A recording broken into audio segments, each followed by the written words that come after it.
The School for Scandal. By Richard Brinsley Sheridan. Introduction. Early in the spring of 1776, Richard Brinsley Sheridan succeeded David Garrick as the manager of Drury Lane Theatre. Within a little more than a year, Sheridan had brought out The Revels, a comedy in 5 acts, St. Patrick's Day, a farce in 1 act, and The Duenna, an opera in 3 acts. Great expectations were excited by the announcement of his first play at his own theatre. The production of The Trip to Scarborough in February, 1777, was only a temporary disappointment, for it was soon noised abroad that a more important comedy in 5 acts was in preparation. At last, on May 8, 1777, The School for Scandal was acted for the first time on any stage. Garrick had read the play, and he thought even more highly of it than he had thought of Mrs. Sheridan's discovery many years before. He aided the author with much practical advice, and volunteered to write the prologue, a form of composition for which his lively fancy and neat versification were particularly suited. The great hopes excited for the comedy barely escaped disappointment, for on the night before the first performance, as Sheridan told the House of Commons many years later, he was informed that it could not be performed, as a license was refused. It happened at this time there was the famous city contest for the office of Chamberlain, between Wilkes and Hopkins. The latter had been charged with some practices similar to those of Moses, the Jew, in lending money to young men under age, and it was supposed that the character of the play was leveled at him. In order to injure him in his contest, in which he was supported by the ministerial interest. In the warmth of a contested election, the piece was represented as a factious and seditious opposition to a court candidate. The author, however, went to Lord Hertford, then Lord Chamberlain, who laughed at the affair and gave the license. Sheridan told Lord Byron that the next night, after the grand success of The School for Scandal, he was knocked down and taken to the watch-house, for making a row in the street, and being found intoxicated by the watchman. Perhaps this was only a bit of Hibernian hyperbole, though a man's head might well reel under a triumph so overwhelming. There seems to have been hardly a dissenting voice. Mary, Delacruscan Mary, the future husband of Miss Brunton, who, under his name, was afterward the leading actress of America, did, it is true, object to the great scandal scene. "Why do not the Dramatis Personae," he said, "stop talking, and let the play go on?" The comedy was a success from the rising of the curtain. But it was the falling of the screen, although Garrick thought the actors stood a little too long without moving, which raised the audience to the highest degree of enthusiasm. Reynolds, the dramatist, relates that as he was passing about 9 on this evening through the pit passage, I heard such a tremendous noise over my head that, fearing the theatre was proceeding to fall about it, I ran for my life. But found the next morning that the noise did not arise from the falling of the house, but from the falling of the screen in the 4th act, so violent and tumultuous were the applause and laughter. The singular success of The School for Scandal seems to have been greatly aided by the unusual excellence of the acting. Charles Lamb says, "No piece was ever so completely cast in all its parts as this manager's comedy." Sheridan chose his performers, and modified his play, if needed, to suit their peculiarities, with the same shrewdness that he showed in all such matters. When reproached with not having written a love scene for Charles and Maria, he said that it was because neither Mr. Smith nor Miss P. Hopkins, who played the parts, was an adept at stage lovemaking. King, the original Lord Ogleby in The Clandestine Marriage, a part written by Garrick himself, was Sir Peter, and Mrs. Abington was Lady Teazle. No one was better suited than John Palmer, from whom Sheridan may well have derived some hints of Joseph Surface. Boaden relates a characteristic interview between him and the manager, when he returned to the theatre after an escapade.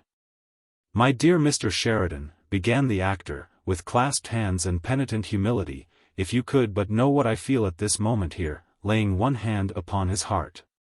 Sheridan, with his usual quickness, stopped him at once. "Why, Jack, you forgot I wrote it." Palmer declared that the manager's wit cost him something, for I made him add £3 per week to the salary I had before my desertion. The other actors were hardly inferior to King and Palmer. Parsons, afterward the original Sir Fretful Plagiary, was Crabtree. And Dodd, who has been called the Prince of Pink Heels and Soul of Empty Eminence, was Sir Benjamin Backbite. The various characters fitted the actors who played them with the most exact nicety. And the result was a varied and harmonious performance of the entire comedy. The acting showed the smoothness, and the symmetry, and the due subordination of the parts to the whole, which is the highest, and, alas, the rarest of dramatic excellences. Walpole has noted that there were more parts better played in the School for Scandal than he almost ever remembered to have seen in any other play. And Charles Lamb thought it some compensation for growing old, to have seen the School for Scandal in its glory. Dr. Watkins, in his unnecessary biography of Sheridan, saw fit to insinuate therein that Sheridan was not the real author of the School for Scandal, but that it was the composition of a young lady, daughter of a merchant in Thames Street, who had left it with Sheridan for his judgment as a manager, soon after which the fair writer, who was then in a state of decline, went to Bristol Hot Wells, where she died. Pope well knew the type to which this Dr. Watkins belonged. With him most authors steal their works or buy. Garth did not write his own dispensary. And the story which Pope crippled, as if by anticipation, more readily brought to ground by the publication of the earlier and inchoate suggestions from which Sheridan finally formed the finished play. With the evidence of these growing and gathering fragments before us, we can trace the inception of the idea, and the slow accretion by which it got rounded at last into its present complex symmetry. Moore fills page after page of his Life of Sheridan with extracts from the notes and drafts of two distinct plays, one containing the machinery of the Scandalous College, to have been called possibly The Slanderers, and the other setting before us the Teazles and the Surfaces.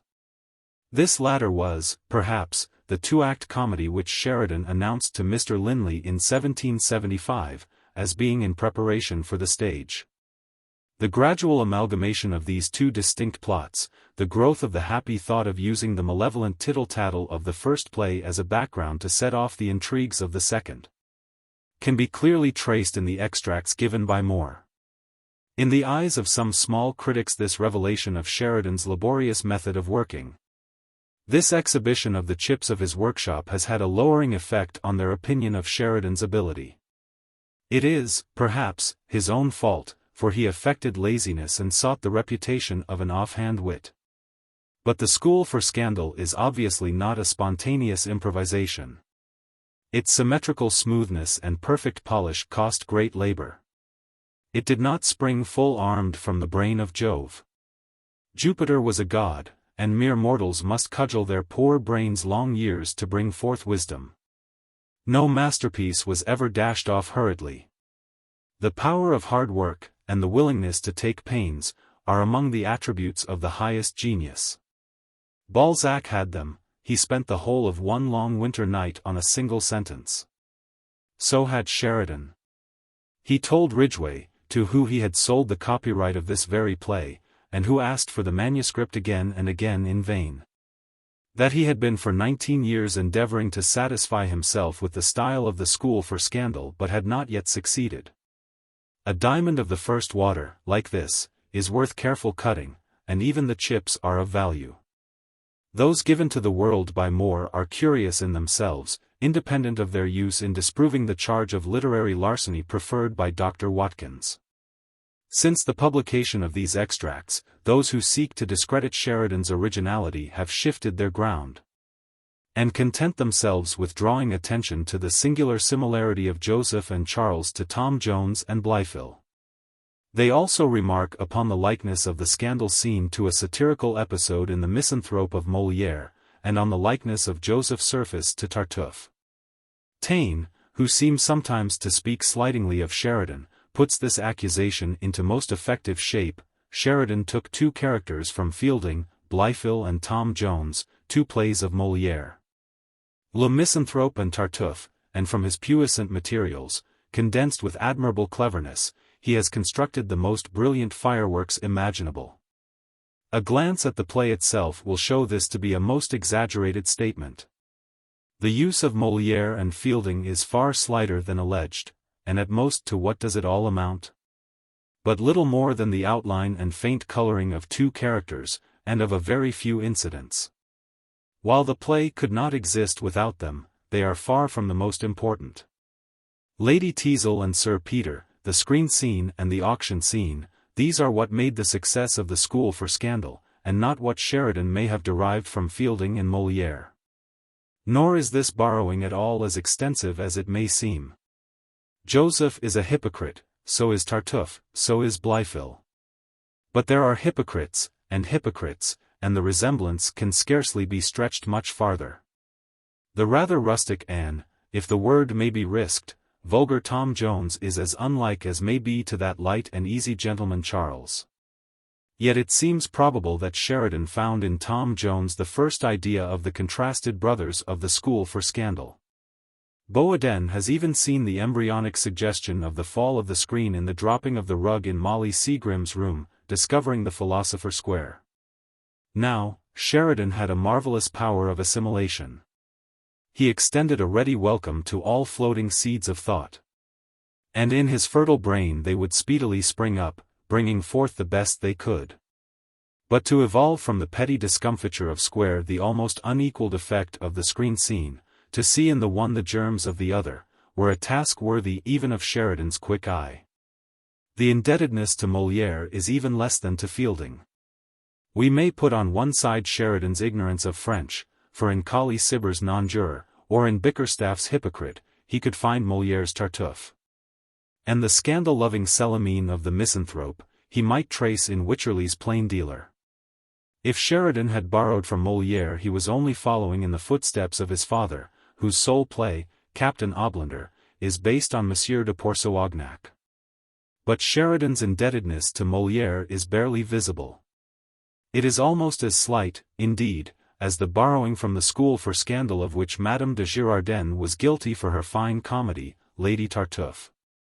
In any case, Sheridan's indebtedness is less to the misanthrope than to Tartuffe, and even here there is little resemblance beyond the generic likeness of all hypocrites. This resemblance, such as it is, the French adapters of the School for Scandal chose to emphasize by calling their version the Tartuffe de Moors. Although Sheridan was in general original in incident, he unhesitatingly made use of any happy phrases or effective locutions which struck his fancy in the course of his readings. He willingly distilled the perfume from a predecessor's flower, and it was with pleasure that he cut and set the gem which an earlier writer may have brought to light. Witty himself, he could boldly conquer and annex the wit of others, sure to increase its value by his orderly government. This can perhaps be justified on the ground that the rich can borrow with impunity, or, deeming wit his patrimony, Sheridan may have felt that, taking it, he was but come into his own again. As Molière said, I take my own where I find it. In the preface to the Revels, however, Sheridan has chosen to meet the charge of plagiarism. Faded ideas, he said, float in the fancy like half-forgotten dreams, and the imagination in its fullest enjoyments becomes suspicious of its offspring, and doubts whether it has created or adopted. It is a curious coincidence that this very passage is quoted by Burgoyne to explain his accidental adoption, in the heiress, of an image of Ariosto's and Rousseau's, which Byron did not scruple to use again in his monody on Sheridan himself, sighing that nature formed but one such man, and broke the die in moulding Sheridan. In the School for Scandal the construction, the ordering of the scenes, the development of the elaborate plot, is much better than in the comedies of any of Sheridan's contemporaries. A play in those days need not reveal a complete and self-contained plot. Great laxity of episode was not only permitted, but almost praised. And that Sheridan, with a subject which lent itself so readily to digression, should have limited himself as he did, shows his exact appreciation of the source of dramatic effect. But it must be confessed that the construction of the School for Scandal when measured by our modern standards, seems a little loose, a little diffuse, perhaps. It shows the welding of the two distinct plots. There can hardly be seen in it the ruling of a dominant idea, subordinating all the parts to the effect of the whole. But, although the two original motives have been united mechanically, although they have not flowed and fused together in the hot spurt of homogeneous inspiration. The joining has been so carefully concealed, and the whole structure has been overlaid with so much wit, that few people after seeing the play would care to complain. The wit is ceaseless, and wit like Sheridan's would cover sins of construction far greater than those of the school for scandal. It is steeped in the very brine of conceit, and sparkles like salt in the fire. In his conception of character, Sheridan was a wit rather than a humorist. He created character by a distinctly intellectual process. He did not bring it forth out of the depths, as it were, of his own being. His humor, fine and dry as it was the humor of the wit. He had little or none of the rich and juicy, nay, almost oily humor of Falstaff, for instance. His wit was the wit of common sense, like Gerald's or Sidney Smith's. It was not wit informed with imagination, like Shakespeare's wit. But this is only to say again that Sheridan was not one of the few worldwide and all-embracing geniuses. He was one of those almost equally few who in their own line, limited though it may be, are unsurpassed. It has been said that poets, among whom dramatists are entitled to stand, may be divided into three classes: those who can say one thing in one way, these are the great majority. Those who can say one thing in many ways, even these are not so many as they would be reckoned generally. And those who can say many things in many ways, these are the chosen few, the scant half-dozen who hold the higher peak of Parnassus. In the front rank of the second class stood Sheridan. The one thing he had was wit, and of this in all its forms he was master. His wit in general had a metallic smartness and a crystalline coldness. It rarely lifts us from the real to the ideal. And yet the whole comedy is in one sense, at least, idealized. It bears, in fact, the resemblance to real life that a well-cut diamond has to a drop of water. Yet, the play is not wholly cold. Sheridan's wit could be genial as well as icy, of which there could be no better proof than the success with which he has enlisted our sympathies for the characters of his comedy. Sir Peter Teazle is an old fool, who has married a young wife, but we are all glad when we see a prospect of his future happiness. Lady Teazle is flighty and foolish. And yet we cannot help but like her. Charles we all wish well. And as for Joseph, we feel from the first so sure of his ultimate discomfiture, that we are ready to let him off with the light punishment of exposure. There are, it is true, here and there blemishes to be detected on the general surface, an occasional hardness of feeling, an apparent lack, at times, of taste and delicacy, for instance. The bloodthirsty way in which the scandalmongers pounce upon their prey, the almost brutal expression by Lady Teazle of her willingness to be a widow. The ironical speech of Charles after the fall of the screen. But these are more the fault of the age than of the author. The great defect of the school for scandal, the one thing which shows the difference between a comic writer of the type of Sheridan and a great dramatist like Shakespeare, is the unvarying wit of the characters. And not only are the characters all witty, but they all talk alike. Their wit is Sheridan's wit, which is very good wit indeed. But it is Sheridan's own, and not Sir Peter Teazle's, or Backbite's, or Careless, or Lady Sneerwell's. It is one man in his time playing many parts. It is the one voice always. Though the hands be the hands of Esau, the voice is the voice of Jacob.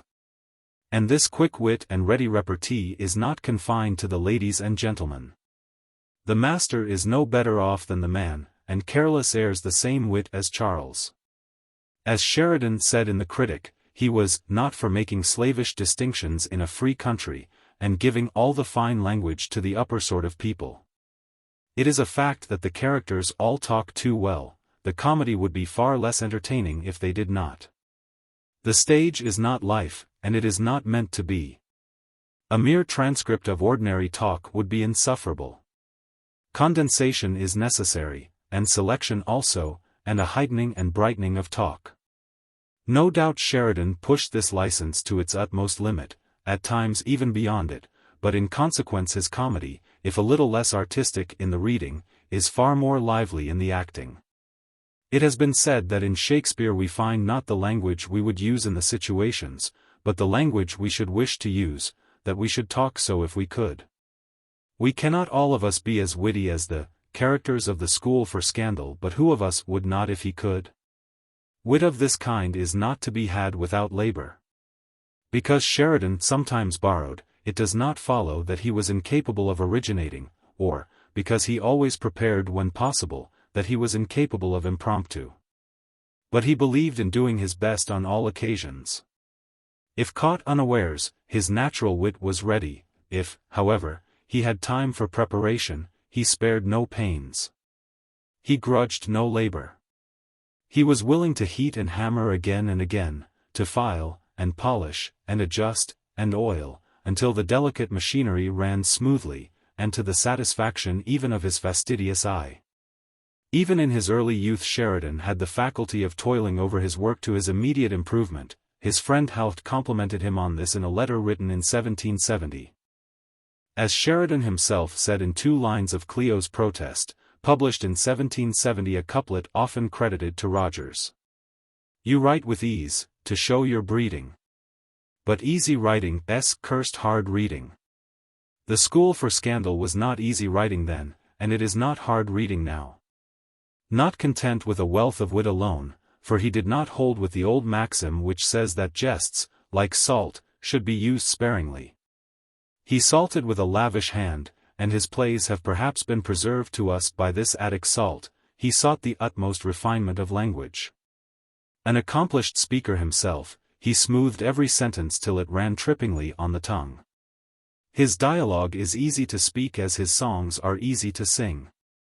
To add in any way to the luster and brilliance of the slightest sentence of the school for scandal, to burnish a bit of dialogue, or brighten a soliloquy, could never cost Sheridan. Lazy though he was, too much labor. This kind of writing, as M. Taine says, artificial and condensed as the satires of La Bruyere, is like a cut vial, into which the author has distilled, without reservation, all his reflections, his reading, his understanding. That this is true of Sheridan is obvious. In the school for scandal he has done the best he could, he put into it all he had in him, it is the complete expression of his genius. Beyond it he could not go. After its first great success, the school for scandal was not long in crossing to America, and its usual luck followed it to these shores. Ireland, in his admirable records of the New York stage, which it is always a duty and a pleasure to praise, noted what was probably its first performance in New York, on the evening of December 16, 1785, and on this occasion the comedy was cast to the full strength of the best company which had been then seen in America. Its success was instant and emphatic, and from that day to this it has never ceased to hold a first place among acting plays. It became at once the standard by which other successful plays were to be measured. Comedies were announced as equal to the school for scandal, or to any play of the century, the school for scandal not excepted. This sort of odorous comparison continued to obtain for many years, and when some indiscreet admirer likened Mrs. Mowat's fashion to Sheridan's comedy, Poe took occasion to point out that the general tone of fashion was adopted from the school for scandal, to which, however, it bore, he said, just such affinity as the shell of the locust to the locust that tenants it, as the spectrum of a Congreve rocket to the Congreve rocket itself. It does not, however, need a cruel critic to show us how unfair it was to compare Mrs. Mowat's pretty but pretentious play with the Congreve rockets and the Congreve wit of Sheridan's masterpiece. That the school for scandal was the favorite play of Washington, who was fond of the theater, has been recorded by Mrs. Whitelock, the sister of Sarah Siddons and of John Kemble, and for a time the leading tragic actress of America. And in one point in particular are these last-century performances in this country of a special interest to the student of American dramatic literature. On April 16, 1786, was first acted in this city The Contrast, a comedy in 5 acts, by Royal Tyler, afterward Chief Justice of Vermont. It was the first American play performed on the public stage by professional comedians. It contained in Jonathan, acted by Wignell, the first of stage Yankees, and the precursor, therefore, of Asa Trenchard, Colonel Mulberry Sellers, and Judge Bardwell Sloat. Perhaps a short extract from the play, which was published in 1790, will show its connection with the school for scandal. Jonathan, green and innocent, and holding the theatre to be the devil's drawing room, gets into it, however, in the belief that he is going to see a conjurer. Jenny. Did you see the man with his tricks? Jonathan. Why, I vow, as I was looking out for him, they lifted up a great green cloth and let us look right into the next neighbor's house. Have you a good many houses in New York made in that way? Jenny. Not many. But did you see the family? Jonathan. Yes, swamp it, I seed the family. Jenny. Well, and how did you like them? Jonathan. Well, I vow, they were pretty much like other families. There was a poor, good-natured curse of a husband, and a sad rantipole of a wife. Jenny. But did you see no other folks? Jonathan. Yes, there was one youngster, they called him Mr. Joseph. He talked as sober and as pious as a minister. But, like some ministers that I know, he was a sly tyke in his heart, for all that. He was going to ask a young woman to spark it with him, and, the Lord have mercy on my soul, she was another man's wife. It was in America also that two of the most noteworthy incidents in the career of the school for scandal occurred. One took place during a visit to this country of Macready, who, early accustomed to enact the heavy villains of the stage, took a fancy to the part of Joseph, and, not finding it as prominent as he liked, sought to rectify this defect by boldly cutting down the other characters. And thus, with the excision of the scandal scene, the picture scene, and several other scenes, the School for Scandal, reduced to 3 acts, was played as an after-piece, with Macready, very imperfect in the words of the part, as Joseph, dressed in the black coat and trousers of the 19th century. It may be remembered that Macready's greater predecessor as the chief of English tragedians, John Philip Kemble, was also wont to act in the School for Scandal. But he chose to appear as the more jovial and younger of the surfaces, and his performance of the careless hero was known as Charles's Martyrdom. The second noteworthy incident was the performance of the School for Scandal, on the centenary of its first production, on May 8, 1877, at the Grand Opera House, Toronto. In the presence of the Governor-General of Canada, Lord Dufferin, the great-grandson of the author. In the same year that this memorable performance took place in a former French province, Miss Genevieve Ward, an American actress, appeared as Lady Teazle in Paris in a French version. And the foremost of Parisian dramatic critics, Francisque Sarcey, seized the opportunity for a most interesting appreciation of the play. He considered it one of the best of the second class, and, as in his view the first class would contain few plays but those of Shakespeare and Molière, this is high praise. He ranked the School for Scandal with the Mariage de Figaro, and instituted the comparison of Sheridan with Beaumarchais, which Taine had already attempted. But Sarcey held a more just as well as a more favorable opinion of the School for Scandal than Taine.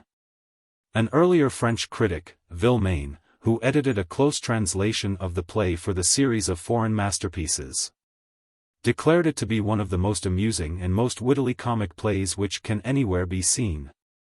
And he hit upon one of its undoubted merits when he pointed out that its wit is so radically comic that it can be translated, which, as all know, is the most perilous trial for wit possible.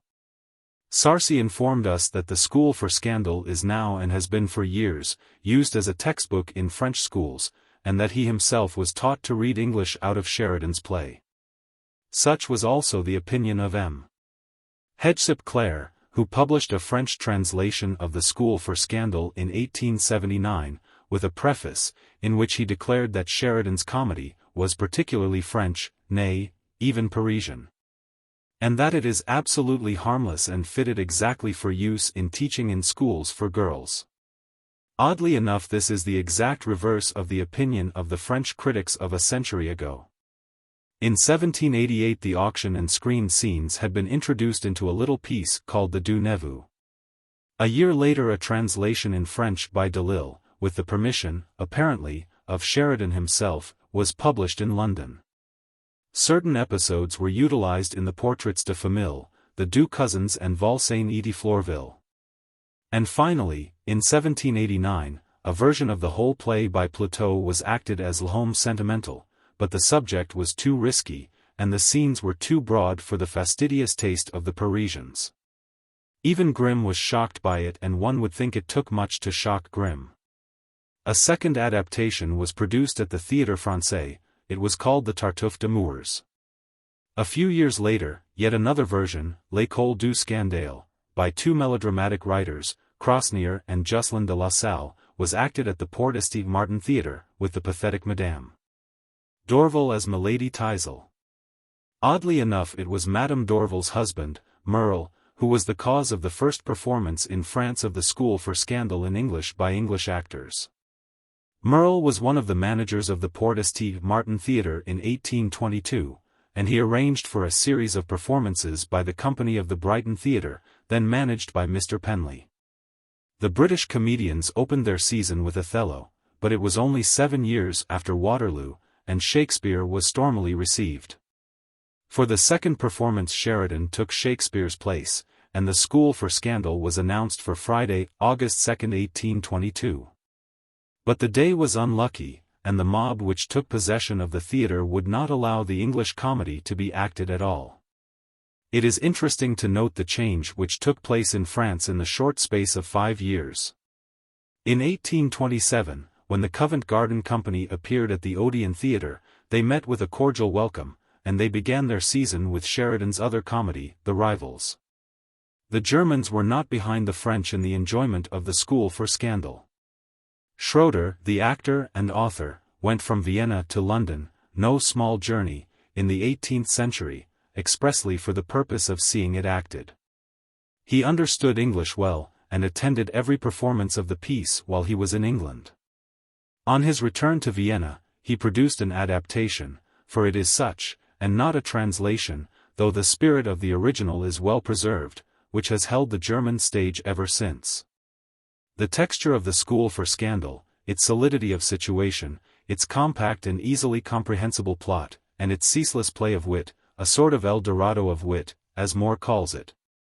Where the precious metal is thrown about by all classes as carelessly as if they had not the least idea of its value, these were all qualities sure to commend it to German audiences as to French. Macready records himself as having seen in Venice an Italian version of the play that by Carpani, probably which could hardly have followed the original as closely as was to be desired. But the strength of the situations and the contrast of the characters would always carry the piece through in any language and in spite of any alterations. There are translations of the School for Scandal in many other languages. In 1877 it was acted with success in Dutch at The Hague. And in 1884 a Gujarati version, adapted to modern Parsi life by Mr. K. N. Kabriji, was produced, also with success, at the Esplanade Theatre in Bombay. How do you find this book? Any thoughts about the book or the author? Any suggestion for improvement? Please take a moment to share your thoughts in a comment. If you like it, share it with your friends who might enjoy it as well. Subscribe to keep in touch. Visit CompleteAudiobooks.com for more quality content. A Portrait. Addressed to Mrs. Crewe, with the Comedy of the School for Scandal. By R. B. Sheridan, Esq. Tell me, ye prim adepts in Scandal's school, who rail by precept, and detract by rule. Lives there no character, so tried, so known, so decked with grace, and so unlike your own, that even you assist her fame to raise. Approve by envy, and by silence praise. Attend, a model shall attract your view. Daughters of calumny, I summon you. You shall decide if this a portrait prove, or fond creation of the muse and love. Attend, ye virgin critics, shrewd and sage, ye matron censors of this childish age, whose peering eye and wrinkled front declare a fixed antipathy to young and fair, by cunning, cautious, or by nature, cold, in maiden madness, virulently bold. Attend, ye skilled to coin the precious tale, creating proof, where innuendos fail. Whose practiced memories, cruelly exact, omit no circumstance, except the fact. Attend, all ye who boast, or old or young, the living libel of a slanderous tongue. So shall my theme as far contrasted be, as saints by fiends, or hymns by calumny. Come, gentle Amrit, for 'neath that name, in worthier verse is sung thy beauty's fame. Come, for but thee who seeks the muse? And while celestial blushes check thy conscious smile, with timid grace, and hesitating eye, the perfect model, which I boast, supply. Vain muse! Couldst thou the humblest sketch create of her, or slightest charm couldst imitate? Could thy blessed strain in kindred colors trace the faintest wonder of her form and face? Poets would study the immortal line, and Reynolds own his art subdued by thine. That art, which well might added lustre give to nature's best and heaven's superlative. On Granby's cheek might bid new glories rise, or point a purer beam from Devon's eyes. Hard is the task to shape that beauty's praise, whose judgment scorns the homage flattery pays. But praising Amrit we cannot err. No tongue o'ervalues heaven, or flatters her. Yet she, by fate's perverseness, she alone would doubt our truth, nor deem such praise her own. Adorning fashion, unadorned by dress. Simple from taste, and not from carelessness. Discreet in gesture, in deportment mild. Not stiff with prudence, nor uncouthly wild. No state has Amrit, no studied mien. She frowns no goddess, and she moves no queen. The softer charm that in her manner lies is framed to captivate, yet not surprise. It justly suits th expression of her face. 'Tis less than dignity, and more than grace. On her pure cheek the native hue is such that, formed by heaven to be admired so much, the hand divine, with a less partial care, might well have fixed a fainter crimson there, and bade the gentle inmate of her breast, enshrined modesty, supply the rest. But who the peril of her lips shall paint? Strip them of smiles, still all words are faint. But moving love himself appears to teach their action, though denied to rule her speech. And thou who sayest her speak and dost not hear, mourn not her distant accents, scape thine ear. Viewing those lips, thou still mayst make pretense to judge of what she says, and swear 'tis sense. Clothed with such grace, with such expression fraught, they move in meaning, and they pause in thought. But dost thou farther watch, with charmed surprise, the mild irresolution of her eyes? Curious to mark how frequent they repose in brief eclipse and momentary close. Ah! Sayest thou not an ambushed Cupid there, too timorous of his charge, with jealous care veils and unveils those beams of heavenly light, too full, too fatal else, for mortal sight? Nor yet, such pleasing vengeance fond to meet, in leopardening dimples hope a safe retreat. What though her peaceful breast should ne'er allow subduing frowns to arm her altered brow? By love, I swear, and by his gentle wiles, more fatal still the mercy of her smiles. Thus lovely, thus adorned, possessing all of bright or fair that can to woman fall, the height of vanity might well be thought prerogative in her, and nature's fault. Yet gentle Amrit, in mind supreme, as well as charms, rejects the vainer theme, and, half mistrustful of her beauty's store, she barbs with wit those darts too keen before. Read in all knowledge that her sex should reach, though Greville, or the Muse, should deign to teach. Fond to improve, nor timorous to discern how far it is a woman's grace to learn. In Miller's dialect she would not prove Apollo's priestess, but Apollo's love. Graced by those signs which truth delights to own. The timid blush. And mild submitted tone. Whatever she says, though sense appear throughout.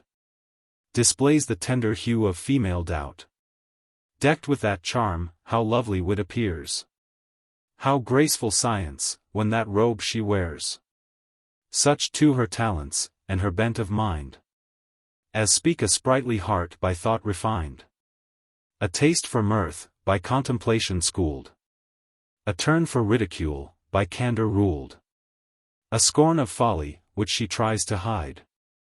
An awe of talent, which she owns with pride.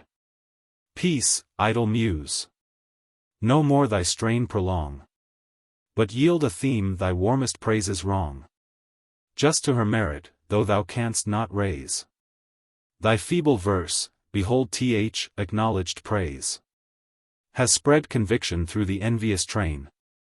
And cast a fatal gloom o'er scandal's reign. And lo! Each pallid hag, with blistered tongue, mutters assent to all thy zeal has sung. Owns all the colors just, the outline true. Thee my inspirer, and my model, crew. Prologue.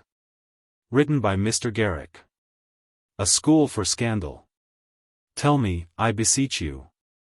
Needs there a school this modish art to teach you? No need of lessons now, the knowing think. We might as well be taught to eat and drink.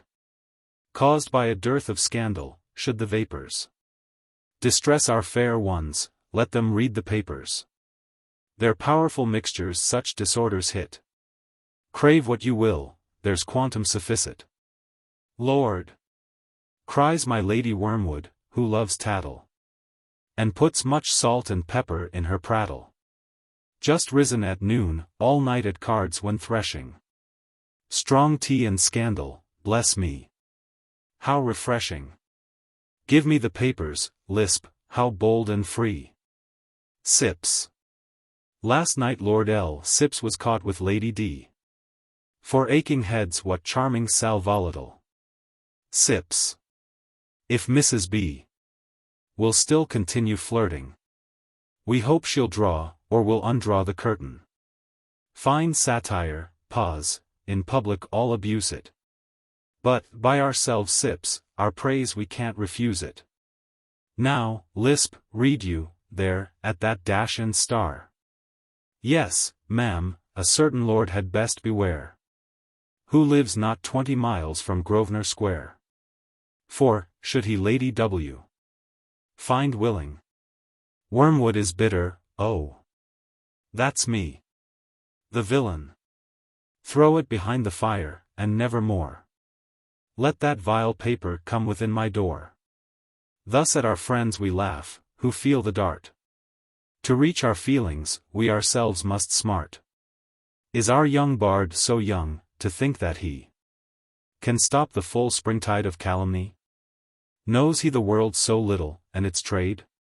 Alas! The devil sooner raised than laid.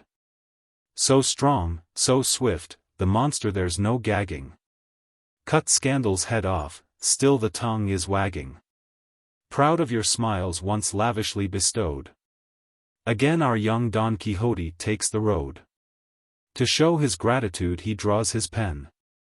And seeks his hydra, scandal, in his den. For your applause all perils he would through. He'll fight, that's right, a cavaliero true. Till every drop of blood, that's ink, is spilt for you. Dramatis Personae.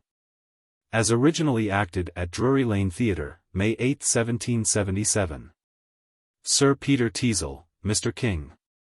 Sir Oliver Surface, Mr. Yates. Sir Harry Bumper, Mr. Gaudry. Sir Benjamin Backbite, Mr. Dodd. Joseph Surface, Mr. Palmer. Charles Surface, Mr. Smith. Careless, Mr. Farron. Snake, Mr. Packer. Crabtree, Mr. Parsons. Rowley, Mr. Aiken. Moses, Mr. Baddeley. Tripp, Mr. Lamash. Lady Teazle, Mrs. Abington. Lady Sneerwell, Miss Sherry. Mrs. Candor, Miss Pope. Maria, Miss Hopkins. Gentlemen, maid and servants. Scene, London. School for Scandal. Act. Chapter 1. Scene. Chapter 1. Lady Sneerwell's dressing room. Lady Sneerwell discovered at her dressing table, Snake drinking chocolate. Lady Sneerwell. The paragraphs, you say, Mr. Snake, were all inserted. 1. Snake. They were, madam, and, as I copied them myself in a feigned hand, there can be no suspicion whence they came. Lady Sneerwell. Did you circulate the report of Lady Brittle's intrigue with Captain Boastall? Snake. That's in as fine a train as your ladyship could wish. In the common course of things, I think it must reach Mrs. Clackett's ears within 24 hours, and then, you know, the business is as good as done. Lady Sneerwell. Why, truly, Mrs. Clackett has a very pretty talent, and a great deal of industry. Snake. True, madam, and has been tolerably successful in her day. To my knowledge, she has been the cause of 6 matches being broken off, and 3 sons being disinherited, of 4 forced elopements, and as many close confinements. 9 separate maintenances, and 2 divorces.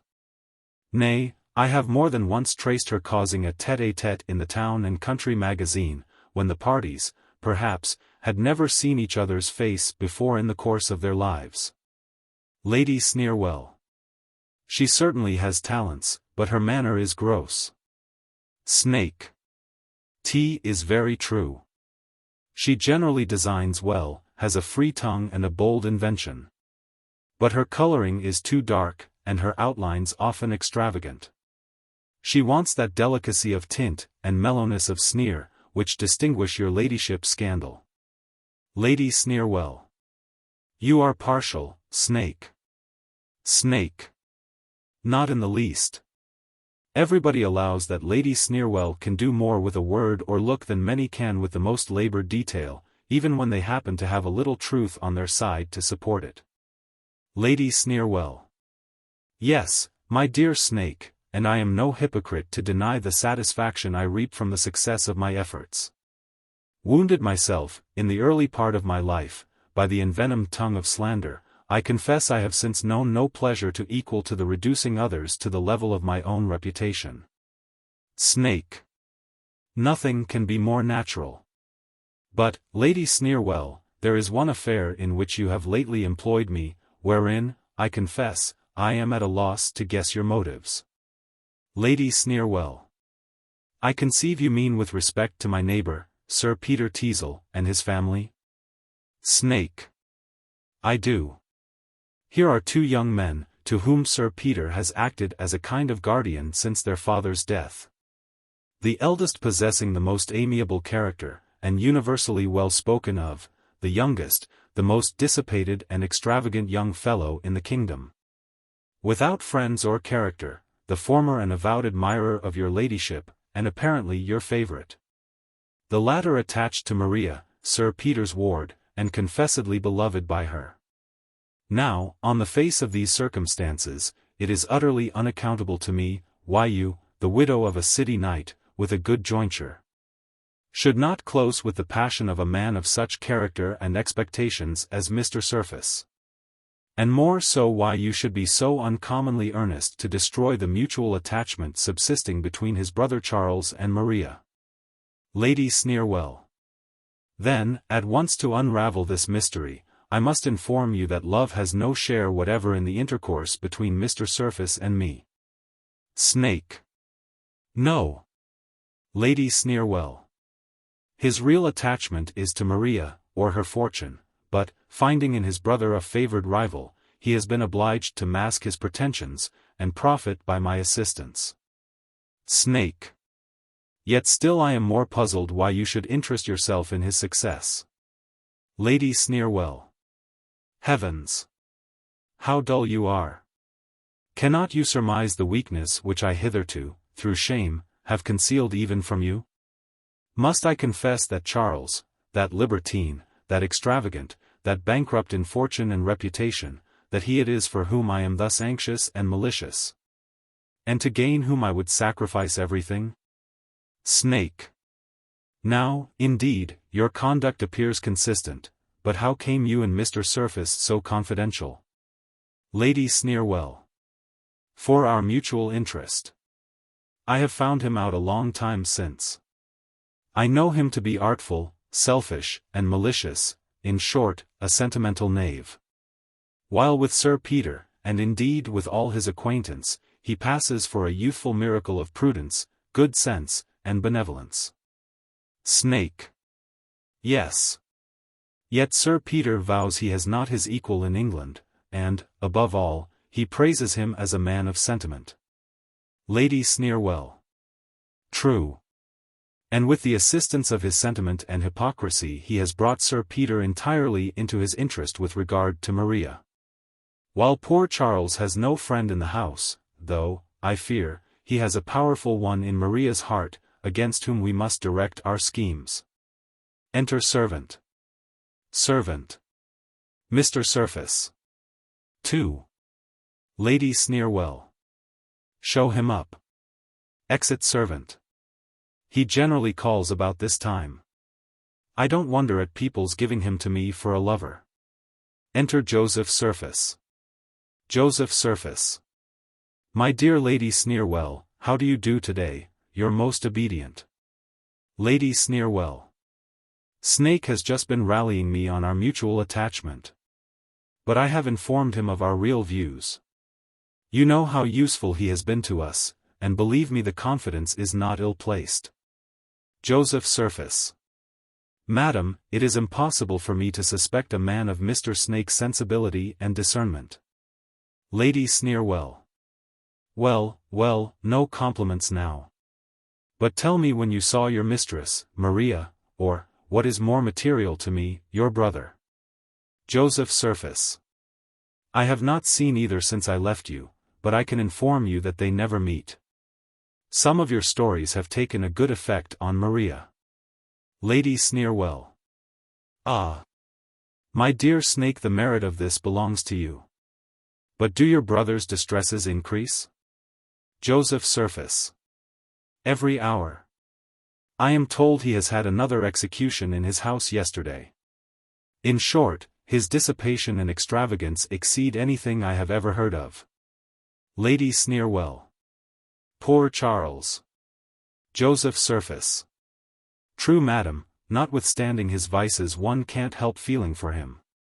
Poor Charles. I'm sure I wish it was in my power to be of any essential service to him. For the man who does not share in the distresses of a brother, even though merited by his own misconduct, deserves. Lady Sneerwell. Oh Lud. You are going to be moral, and forget that you are among friends. Joseph Surface. Egad, that's true. I'll keep that sentiment till I see Sir Peter. However, it is certainly a charity to rescue Maria from such a libertine who, if he is to be reclaimed, can be so only by a person of your ladyship's superior accomplishments and understanding. Snake. I believe, Lady Sneerwell, here's company coming. I'll go and copy the letter I mentioned to you.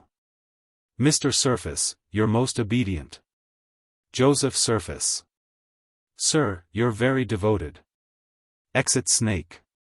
Lady Sneerwell, I am very sorry you have put any farther confidence in that fellow. Lady Sneerwell. Why so? Joseph Surface. I have lately detected him in frequent conference with old Rowley, who was formerly my father's steward, and has never, you know, been a friend of mine. Lady Sneerwell. And do you think he would betray us? Joseph Surface. Nothing more likely. Take my word for it, Lady Sneerwell, that fellow hasn't virtue enough to be faithful even to his own villainy.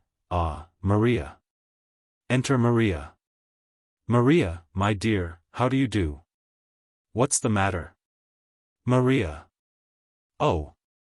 There is that disagreeable lover of mine, Sir Benjamin Backbite, has just called at my guardian's with his odious uncle, Crabtree, so I slipped out and ran hither to avoid them. Lady Sneerwell. Is that all?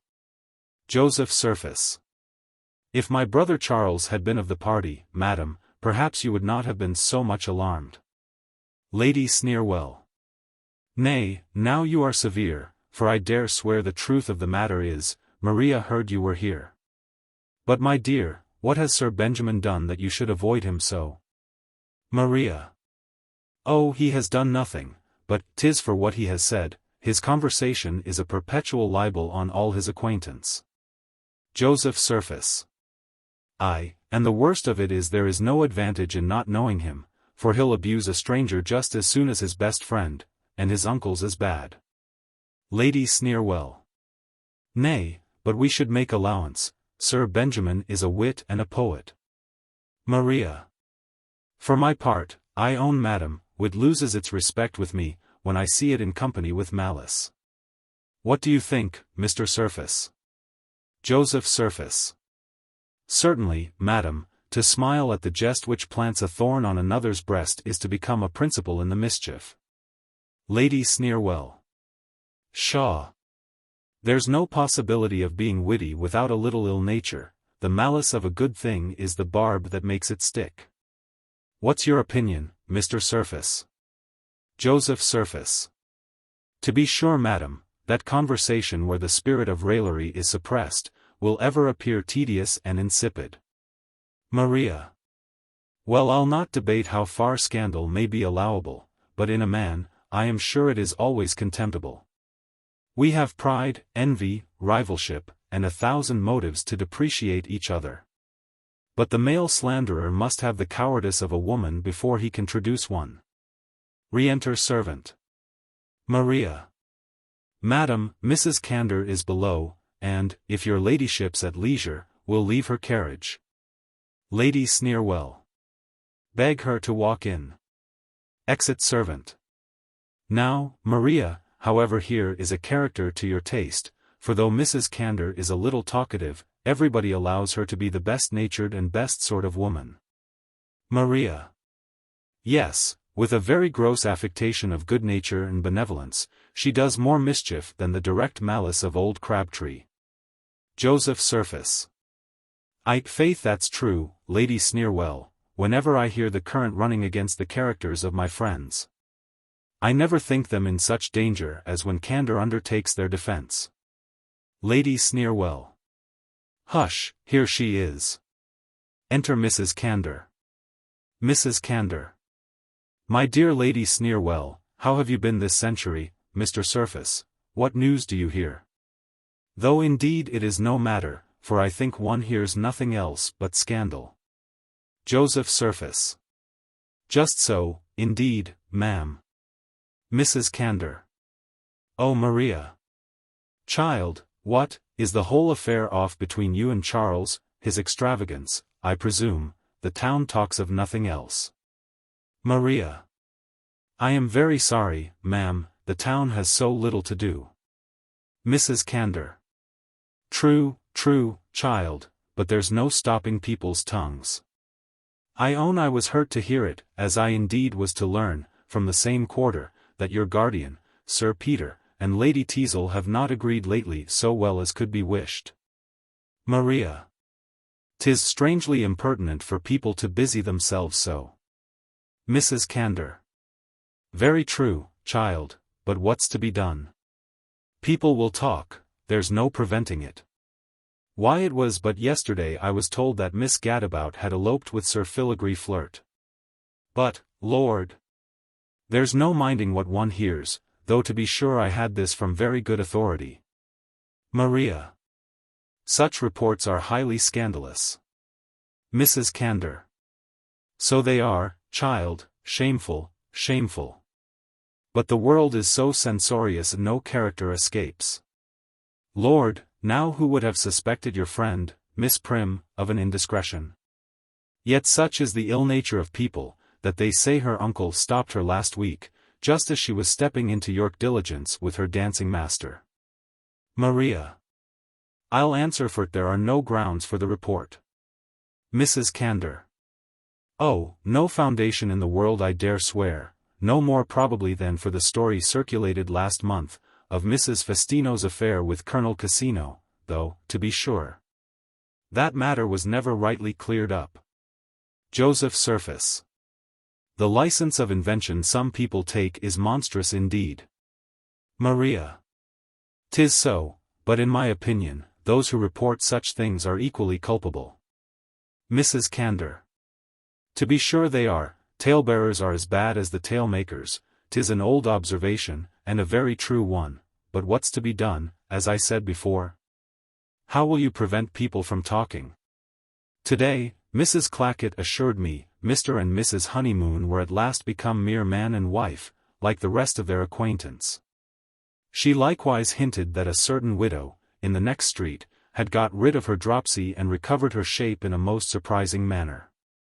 At the same time Miss Tattle, who was by affirmed, that Lord Buffalo had discovered his lady at a house of no extraordinary fame, and that Sir Harry Bouquet and Tom Saunter were to measure swords on a similar provocation. But, Lord, do you think I would report these things? No, no. Talebearers, as I said before, are just as bad as the tale-makers. Joseph Surface. Ah! Mrs. Candor, if everybody had your forbearance and good nature. Mrs. Candor. I confess, Mr. Surface, I cannot bear to hear people attacked behind their backs. And when ugly circumstances come out against our acquaintances, I own I always love to think the best. By the by, I hope 'tis not true that your brother is absolutely ruined? Joseph Surface. I am afraid his circumstances are very bad indeed, ma'am. Mrs. Candor. Ah! I heard so, but you must tell him to keep up his spirits. Everybody almost is in the same way. Lord Spindle, Sir Thomas Splint, Captain Quinns, and Mr. Nick Kit, all up, I hear, within this week.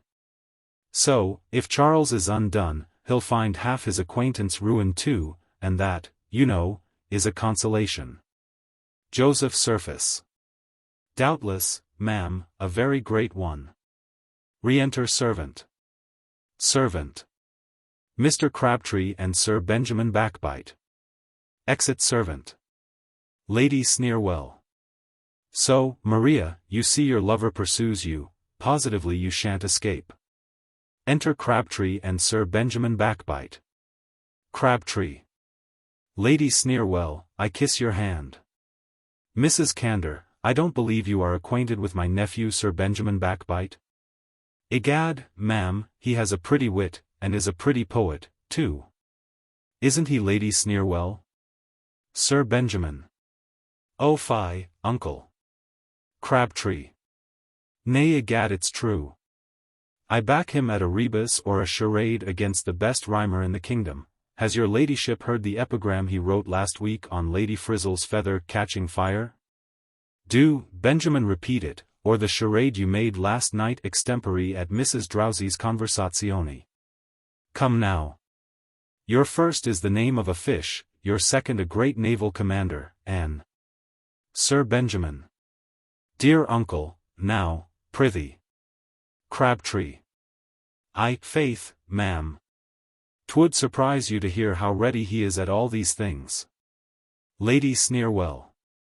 I wonder, Sir Benjamin, you never publish anything. Sir Benjamin.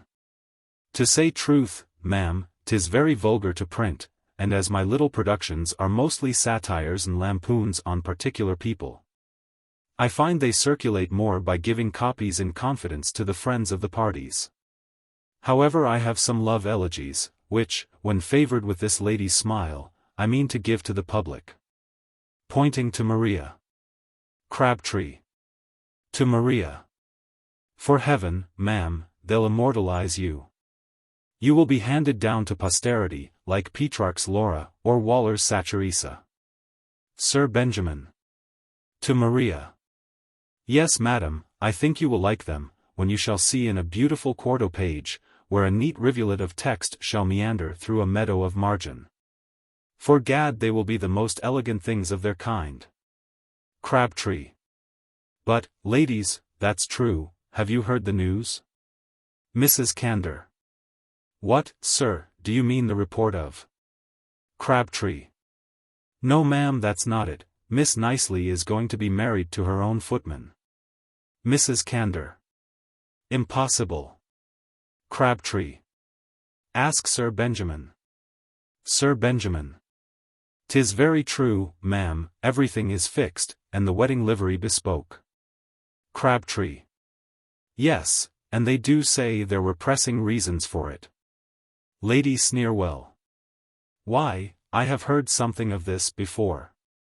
Mrs. Candor. It can't be, and I wonder anyone should believe such a story of so prudent a lady as Miss Nicely. Sir Benjamin. Oh Lud.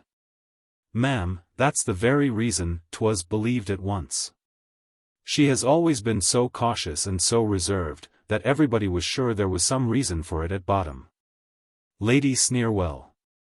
Why, to be sure, a tale of scandal is as fatal to the credit of a prudent lady of her stamp as a fever is generally to those of the strongest constitutions. But there is a sort of puny, sickly reputation, that is always ailing, yet will outlive the robuster characters of 100 prudes. Sir Benjamin. True, madam, there are valetudinarians in reputation as well as constitution, who, being conscious of their weak part, avoid the least breath of air, and supply their want of stamina by care and circumspection. Mrs. Candor. Well, but this may be all mistake. You know, Sir Benjamin, very trifling circumstances often give rise to the most injurious tales. Crabtree. That they do, I'll be sworn, ma'am. Did you ever hear how Miss Piper came to lose her lover and her character last summer at Tunbridge, Sir Benjamin? You remember it? Sir Benjamin. Oh, to be sure, the most whimsical circumstance. Lady Sneerwell. How was it, pray? Crabtree. Why, one evening at Mrs. Ponto's assembly, the conversation happened to turn on the breeding Nova Scotia sheep in this country. Says a young lady in company, I have known instances of it, for Miss Letitia Piper, a first cousin of mine, had a Nova Scotia sheep that produced her twins. What? Cries the old dowager Lady Dundizzy, who you know is as deaf as a post. Has Miss Piper had twins? This mistake, as you may imagine, threw the whole company into a fit of laughter. However, 'twas the next morning everywhere reported, and in a few days believed by the whole town, that Miss Letitia Piper had actually been brought to bed of a fine boy and girl, and in less than a week there were people who could name the father, and the farmhouse where the babies were put to nurse. Lady Sneerwell. Strange indeed. Crabtree. Matter of fact, I assure you, O Lud. Mr. Surface, pray, is it true that your uncle, Sir Oliver, is coming home? Joseph Surface. Not that I know of, indeed, sir. Crabtree. He has been in the East Indies a long time. You can scarcely remember him, I believe, sad comfort, whenever he returns, to hear how your brother has gone on. Joseph Surface. Charles has been imprudent, sir, to be sure. But I hope no busy people have already prejudiced Sir Oliver against him. He may reform. Sir Benjamin. To be sure he may. For my part, I never believed him to be so utterly void of principle as people say. And, though he has lost all his friends, I am told nobody is better spoken of by the Jews. Crabtree. That's true, egad, nephew. If the old jury was a ward, I believe Charles would be an alderman, no man more popular there, for gad. I hear he pays as many annuities as the Irish tontine, and that whenever he's sick, they have prayers for the recovery of his health in the synagogue. Sir Benjamin. Yet no man lives in greater splendor. They tell me, when he entertains his friends he will sit down to dinner with a dozen of his own securities.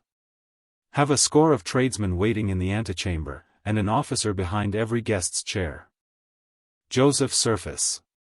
This may be entertainment to you gentlemen, but you pay very little regard to the feelings of a brother.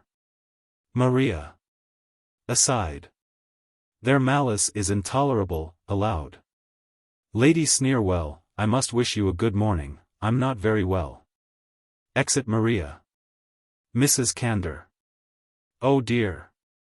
She changes color very much. Lady Sneerwell.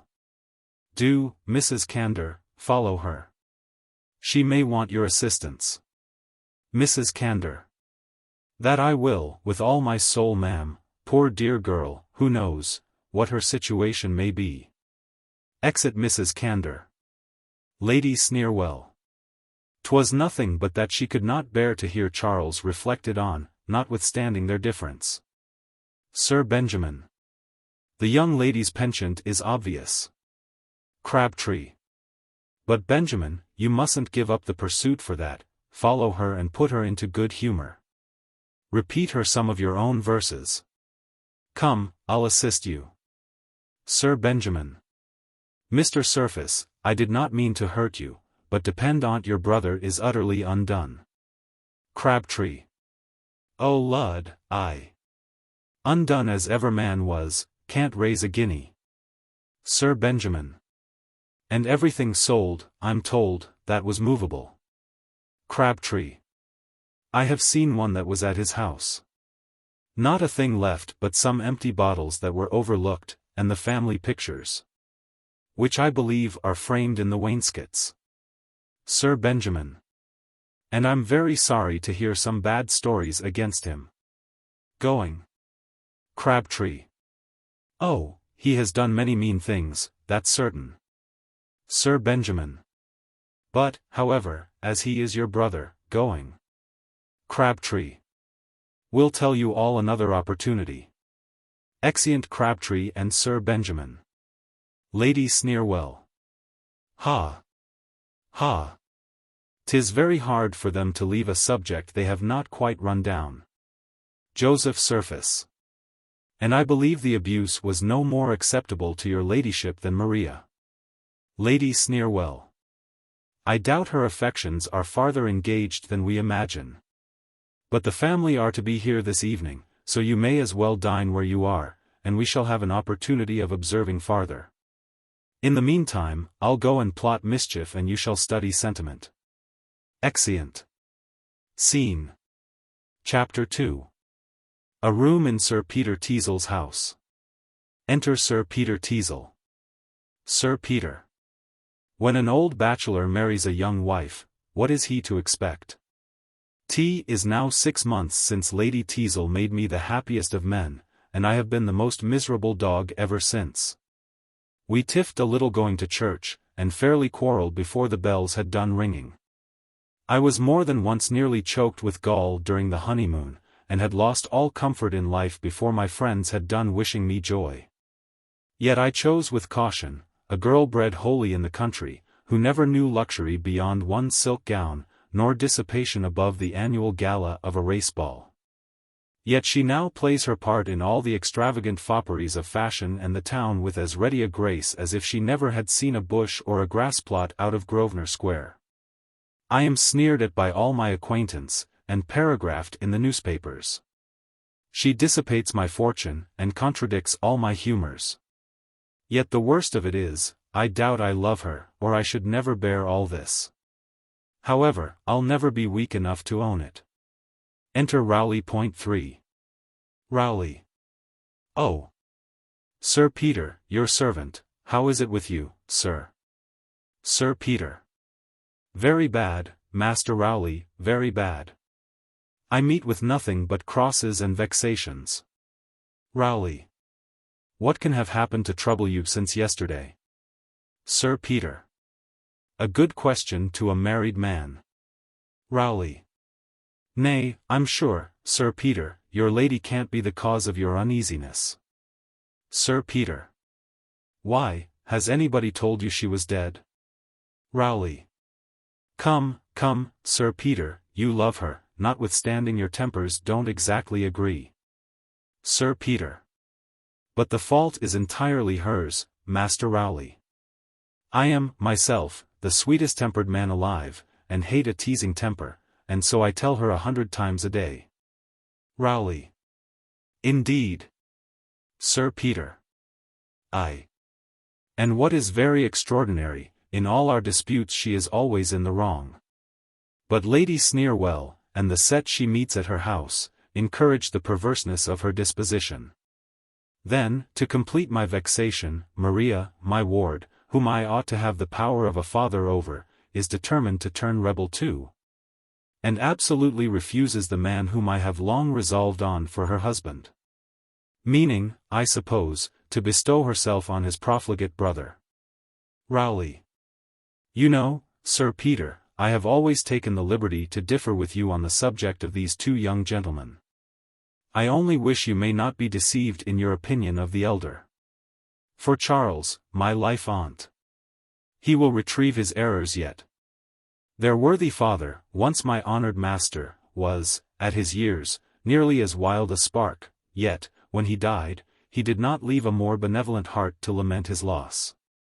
Sir Peter. You are wrong, Master Rowley. On their father's death, you know, I acted as a kind of guardian to them both, till their uncle Sir Oliver's liberality gave them an early independence, of course.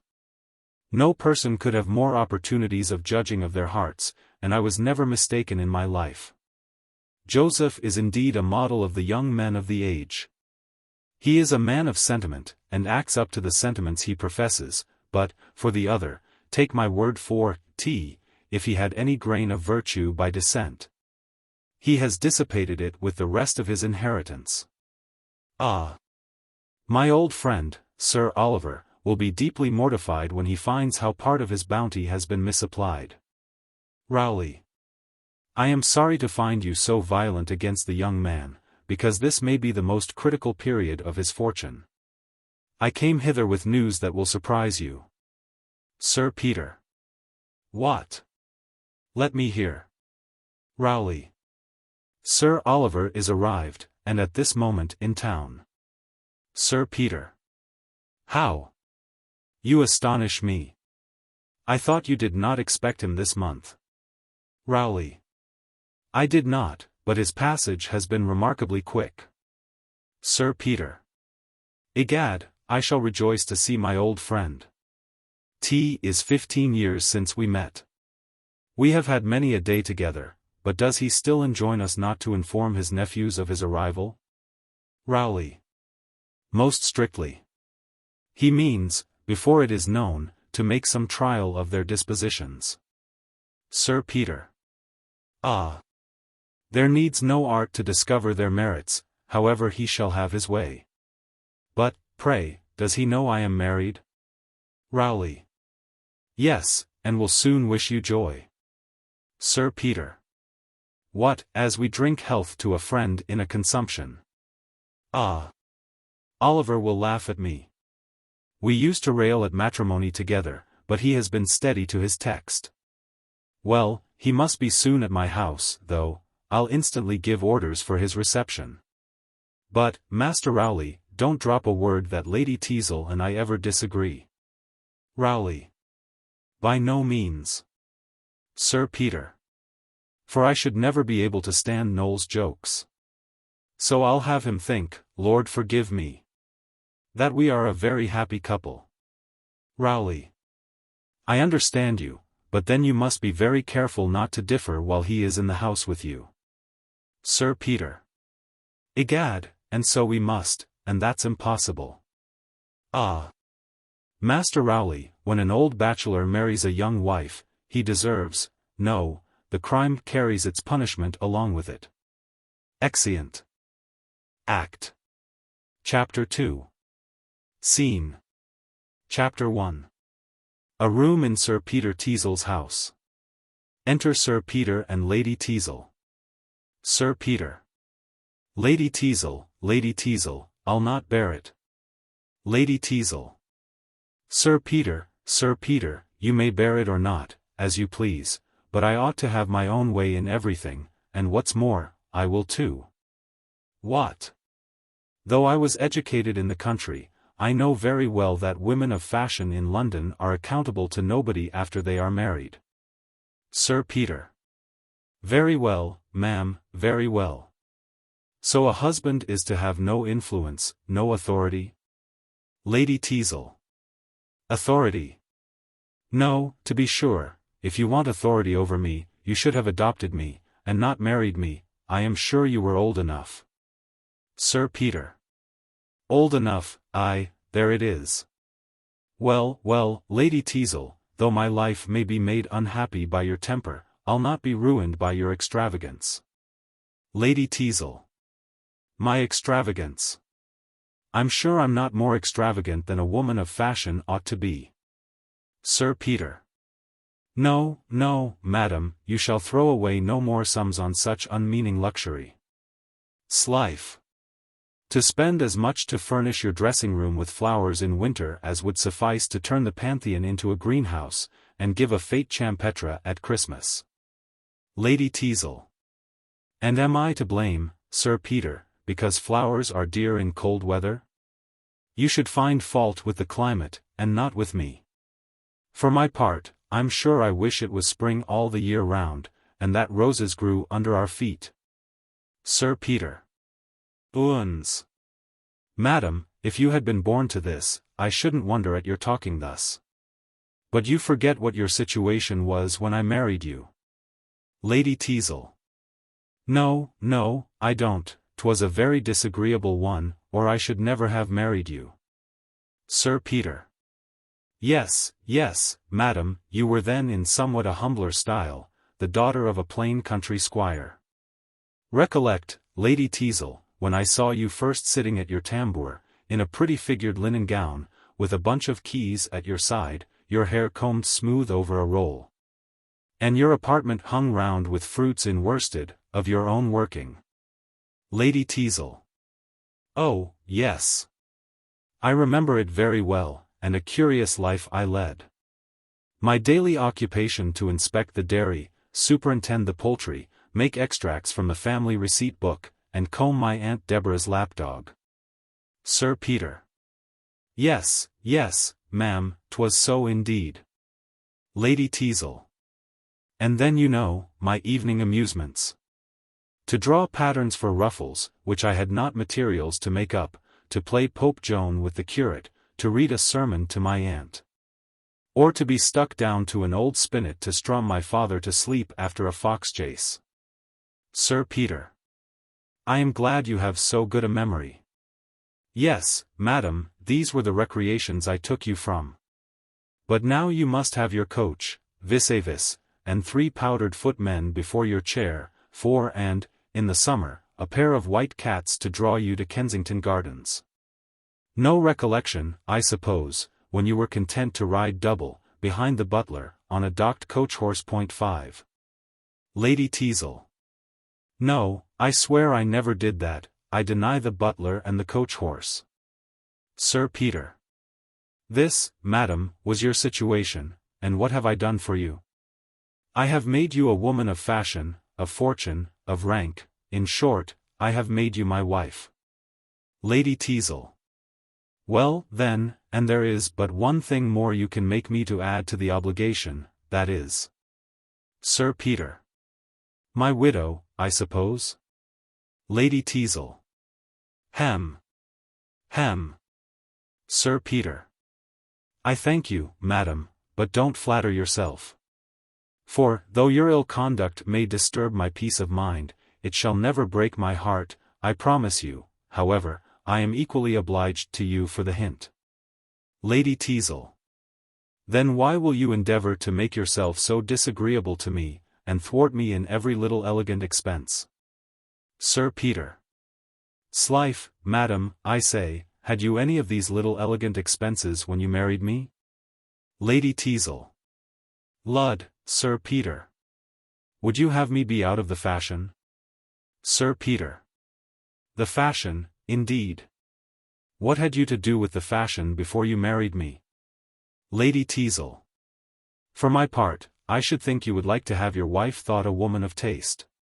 Sir Peter. Aye, there again, taste. Zounds. Madam, you had no taste when you married me. 6. Lady Teazle. That's very true, indeed, Sir Peter. And after having married you, I should never pretend to taste again, I allow. But now, Sir Peter, since we have finished our daily jangle, I presume I may go to my engagement at Lady Sneerwell's. Sir Peter. Aye, there's another precious circumstance, a charming set of acquaintance you have made there.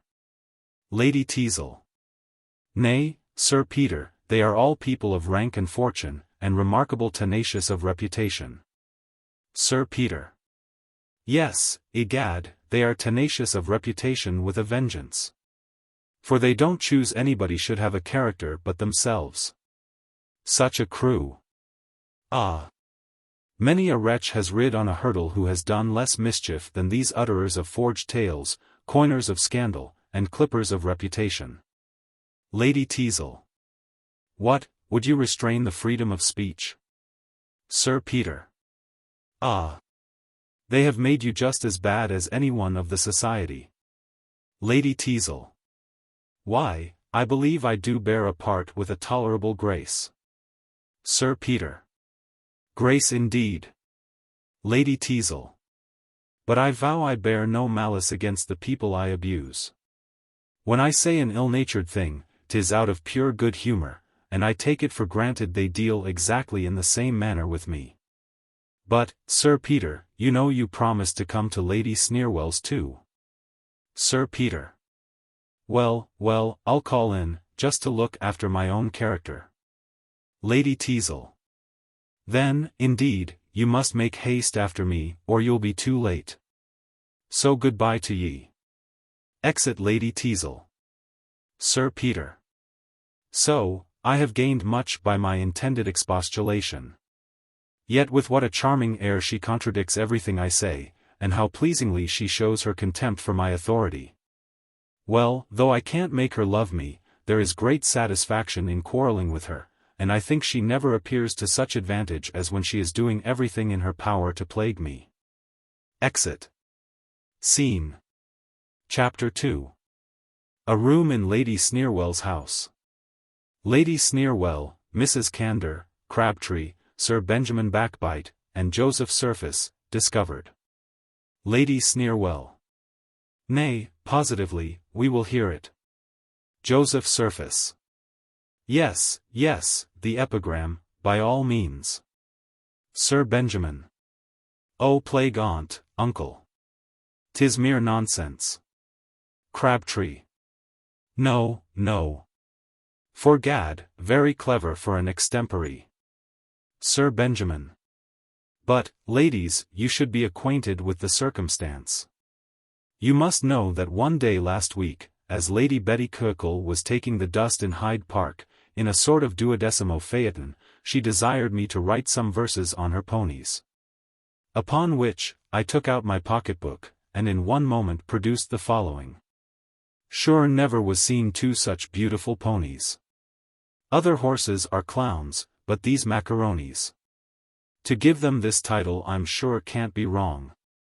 Their legs are so slim and their tails are so long. 7. Crabtree. There, ladies, done in the smack of a whip, and on horseback too. Joseph Surface. A very Phoebus, mounted, indeed, Sir Benjamin. Sir Benjamin. Oh dear, sir. Trifles. Enter Lady Teazle and Maria. Mrs. Candour. I must have a copy. Lady Sneerwell. Lady Teazle, I hope we shall see Sir Peter. Lady Teazle. I believe he'll wait on your ladyship presently. Lady Sneerwell. Maria, my love, you look grave. Come, you shall sit down to piquet with Mr. Surface. Maria. I take very little pleasure in cards, however, I'll do as your ladyship pleases. Lady Teazle. I am surprised Mr. Surface should sit down with her. I thought he would have embraced this opportunity of speaking to me before Sir Peter came. Aside. Mrs. Candour. Now, I'll die, but you are so scandalous, I'll forswear your society. Lady Teazle. What's the matter, Mrs. Candour? Mrs. Candour. They'll not allow our friend Miss Vermillion to be handsome. Lady Sneerwell. Oh, surely she is a pretty woman. Crabtree. I am very glad you think so, ma'am. Mrs. Candour. She has a charming fresh color. Lady Teazle. Yes, when it is fresh put on.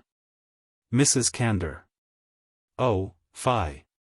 I'll swear her color is natural, I have seen it come and go. Lady Teazle. I dare swear you have, ma'am, it goes off at night, and comes again in the morning. Sir Benjamin. True, ma'am, it not only comes and goes, but, what's more, egad, her maid can fetch and carry it. Mrs. Candor. Ha! Ha! Ha! How I hate to hear you talk so. But surely, now, her sister is, or was, very handsome. Crabtree. Who? Mrs. Evergreen? Oh Lord! She's 56 if she's an hour. Mrs. Candor. Now positively you wrong her. 52 or 53 is the utmost, and I don't think she looks more. Sir Benjamin. Ah! There's no judging by her looks, unless one could see her face. Lady Sneerwell.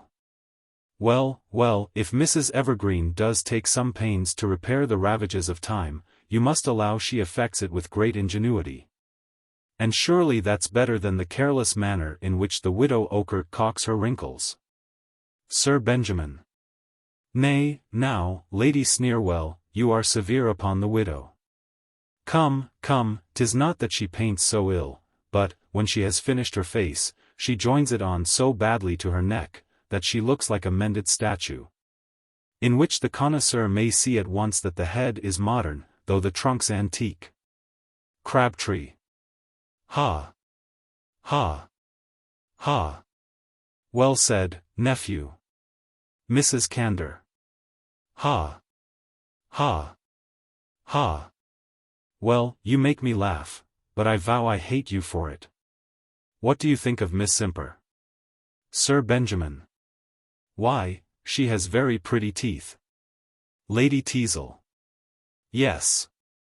And on that account, when she is neither speaking nor laughing, which very seldom happens, she never absolutely shuts her mouth, but leaves it always on ajar, as it were, thus. Shows her teeth. Mrs. Candor. How can you be so ill-natured? Lady Teazle. Nay, I allow even that's better than the pains Mrs. Prim takes to conceal her losses in front. She draws her mouth till it positively resembles the aperture of a poor's box, and all her words appear to slide out edgewise, as it were, thus, how do you do, madam? Yes, madam. Mimics. Lady Sneerwell. Very well, Lady Teazle, I see you can be a little severe. Lady Teazle. In defense of a friend it is but justice. But here comes Sir Peter to spoil our pleasantry. Enter Sir Peter Teazle. Sir Peter. Ladies, you're most obedient. Aside. Mercy on me, here is the whole set. A character dead at every word, I suppose. 8. Mrs. Candor. I am rejoiced you are come, Sir Peter. They have been so censorious, and Lady Teazle as bad as anyone. Sir Peter. That must be very distressing to you, indeed, Mrs. Candor. Mrs. Candor. Oh, they will allow good qualities to nobody, not even good nature to our friend, Mrs. Percy. Lady Teazle. What, the fat dowager who was at Mrs. Quadrille's last night? Mrs. Candor. Nay, her bulk is her misfortune, and, when she takes so much pains to get rid of it, you ought not to reflect on her. Lady Sneerwell. That's very true, indeed. Lady Teazle. Yes, no, she almost lives on acids and small whey, laces herself by pulleys. And often, in the hottest noon in summer, you may see her on a little squat pony, with her hair plaited up like a drummer's and puffing round the ring on a full trot. Mrs. Candor. I thank you, Lady Teazle, for defending her. Sir Peter. Yes, a good defense, truly. Mrs. Candor. Truly, Lady Teazle is as censorious as Miss Sallow. Crabtree. Yes, and she is a curious being to pretend to be censorious, an awkward gawky, without any one good point under heaven. Mrs. Candor. Positively you shall not be so very severe. Miss Sallow is a near relation of mine by marriage, and, as for her person, great allowance is to be made. For, let me tell you, a woman labors under many disadvantages who tries to pass for a girl of 36. Lady Sneerwell. Though, surely, she is handsome still, and for the weakness in her eyes, considering how much she reads by candlelight, it is not to be wondered at. Mrs. Candor. True, and then as to her manner. Upon my word, I think it is particularly graceful, considering she never had the least education, for you know her mother was a Welsh milliner, and her father a sugar baker at Bristol. Sir Benjamin. Ah! You are both of you too good-natured. Sir Peter. Yes, damned good-natured. This their own relation. Mercy on me. Aside. Mrs. Candor. For my part, I own I cannot bear to hear a friend ill-spoken of. Sir Peter. No, to be sure. Sir Benjamin. Oh! You are of a moral turn. Mrs. Candor and I can sit for an hour and hear Lady Stucco talk sentiment. Lady Teazle. Nay, I vow Lady Stucco is very well with the dessert after dinner. For she's just like the French fruit one cracks for mottos, made up of paint and proverb. Mrs. Candor. Well, I will never join in ridiculing a friend. And so I constantly tell my cousin Ogle, and you all know what pretensions she has to be critical on beauty. Crabtree. Oh, to be sure. She has herself the oddest countenance that ever was seen. 'Tis a collection of features from all the different countries of the globe. Sir Benjamin. So she has. Indeed, an Irish front. Crabtree. Caledonian locks. Sir Benjamin. Dutch nose. Crabtree. Austrian lips. Sir Benjamin. Complexion of a Spaniard. Crabtree. And teeth à la chinoise. Sir Benjamin.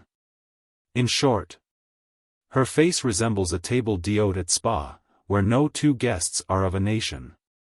Crabtree. Or a congress at the close of a general war, wherein all the members, even to her eyes, appear to have a different interest, and her nose and chin are the only parties likely to join issue. Mrs. Candor. Ha! Ha! Ha! Sir Peter. Mercy on my life, a person they dine with twice a week. Aside. Lady Sneerwell. Go, go, you are a couple of provoking toads. Mrs. Candor. Nay, but I vow you shall not carry the laugh off so, for give me leave to say that Mrs. Ogle. Sir Peter. Madam, madam.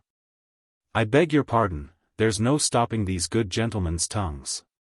But when I tell you, Mrs. Candor, that the lady they are abusing is a particular friend of mine, I hope you'll not take her part. Lady Sneerwell. Ha! Ha! Ha! Well said, Sir Peter. But you are a cruel creature, too phlegmatic yourself for a jest, and too peevish to allow wit in others. Sir Peter.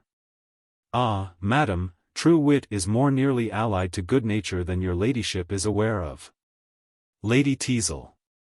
True, Sir Peter, I believe they are so near akin that they can never be united. Sir Benjamin.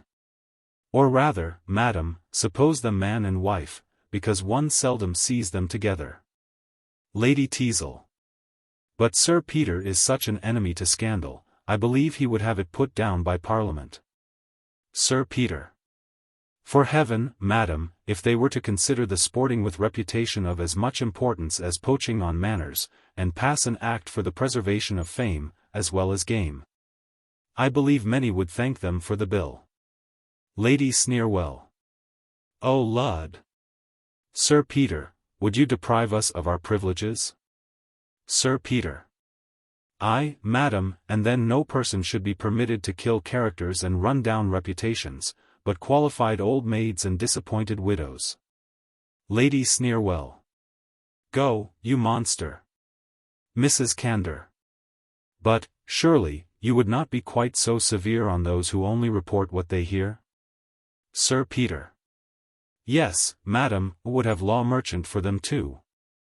9. And in all cases of slander currency, whenever the drawer of the lie was not to be found, the injured party should have a right to come on any of the endorsers. Crabtree. Well, for my part, I believe there never was a scandalous tale without some foundation. Sir Peter. Oh, 9 out of 10 of the malicious inventions are founded on some ridiculous misrepresentation. Lady Sneerwell. Come, ladies, shall we sit down to cards in the next room? Enter servant, who whispers Sir Peter. Sir Peter. I'll be with them directly. Exit servant. I'll get away unperceived. Aside. Lady Sneerwell. Sir Peter, you are not going to leave us? Sir Peter. Your ladyship must excuse me, I'm called away by particular business. But I leave my character behind me. Exit Sir Peter. Sir Benjamin. Well, certainly Lady Teazle, that lord of yours is a strange being. I could tell you some stories of him would make you laugh heartily if he were not your husband. Lady Teazle. Oh, pray don't mind that, come, do let's hear them. Exeunt all but Joseph Surface and Maria. Joseph Surface.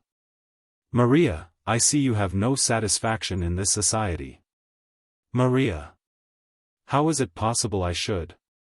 If to raise malicious smiles at the infirmities or misfortunes of those who have never injured us be the province of wit or humor, heaven grant me a double portion of dullness. Joseph Surface.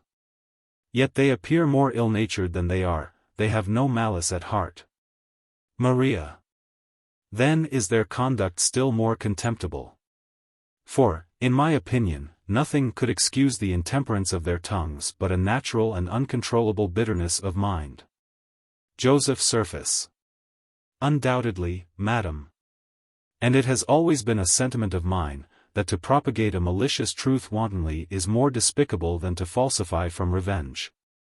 But can you, Maria, feel thus for others, and be unkind to me alone? Is hope to be denied the tenderest passion? Maria. Why will you distress me by renewing this subject? Joseph Surface. Ah, Maria. You would not treat me thus, and oppose your guardian, St. Peter's will, but that I see that profligate Charles is still a favored rival. Maria. Ungenerously urged.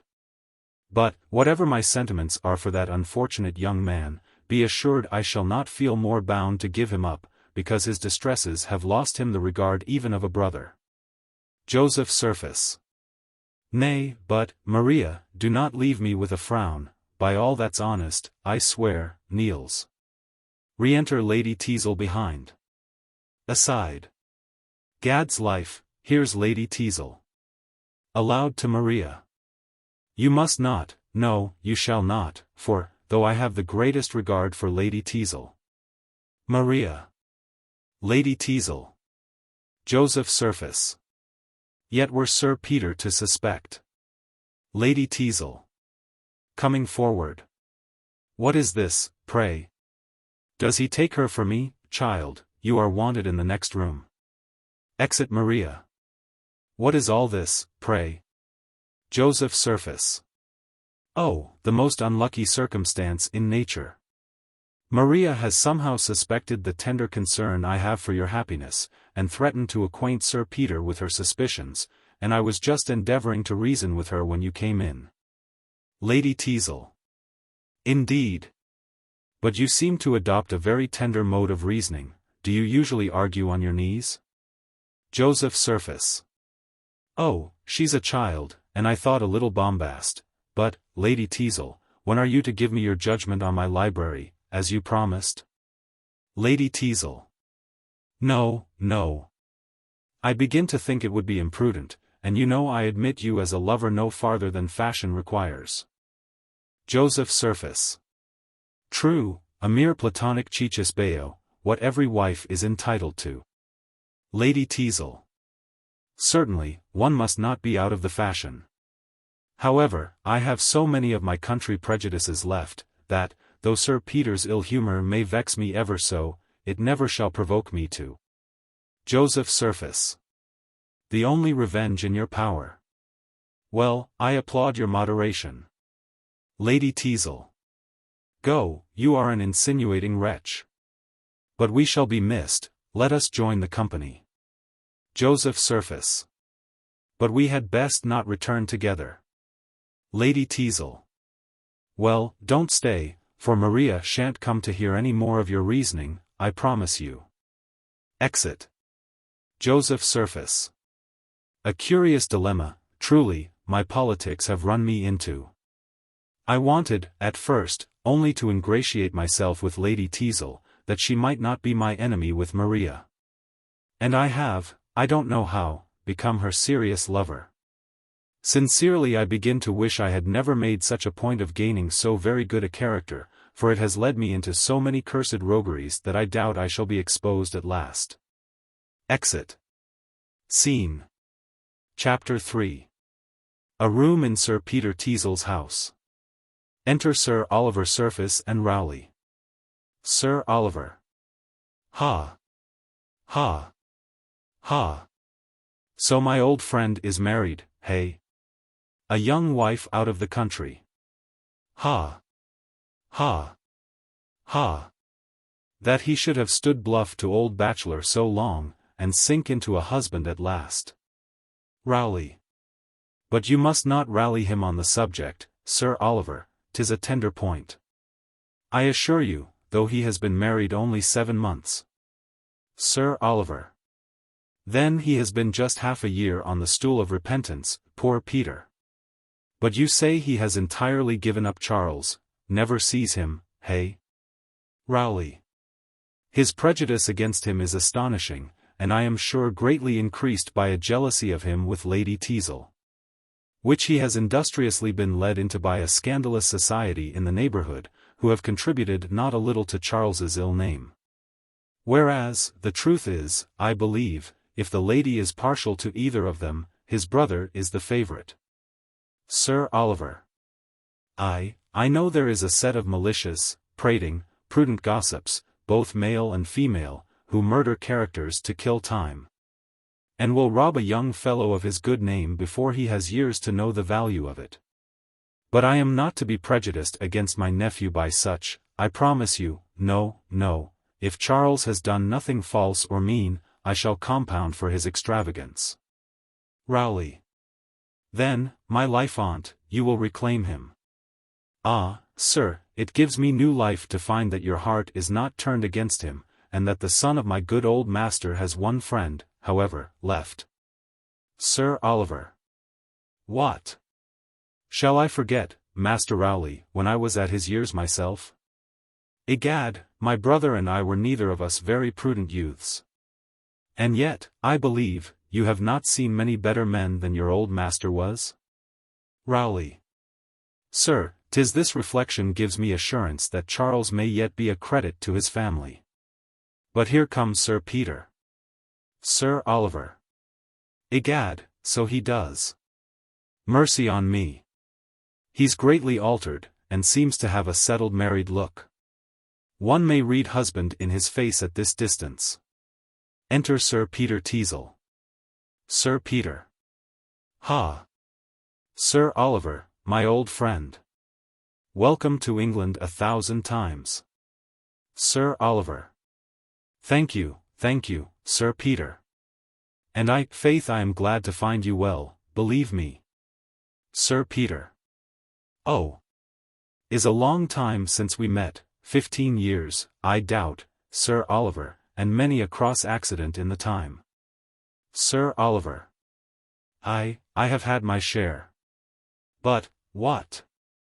I find you are married, hey, my old boy? Well, it can't be helped, and so, I wish you joy with all my heart. Sir Peter. Thank you, Sir Oliver. Yes, I have entered into the happy state, but will not talk of that now. Sir Oliver. True, true, Sir Peter. Old friends should not begin on grievances at first meeting. No, no, no. Rowley. Aside to Sir Oliver. Take care, pray, sir. Sir Oliver. Well, so one of my nephews is a wild rogue, hey? Sir Peter. Wild. Ah. My old friend, I grieve for your disappointment there, he's a lost young man, indeed. However, his brother will make you amends. Joseph is, indeed, what a youth should be, everybody in the world speaks well of him. Sir Oliver. I am sorry to hear it, he has too good a character to be an honest fellow. Everybody speaks well of him. Pshaw. Then he has bowed as low to knaves and fools as to the honest dignity of genius and virtue. Sir Peter. What, Sir Oliver? Do you blame him for not making enemies? Sir Oliver. Yes, if he has merit enough to deserve them. Sir Peter. Well, well, you'll be convinced when you know him. 'Tis edification to hear him converse, he professes the noblest sentiments. Sir Oliver. Oh, plague of his sentiments. If he salutes me with a scrap of morality in his mouth, I shall be sick directly. But, however, don't mistake me, Sir Peter. I don't mean to defend Charles's errors, but, before I form my judgment of either of them, I intend to make a trial of their hearts, and my friend Rowley and I have planned something for the purpose. Rowley. And Sir Peter shall own for once he has been mistaken. Sir Peter. Oh, my life on Joseph's honor. Sir Oliver. Well, come, give us a bottle of good wine, and we'll drink the lad's health, and tell you our scheme. Sir Peter.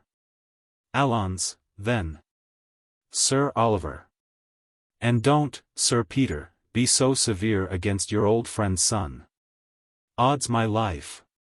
I am not sorry that he has run out of the course a little, for my part, I hate to see prudence clinging to the green suckers of youth. 'Tis like ivy round a sapling, and spoils the growth of the tree. Exeunt. Act. Chapter 3. Scene. Chapter 1. A room in Sir Peter Teazle's house. Enter Sir Peter Teazle, Sir Oliver Surface, and Rowley. Sir Peter. Well, then we will see this fellow first, and have our wine afterwards. But how is this, Master Rowley? I don't see the jet of your scheme. Rowley. Why, sir, this Mr. Stanley, whom I was speaking of, is nearly related to them by their mother. He was once a merchant in Dublin, but has been ruined by a series of undeserved misfortunes. He has applied, by letter, both to Mr. Surface and Charles. From the former he has received nothing but evasive promises of future service, while Charles has done all that his extravagance has left him power to do. And he is, at this time, endeavoring to raise a sum of money, part of which, in the midst of his own distresses, I know he intends for the service of poor Stanley. Sir Oliver. Ah. He is my brother's son. Sir Peter. Well, but how is Sir Oliver personally to? Rowley. Why, sir, I will inform Charles and his brother, that Stanley has obtained permission to apply personally to his friends. And, as they have neither of them ever seen him, let Sir Oliver assume his character, and he will have a fair opportunity of judging, at least, of the benevolence of their dispositions, and believe me, sir, you will find in the youngest brother one who, in the midst of folly and dissipation, has still, as our immortal bard expresses it, a heart to pity, and a hand open as day, for melting charity. Sir Peter. Pshaw. What signifies his having an open hand or purse either, when he has nothing left to give? Well, well, make the trial, if you please. But where is the fellow whom you brought for Sir Oliver to examine, relative to Charles's affairs? Rowley. Below, waiting his commands, and no one can give him better intelligence. This, Sir Oliver, is a friendly Jew, who, to do him justice, has done everything in his power to bring your nephew to a proper sense of his extravagance. Sir Peter. Pray let us have him in. Rowley. Desire Mr. Moses to walk upstairs. Apart to servant. Sir Peter. But, pray, why should you suppose he will speak the truth?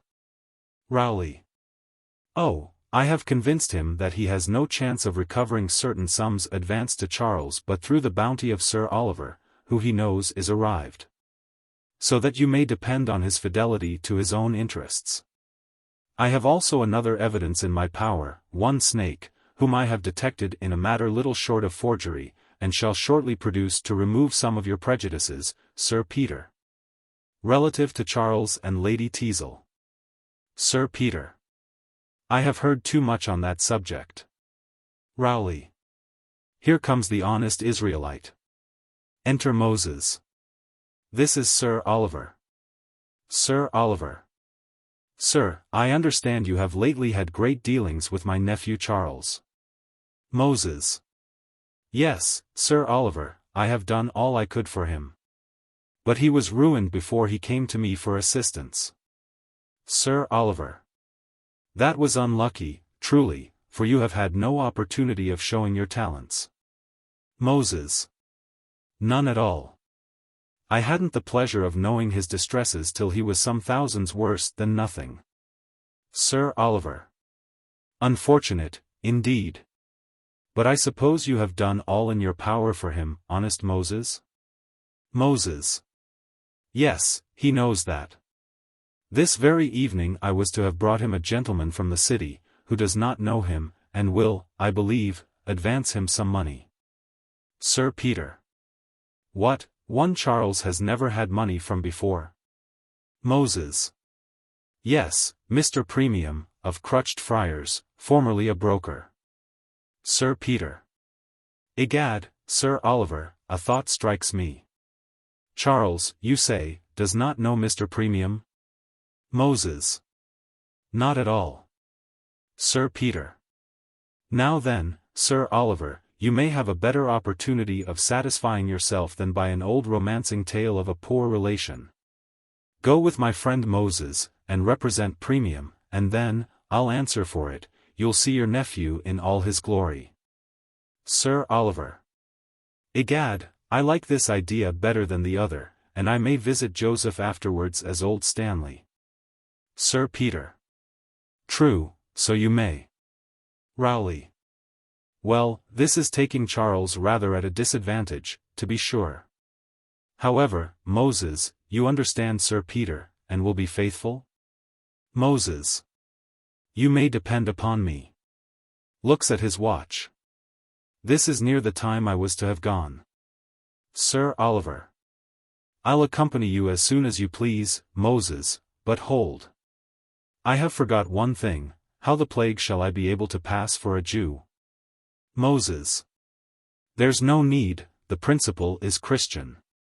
Sir Oliver. Is he? I'm very sorry to hear it.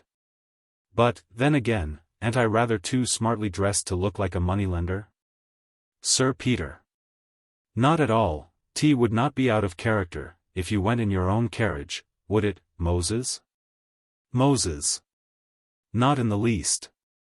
Sir Oliver. Well, but how must I talk? There's certainly some cant of usury and mode of treating that I ought to know. Sir Peter.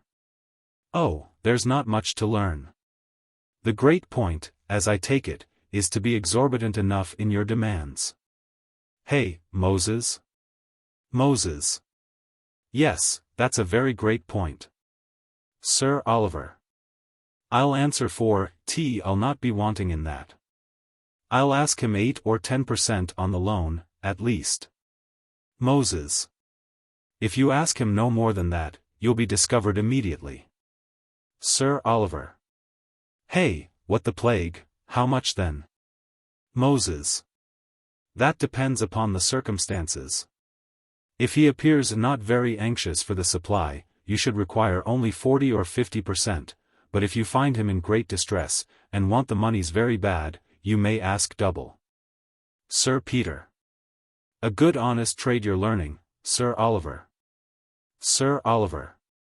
Truly, I think so, and not unprofitable. Moses. Then, you haven't the monies yourself, but are forced to borrow them for him of a friend. Sir Oliver. Oh.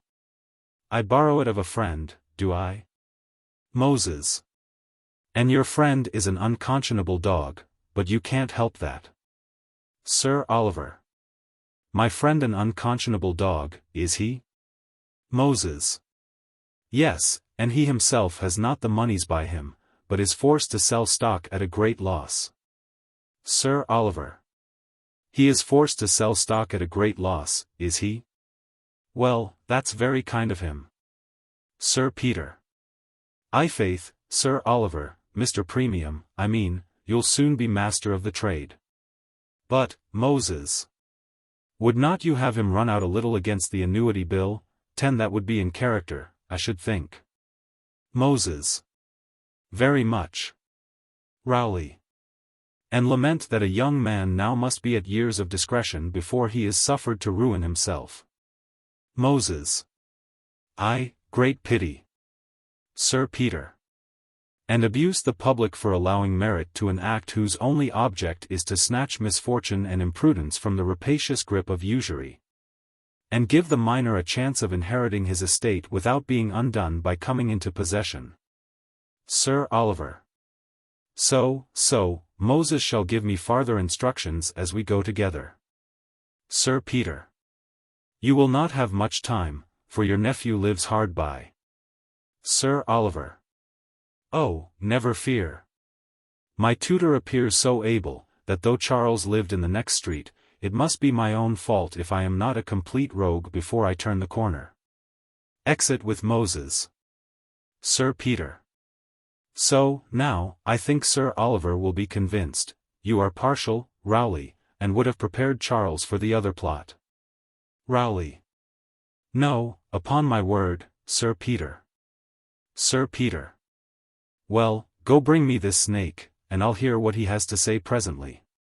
I see Maria, and want to speak with her. Exit Rowley. I should be glad to be convinced my suspicions of Lady Teazle and Charles were unjust. I have never yet opened my mind on this subject to my friend Joseph. I am determined I will do it, he will give me his opinion sincerely. Enter Maria. So, child, has Mr. Surface returned with you? Maria. No, sir, he was engaged. Sir Peter. Well, Maria, do you not reflect, the more you converse with that amiable young man, what return his partiality for you deserves? Maria. Indeed, Sir Peter. Your frequent importunity on this subject distresses me extremely. You compel me to declare that I know no man who has ever paid me a particular attention whom I would not prefer to Mr. Surface. Sir Peter. So, here's perverseness. No, Maria, 'tis Charles only whom you would prefer. 'Tis evident his vices and follies have won your heart. Maria. This is unkind, sir. You know I have obeyed you in neither seeing nor corresponding with him. I have heard enough to convince me that he is unworthy my regard. Yet I cannot think it culpable, if, while my understanding severely condemns his vices, my heart suggests some pity for his distresses. Sir Peter. Well, pity him as much as you please. But give your heart and hand to a worthier object. Maria. Never to his brother. Sir Peter. Go, perverse and obstinate. But take care, madam. You have never yet known what the authority of a guardian is, don't compel me to inform you of it. Maria. I can only say you shall not have just reason. 'Tis true, by my father's will, I am for a short period bound to regard you as his substitute, but must cease to think you so, when you would compel me to be miserable. Exit Maria. Sir Peter. Was ever man so crossed as I am? Everything conspiring to fret me. I had not been involved in matrimony a fortnight, before her father, a hale and hearty man, died, on purpose, I believe, for the pleasure of plaguing me with the care of his daughter. Lady Teazle sings without. But here comes my helpmate. She appears in great good humor. How happy I should be if I could tease her into loving me, though but a little. Enter Lady Teazle. Lady Teazle. Lud. Sir Peter, I hope you haven't been quarreling, Maria. It is not using me well to be ill-humored when I am not by. Sir Peter. Ah, Lady Teazle, you might have the power to make me good-humored at all times. Lady Teazle. I am sure I wish I had. For I want you to be in a charming sweet temper at this moment. Do be good-humored now, and let me have £200, will you? Sir Peter. £200. What, an't I to be in a good humor without paying for it? But speak to me thus, and I faith there's nothing I could refuse you. You shall have it, but seal me a bond for the repayment. Lady Teazle. Oh, no, there, my note of hand will do as well. Offering her hand. Sir Peter. And you shall no longer reproach me with not giving you an independent settlement. I mean shortly to surprise you, but shall we always live thus, hey? Lady Teazle. If you please. I'm sure I don't care how soon we leave off quarreling, provided you'll own you were tired first. Sir Peter. Well, then let our future contest be, who shall be most obliging. Lady Teazle. I assure you, Sir Peter, good nature becomes you. You look now as you did before we were married, when you used to walk with me under the elms, and tell me stories of what a gallant you were in your youth, and chuck me under the chin, you would. And ask me if I thought I could love an old fellow who would deny me nothing, didn't you? Sir Peter. Yes, yes, and you were as kind and attentive. Lady Teazle. So I was, and would always take your part, when my acquaintance used to abuse you, and turn you into ridicule. Sir Peter. Indeed. Lady Teazle. And when my cousin Sophie has called you a stiff, peevish old bachelor, and laughed at me for thinking of marrying one who might be my father. I have always defended you, and said, I didn't think you so ugly by any means. Sir Peter. Thank you. Lady Teazle. And I dared say you'd make a very good sort of a husband. Sir Peter. And you prophesied right. And we shall now be the happiest couple. Lady Teazle. And never differ again? Sir Peter. No, never. 11. Though at the same time, indeed, my dear Lady Teazle, you must watch your temper very seriously, for in all our little quarrels, my dear, if you recollect, my love, you always began first. Lady Teazle. I beg your pardon, my dear Sir Peter, indeed you always gave the provocation. Sir Peter. Now see, my angel. Take care, contradicting isn't the way to keep friends. Lady Teazle. Then don't you begin it, my love. Sir Peter. There, now. You are going on. You don't perceive, my life, that you are just doing the very thing which you know always makes me angry. Lady Teazle. Nay, you know if you will be angry without any reason, my dear. Sir Peter. There. Now you want to quarrel again. Lady Teazle. No, I'm sure I don't, but if you will be so peevish. Sir Peter. There now. Who begins first? Lady Teazle. Why, you, to be sure. I said nothing, but there's no bearing your temper. Sir Peter. No, madam, the fault's in your own temper. Lady Teazle. You are just what my cousin Sophie said you would be. Sir Peter. Your cousin Sophie is a forward, impertinent gypsy. Lady Teazle. You are a great bear, I'm sure, to abuse my relations. Sir Peter. Now may all the plagues of marriage be doubled on me, if ever I try to be friends with you any more. Lady Teazle. So much the better. Sir Peter. No, madam, 'tis evident you never cared a pin for me, and I was a madman to marry you, a pert, rural coquette, that had refused half the honest squires in the neighborhood. Lady Teazle. And I am sure I was a fool to marry you, an old dangling bachelor, who was single at 50 only because he never could meet with anyone who would have him. Sir Peter. Madam, but you were pleased enough to listen to me, you never had such an offer before. Lady Teazle. No. Didn't I refuse Sir Tivy Terrier, who everybody said would have been a better match? For his estate is just as good as yours, and he has broke his neck since we have been married. Sir Peter. I have done with you, madam. You are an unfeeling, ungrateful, but there's an end of everything. I believe you capable of everything that is bad. Yes, madam, I now believe the reports relative to you and Charles, madam. Yes, madam, you and Charles are, not without grounds. Lady Teazle. Take care, Sir Peter. You had better not insinuate any such thing. I'll not be suspected without cause, I promise you. Sir Peter. Very well, madam. Very well. A separate maintenance as soon as you please. Yes, madam, or a divorce. I'll make an example of myself for the benefit of all old bachelors.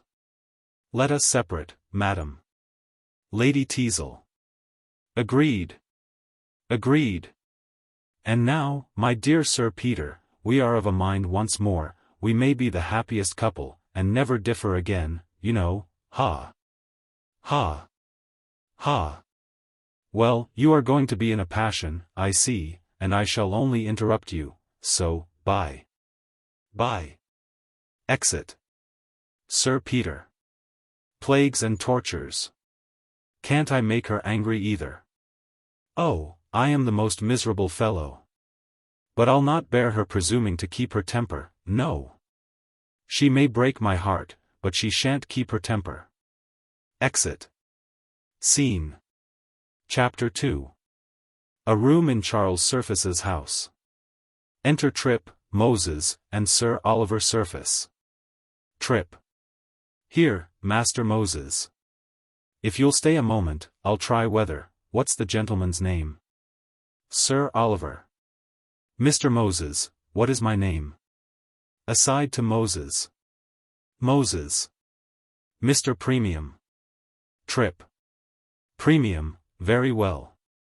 Exit Trip, taking snuff. Sir Oliver. To judge by the servants, one wouldn't believe the master was ruined. But what, sure, this was my brother's house. Moses. Yes, sir. Mr. Charles bought it of Mr. Joseph, with the furniture, pictures, etc., just as the old gentleman left it. Sir Peter thought it a piece of extravagance in him. Sir Oliver. In my mind, the other's economy in selling it to him was more reprehensible by half. Re-enter Trip. Trip. My master says you must wait, gentlemen, he has company, and can't speak with you yet. Sir Oliver. If he knew who it was wanted to see him, perhaps he would not send such a message. Trip. Yes, yes, sir, he knows you are here, I did not forget little Premium, no, no, no. Sir Oliver. Very well, and I pray, sir, what may be your name? Trip. Trip, sir. My name is Trip, at your service. Sir Oliver. Well, then, Mr. Trip, you have a pleasant sort of place here, I guess? Trip. Why, yes, here are 3 or 4 of us pass our time agreeably enough. But then our wages are sometimes a little in arrear, and not very great either, but £50 a year, and find our own bags and bouquets, 12. Sir Oliver. Bags and bouquets. Halters and bastinadoes. Aside. Trip. And apropos, Moses, have you been able to get me that little bill discounted? Sir Oliver. Wants to raise money too, mercy on me. Has his distresses too, I warrant, like a lord, and affects creditors and duns. Aside. Moses. Tea was not to be done, indeed, Mr. Tripp. Tripp. Good lack, you surprise me. My friend Brush has endorsed it, and I thought when he put his name at the back of a bill 'twas the same as cash. Moses. No, tea wouldn't do. Tripp. A small sum, but £20. Hark ye, Moses, do you think you couldn't get it me by way of annuity? Sir Oliver. An annuity. Ha. Ha. A footman raise money by way of annuity. Well done, luxury, egad. Aside. Moses. Well, but you must insure your place. Tripp. Oh, with all my heart. I'll insure my place and my life too, if you please. Sir Oliver. It is more than I would your neck. Aside. Moses. But is there nothing you could deposit? Tripp. Why, nothing. Capital of my master's wardrobe has dropped lately. But I could give you a mortgage on some of his winter clothes, with equity of redemption before November, or you shall have the reversion of the French velvet.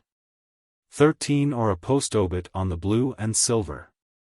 These, I should think, Moses, with a few pair of point ruffles, as a collateral security, hey, my little fellow?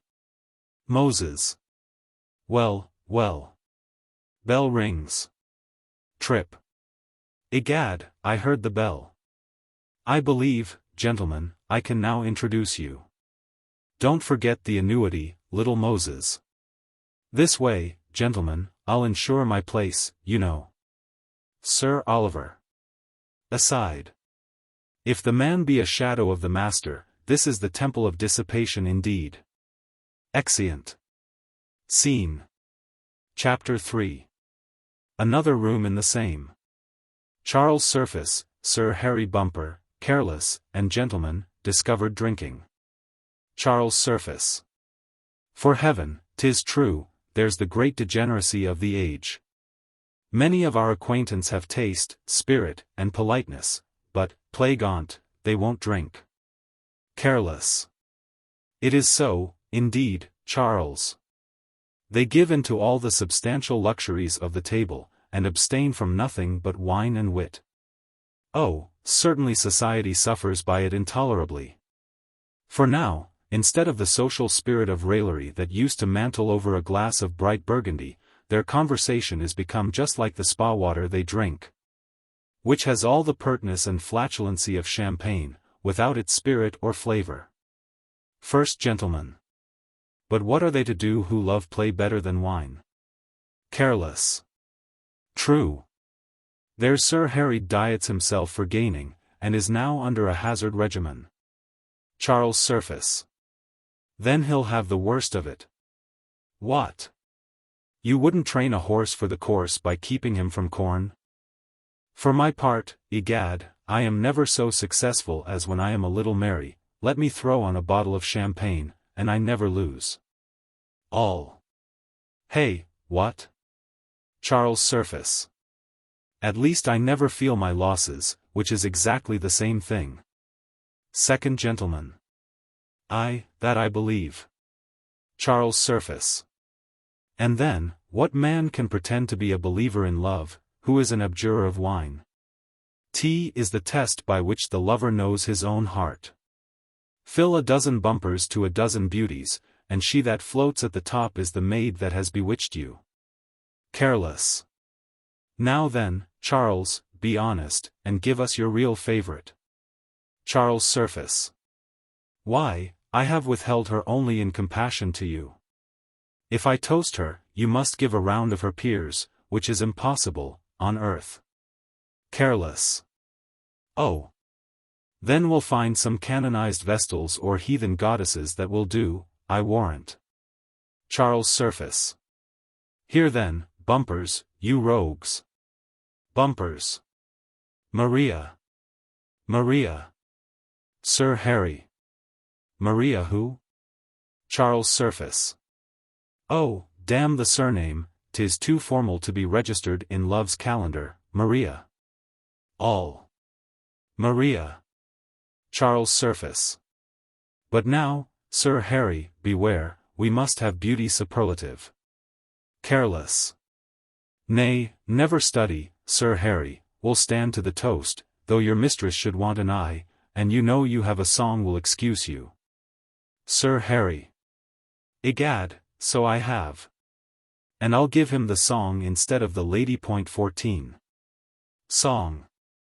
Here's to the maiden of bashful 15. Here's to the widow of 50. Here's to the flaunting extravagant queen. And here's to the housewife that's thrifty. Chorus. Let the toast pass. Drink to the lass. I'll warrant she'll prove an excuse for the glass. Here's to the charmer whose dimples we prize. Now to the maid who has none, sir. Here's to the girl with a pair of blue eyes. And here's to the nymph with but one, sir. Chorus. Let the toast pass, etc. Here's to the maid with a bosom of snow. Now to her that's as brown as a berry. Here's to the wife with a face full of woe. And now to the damsel that's merry. Chorus. Let the toast pass, etc. For let M be clumsy, or let M be slim. Young or ancient, I care not a feather. So fill a pint bumper quite up to the brim. So fill up your glasses, nay, fill to the brim.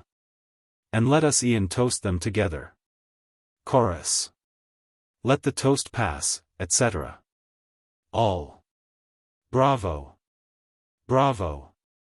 Enter Trip, and whispers Charles Surface. Charles Surface.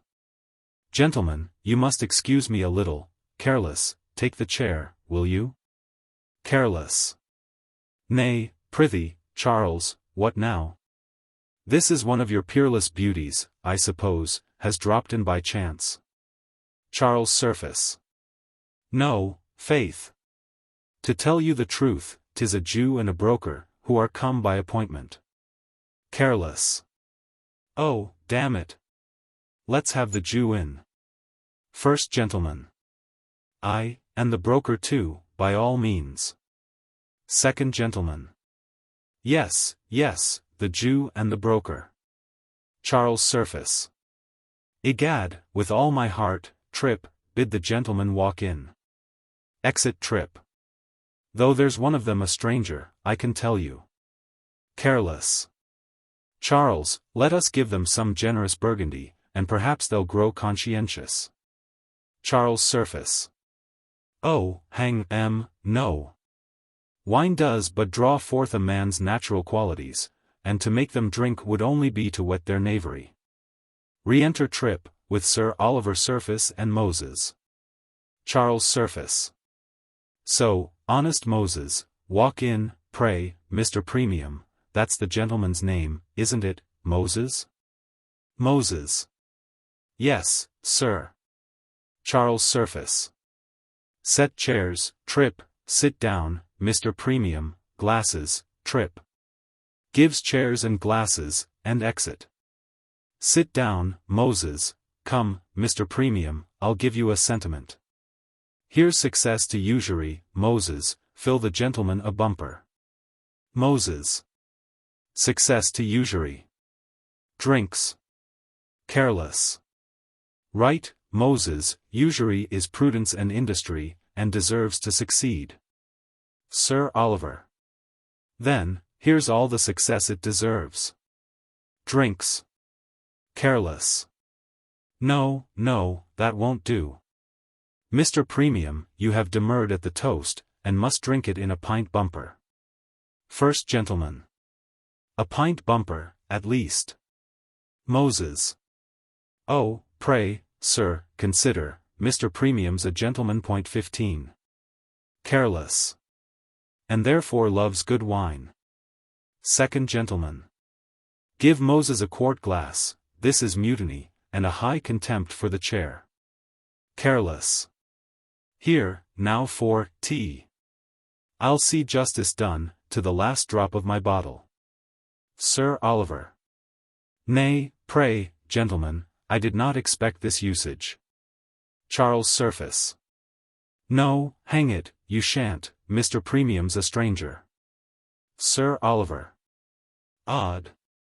I wish I was well out of their company. Aside. Careless. Plague on them. If they won't drink, we'll not sit down with them. Come, Harry, the dice are in the next room. Charles, you'll join us when you have finished your business with the gentleman? Charles Surface. I will. I will. Exeunt Sir Harry Bumper and gentlemen, Careless following. Careless. Careless. Returning. Well. Charles Surface. Perhaps I may want you. Careless. Oh, you know I am always ready, word, note, or bond, 'tis all the same to me. Exit. Moses. Sir, this is Mr. Premium, a gentleman of the strictest honor and secrecy, and always performs what he undertakes. Mr. Premium, this is Charles Surface. Shaw. Have done. Sir, my friend Moses is a very honest fellow, but a little slow at expression. He'll be an hour giving us our titles. Mr. Premium, the plain state of the matter is this: I am an extravagant young fellow who wants to borrow money, you I take to be a prudent old fellow, who have got money to lend.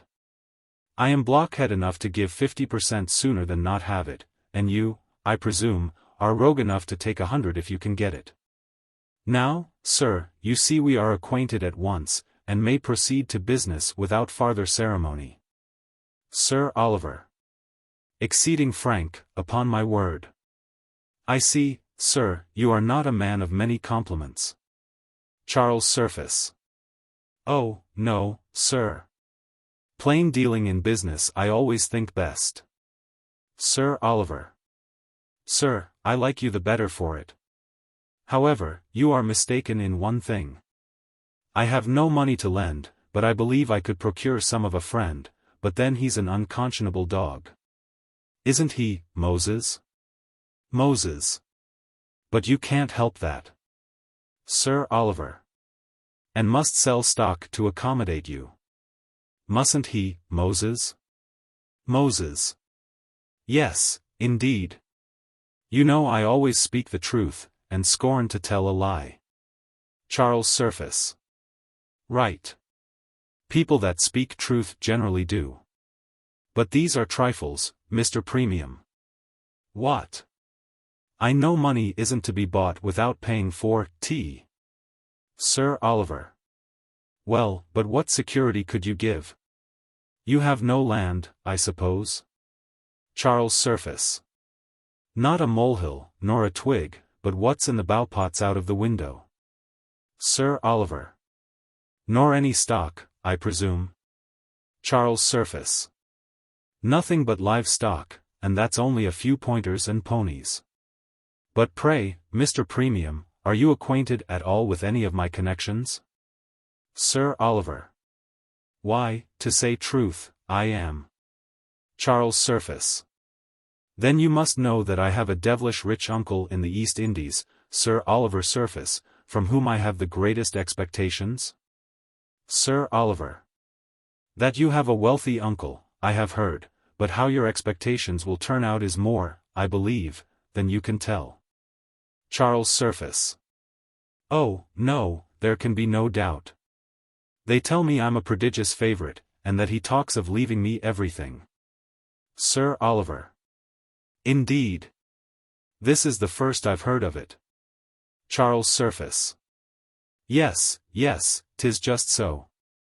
Moses knows 'tis true, don't you, Moses? Moses. Oh, yes. I'll swear to T.16. Sir Oliver. Egad, they'll persuade me presently I'm at Bengal. Aside. Charles Surface. Now I propose, Mr. Premium, if it's agreeable to you, a post-obit on Sir Oliver's life. Though at the same time the old fellow has been so liberal to me, that I give you my word, I should be very sorry to hear that anything had happened to him. Sir Oliver. Not more than I should, I assure you. But the bond you mention happens to be just the worst security you could offer me, for I might live to 100 and never see the principal. Charles Surface. Oh, yes, you would. The moment Sir Oliver dies, you know, you would come on me for the money. Sir Oliver. Then I believe I should be the most unwelcome dun you ever had in your life. Charles Surface. What? I suppose you're afraid that Sir Oliver is too good a life? Sir Oliver. No, indeed I am not, though I have heard he is as hale and healthy as any man of his years in Christendom. Charles Surface. There, again, now you are misinformed. No, no, the climate has hurt him considerably, poor Uncle Oliver. Yes, yes, he breaks apace, I'm told, and is so much altered lately that his nearest relations don't know him. Sir Oliver. No. Ha. Ha. Ha. So much altered lately that his nearest relations don't know him. Ha. Ha. Ha. Egad, ha. Ha. Ha. Charles Surface.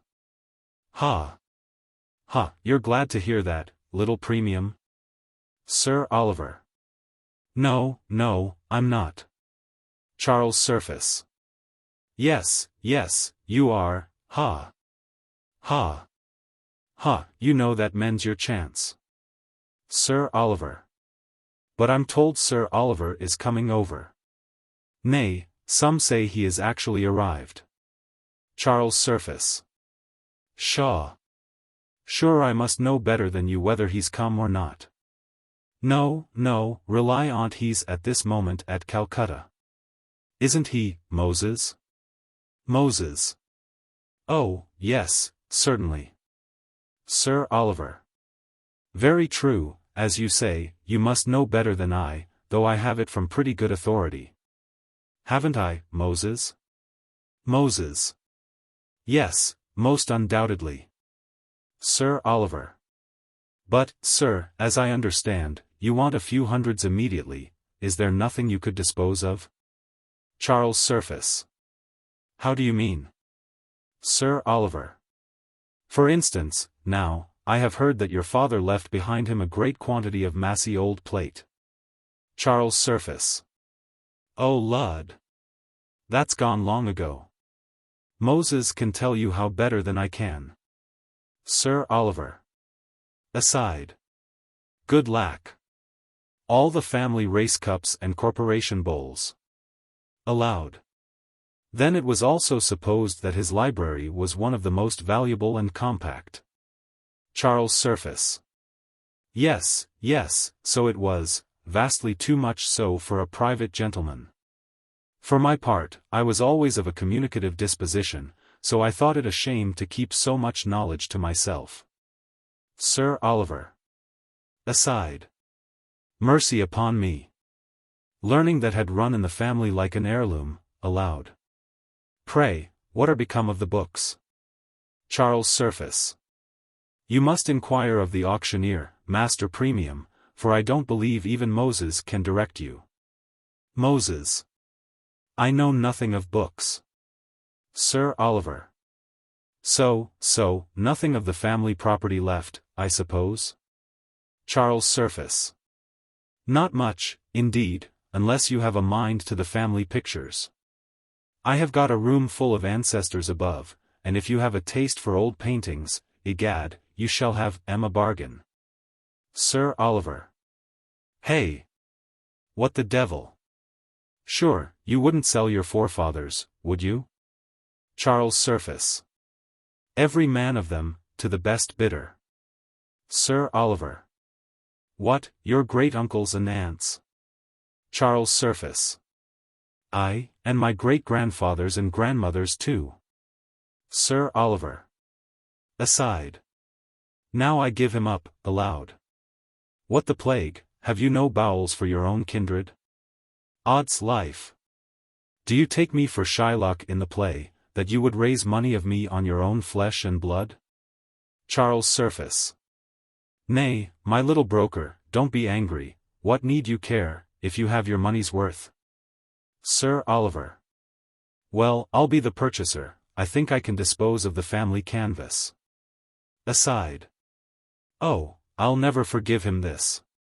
Never. Re-enter Careless. Careless. Come, Charles, what keeps you? Charles surface. I can't come yet. Faith, we are going to have a sale above stairs, here's little premium will buy all my ancestors. Careless. Oh, burn your ancestors. Charles surface. No, he may do that afterwards, if he pleases. Stay, Careless, we want you, egad, you shall be auctioneer, so come along with us. Careless. Oh, have with you, if that's the case. I can handle a hammer as well as a dice-box. Going. Going. Sir Oliver. Oh, the profligates. Aside. Charles surface. Come, Moses, you shall be a praiser, if we want one. Gad's life, little premium, you don't seem to like the business? Sir Oliver. Oh, yes, I do, vastly. Ha. Ha. Ha. Yes, yes, I think it a rare joke to sell one's family by auction, ha. Ha, aside. Oh, the prodigal. Charles surface. To be sure. When a man wants money, where the plague should he get assistance, if he can't make free with his own relations? Sir Oliver. I'll never forgive him, never. Never. Exeunt. Act. Chapter 4. Scene. Chapter 1. A picture room in Charles Surface's house. Enter Charles Surface, Sir Oliver Surface, Moses, and Careless. Charles Surface. Walk in, gentlemen, pray walk in, here they are, the family of the Surfaces, up to the conquest. Sir Oliver. And, in my opinion, a goodly collection. Charles Surface. Aye, these are done in the true spirit of portrait painting, no volontiers grace or expression. Not like the works of your modern Raphaels, who give you the strongest resemblance, yet contrive to make your portrait independent of you, so that you may sink the original and not hurt the picture. No, the merit of these is the inveterate likeness, all stiff and awkward as the originals, and like nothing in human nature besides. Sir Oliver. Ah! We shall never see such figures of men again. Charles Surface. I hope not. Well, you see, Master Premium, what a domestic character I am, here I sit of an evening surrounded by my family. But come, get to your pulpit, Mr. Auctioneer, 17 here's an old gouty chair of my grandfather's will answer the purpose. Careless. Aye, this will do. But, Charles, I haven't a hammer. And what's an auctioneer without his hammer?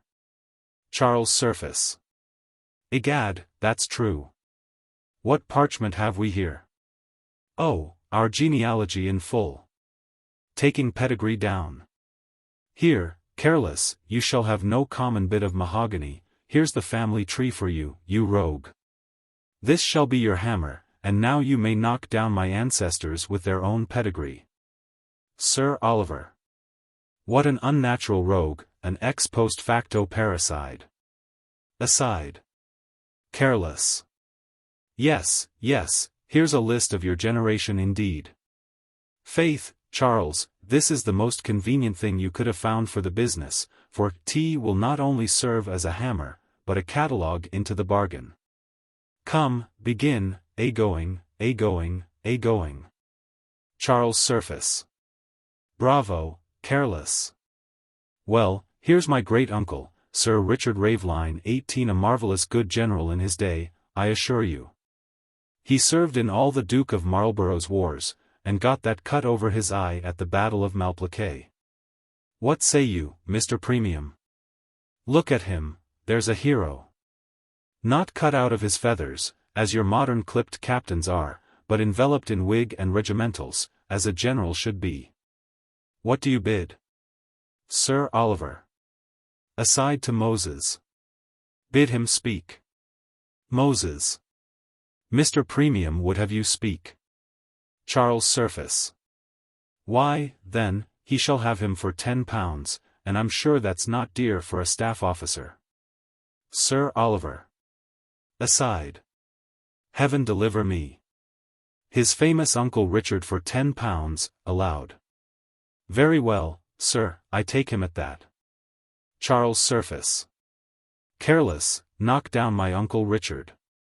Here, now, is a maiden sister of his, my great-aunt Deborah, done by Kneller, thought to be in his best manner, and a very formidable likeness. There she is, you see, a shepherdess feeding her flock.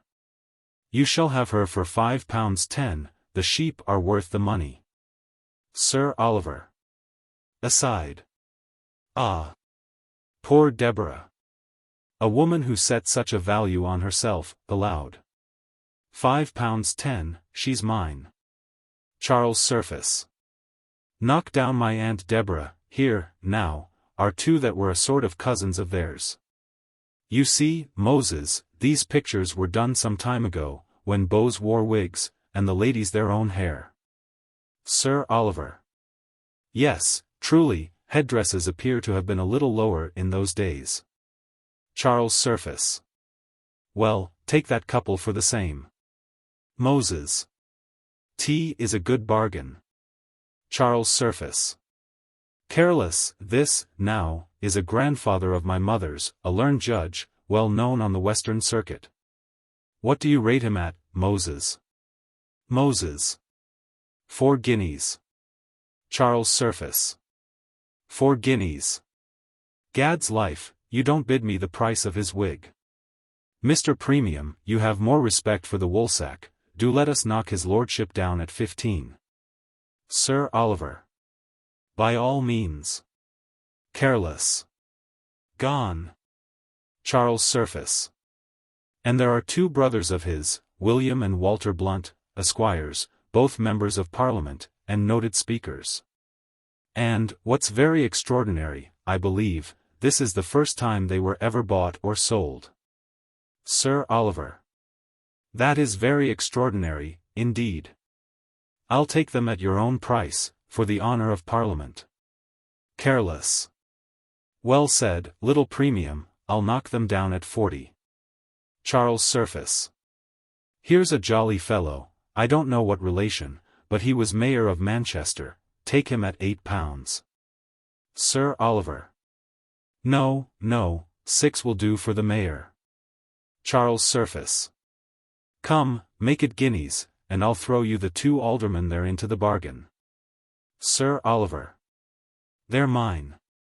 Charles Surface. Careless, knock down the Mayor and aldermen. But, plague on't. We shall be all day retailing in this manner, do let us deal wholesale, what say you, little Premium? Give me £300 for the rest of the family in the lump. Careless. Aye, that will be the best way. Sir Oliver. Well, anything to accommodate you, they are mine. But there is one portrait which you have always passed over. Careless. What, that ill-looking little fellow over the settee? Sir Oliver. Yes, sir, I mean that. Though I don't think him so ill-looking a little fellow, by any means. Charles Surface. What, that, oh, that's my Uncle Oliver. 'Twas done before he went to India. Careless. Your Uncle Oliver, gad, then you'll never be friends, Charles. That, now, to me, is as stern a looking rogue as ever I saw, an unforgiving eye, and a damned disinheriting countenance. An inveterate knave, depend on't. Don't you think so, little Premium? Sir Oliver. Upon my soul, sir, I do not. I think it is as honest a looking face as any in the room, dead or alive. But I suppose Uncle Oliver goes with the rest of the lumber? Charles Surface. No, hang it. I'll not part with poor Noel. The old fellow has been very good to me, and, egad, I'll keep his picture while I've a room to put it in. Sir Oliver. Aside. The rogue's my nephew after all, aloud. But, sir, I have somehow taken a fancy to that picture. Charles Surface.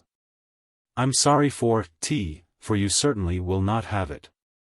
Oons, haven't you got enough of them? Sir Oliver. Aside. I forgive him everything, aloud. But, sir, when I take a whim in my head, I don't value money. I'll give you as much for that as for all the rest. Charles Surface. Don't tease me, master broker, I tell you I'll not part with it, and there's an end of it. Sir Oliver. Aside. How like his father the dog is, aloud. Well, I have done. Aside. I did not perceive it before, but I think I never saw such a striking resemblance. Aloud. Here is a draft for your sum. Charles Surface. Why, 'tis for £800. Sir Oliver. You will not let Sir Oliver go? Charles Surface. Zounds. No. I tell you once more. Sir Oliver. Then never mind the difference, we'll balance that another time. But give me your hand on the bargain, you are an honest fellow, Charles, I beg pardon, sir, for being so free. Come, Moses. Charles Surface. Egad, this is a whimsical old fellow, but hark ye, premium, you'll prepare lodgings for these gentlemen. Sir Oliver. Yes, I'll send for them in a day or two. Charles Surface. But hold. Do now send a genteel conveyance for them, for, I assure you, they were most of them used to ride in their own carriages. Sir Oliver. I will, for all but Oliver. Charles Surface. Aye, all but the little nabob. Sir Oliver. You're fixed on that? Charles Surface. Peremptorily. Sir Oliver. Aside. A dear extravagant rogue, aloud. Good day. Come, Moses. Aside. Let me hear now who dares call him profligate. Exit with Moses. Careless. Why, this is the oddest genius of the sort I ever met with. Charles Surface. Egad, he's the prince of brokers, I think. I wonder how the devil Moses got acquainted with so honest a fellow. Ha! Here's Rowley. Do, Careless, say I'll join the company in a few moments. Careless. I will, but don't let that old blockhead persuade you to squander any of that money on old musty debts, or any such nonsense, for tradesmen, Charles, are the most exorbitant fellows. Charles Surface. Very true, and paying them is only encouraging them. Careless. Nothing else. Charles Surface. I, never fear. Exit Careless. So. This was an odd old fellow, indeed. Let me see, 2/3 of this is mine by right, 530 odd pounds. For heaven. I find one's ancestors are more valuable relations than I took them for. Ladies and gentlemen, your most obedient and very grateful servant, bows ceremoniously to the pictures. Enter Rowley. Ha! Old Rowley. Egad, you are just come in time to take leave of your old acquaintance. Rowley. Yes, I heard they were going. But I wonder you can have such spirits under so many distresses. Charles Surface. Why, there's the point. My distresses are so many, that I can't afford to part with my spirits. But I shall be rich and splenetic, all in good time. However, I suppose you are surprised that I am not more sorrowful at parting with so many near relations. To be sure, 'tis very affecting, but you see they never move a muscle, so why should I? Rowley. There's no making you serious a moment. Charles Surface. Yes, faith, I am so now. Here, my honest Rowley, here, get me this change directly, and take £100 of it immediately to old Stanley. Rowley. £100. Consider only. Charles Surface. Gad's life, don't talk about it. Poor Stanley's wants are pressing, and, if you don't make haste, we shall have someone call that has a better right to the money. Rowley. Ah. There's the point. I never will cease dunning you with the old proverb. Charles Surface. Be just before your generous point 19, why, so I would if I could. But justice is an old, hobbling beldame, and I can't get her to keep pace with generosity, for the soul of me. Rowley. Yet, Charles, believe me, 1 hour's reflection. Charles Surface. Aye, it's very true, but, hark ye, Rowley, while I have, by heaven I'll give, so, damn your economy. And now for hazard. Exeunt. Scene. Chapter 2. Another room in the same. Enter Sir Oliver Surface and Moses. Moses. Well, sir, I think, as Sir Peter said, you have seen Mr. Charles in high glory, 'tis great pity he's so extravagant. Sir Oliver. True, but he would not sell my picture. Moses. And loves wine and women so much. Sir Oliver. But he would not sell my picture. Moses. And game so deep. Sir Oliver. But he would not sell my picture. Oh, here's Rowley. Enter Rowley. Rowley. So, Sir Oliver, I find you have made a purchase.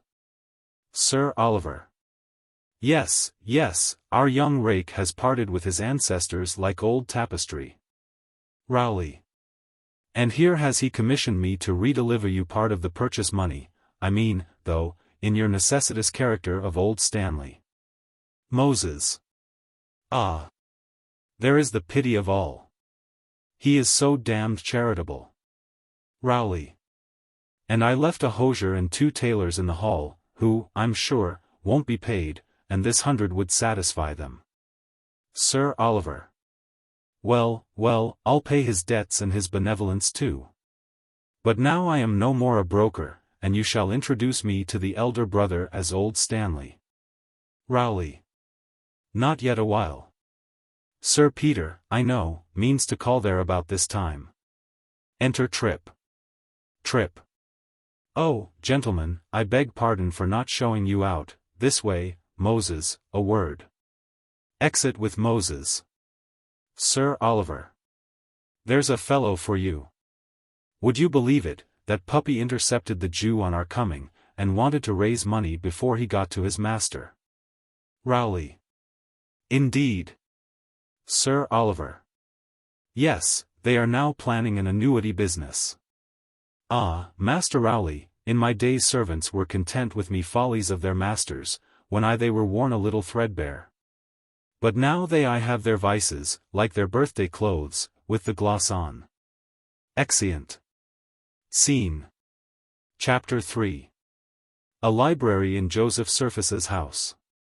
Enter Joseph Surface and servant. Joseph Surface. No letter from Lady Teazle? Servant. No, sir. Joseph Surface. Aside. I am surprised she has not sent, if she is prevented from coming. Sir Peter certainly does not suspect me. Yet I wish I may not lose the heiress through the scrape I have drawn myself into with the wife. However, Charles's imprudence and bad character are great points in my favor. Knocking heard without. Servant. Sir, I believe that must be Lady Teazle. Joseph Surface. Hold. See whether it is or not, before you go to the door. I have a particular message for you if it should be my brother. Servant. T is her ladyship, sir. She always leaves her chair at the milliner's in the next street. Joseph Surface. Stay, draw that screen before the windows 20, that will do. My opposite neighbor is a maiden lady of so curious a temper. Servant draws the screen, and exit. I have a difficult hand to play in this affair. Lady Teazle has lately suspected my views on Maria, but she must by no means be let into that secret, at least till I have her more in my power. Enter Lady Teazle. Lady Teazle. What, sentiment in soliloquy now? Have you been very impatient? Oh Lud! Don't pretend to look grave. I vow I couldn't come before. Joseph Surface. Oh madam, punctuality is a species of constancy, very unfashionable in a lady of quality. Places chairs and sits after Lady Teazle is seated. Lady Teazle. Upon my word, you ought to pity me. Do you know Sir Peter has grown so ill-natured to me of late, and so jealous of Charles too? That's the best of the story, isn't it? Joseph Surface. I am glad my scandalous friends keep that up. Aside. Lady Teazle. I am sure I wish he would let Maria marry him, and then perhaps he would be convinced. Don't you, Mr. Surface? Joseph Surface. Aside. Indeed I do not. Aloud. Oh, certainly I do. For then my dear Lady Teazle would also be convinced how wrong her suspicions were of my having any design on the silly girl. Lady Teazle. Well, I'm inclined to believe you. But isn't it provoking, to have the most ill-natured thing said of one? And there's my friend Lady Sneerwell has circulated I don't know how many scandalous tales of me, and all without any foundation too. That's what vexes me. Joseph Surface. Ay, madam, to be sure, that is the provoking circumstance, without foundation, yes, there's the mortification, indeed. For, when a scandalous story is believed against one, there certainly is no comfort like the consciousness of having deserved it. Lady Teazle. No, to be sure, then I'd forgive their malice. But to attack me, who am really so innocent, and who never say an ill-natured thing of anybody, that is, of any friend. And then Sir Peter, too, to have him so peevish, and so suspicious, when I know the integrity of my own heart, indeed 'tis monstrous. Joseph Surface. But, my dear Lady Teazle, 'tis your own fault if you suffer it. When a husband entertains a groundless suspicion of his wife, and withdraws his confidence from her, the original compact is broken. And she owes it to the honor of her sex to endeavor to outwit him. Lady Teazle. Indeed, so that, if he suspects me without cause, it follows, that the best way of curing his jealousy is to give him reason for t. Joseph Surface. Undoubtedly, for your husband should never be deceived in you, and in that case it becomes you to be frail in compliment to his discernment. Lady Teazle. To be sure, what you say is very reasonable, and when the consciousness of my innocence. Joseph Surface. Ah, my dear madam, there is the great mistake. 'Tis this very conscious innocence that is of the greatest prejudice to you. Point 21 What is it makes you negligent of forms, and careless of the world's opinion? Why, the consciousness of your own innocence. What makes you thoughtless in your conduct and apt to run into 1,000 little imprudences? Why, the consciousness of your own innocence. What makes you impatient of Sir Peter's temper, and outrageous at his suspicions? Why, the consciousness of your innocence. Lady Teazle. T is very true. Joseph Surface. Now, my dear Lady Teazle, if you would but once make a trifling faux pas, you can't conceive how cautious you would grow, and how ready to humor and agree with your husband. Lady Teazle. Do you think so? Joseph Surface. Oh, I am sure on't. And then you would find all scandal would cease at once, for, in short, your character at present is like a person in a plethora, absolutely dying from too much health. Lady Teazle. So. Then I perceive your prescription is, that I must sin in my own defense, and part with my virtue to preserve my reputation? Joseph Surface. Exactly so, upon my credit, ma'am. Lady Teazle. Well, certainly this is the oddest doctrine, and the newest receipt for avoiding calumny. Joseph Surface. An infallible one, believe me. Prudence, like experience, must be paid for. Lady Teazle. Why, if my understanding were once convinced. Joseph Surface. Oh, certainly, madam, your understanding should be convinced. Yes, yes, heaven forbid I should persuade you to do anything you thought wrong. No, no, I have too much honor to desire it. Lady Teazle. Don't you think we may as well leave honor out of the argument? Rises. Joseph Surface. Ah, the ill effects of your country education, I see, still remain with you. Lady Teazle. I doubt they do indeed, and I will fairly own to you, that if I could be persuaded to do wrong, it would be by Sir Peter's ill usage sooner than your honourable logic, after all. Joseph Surface. Then, by this hand, which he is unworthy of, taking her hand. Re-enter servant. 'Sdeath, you blockhead, what do you want? Servant. I beg your pardon, sir, but I thought you would not choose Sir Peter to come up without announcing him. Joseph Surface. Sir Peter, Uans, the devil. Lady Teazle. Sir Peter. Oh Lud. I'm ruined. I'm ruined. Servant. Sir, 'twasn't I let him in. Lady Teazle. Oh. I'm quite undone. What will become of me? Now, Mr. Logic, oh. Mercy, sir, he's on the stairs, I'll get behind here, and if ever I'm so imprudent again, goes behind the screen. Joseph Surface. Give me that book. Sits down. Servant pretends to adjust his chair. Enter Sir Peter Teazle. Sir Peter. Aye, ever improving himself, Mr. Surface, Mr. Surface, pats Joseph on the shoulder. Joseph Surface. Oh, my dear Sir Peter, I beg your pardon, gaping, throws away the book. I have been dozing over a stupid book. Well, I am much obliged to you for this call. You haven't been here, I believe, since I fitted up this room. Books, you know, are the only things in which I am a coxcomb. Sir Peter. Tea is very neat indeed. Well, well, that's proper. And you can make even your screen a source of knowledge, hung, I perceive, with maps. Joseph Surface. Oh, yes, I find great use in that screen. Sir Peter. I dare say you must, certainly, when you want to find anything in a hurry. Joseph Surface. Aye, or to hide anything in a hurry either. Aside. Sir Peter. Well, I have a little private business. Joseph Surface. You need not stay. To servant. Servant. No, sir. Exit. Joseph Surface.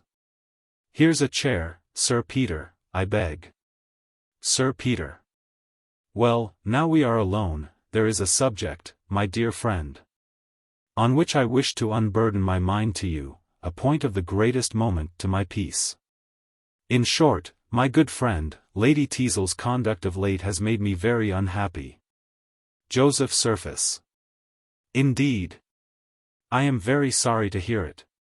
Sir Peter.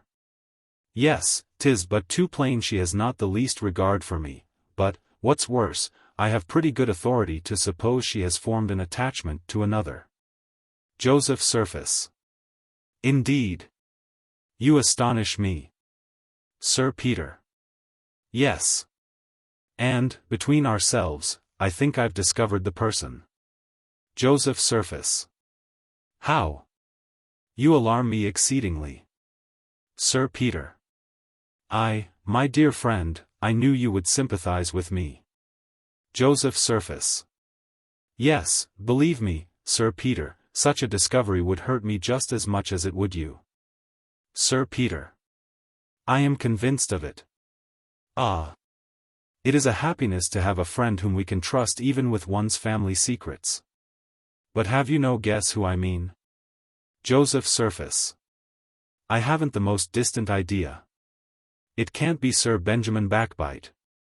Sir Peter. Oh, no. What say you to Charles? Joseph Surface.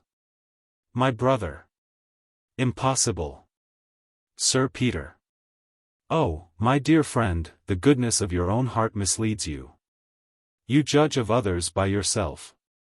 Joseph Surface. Certainly, Sir Peter, the heart that is conscious of its own integrity is ever slow to credit another's treachery. Sir Peter. True. But your brother has no sentiment, you never hear him talk so.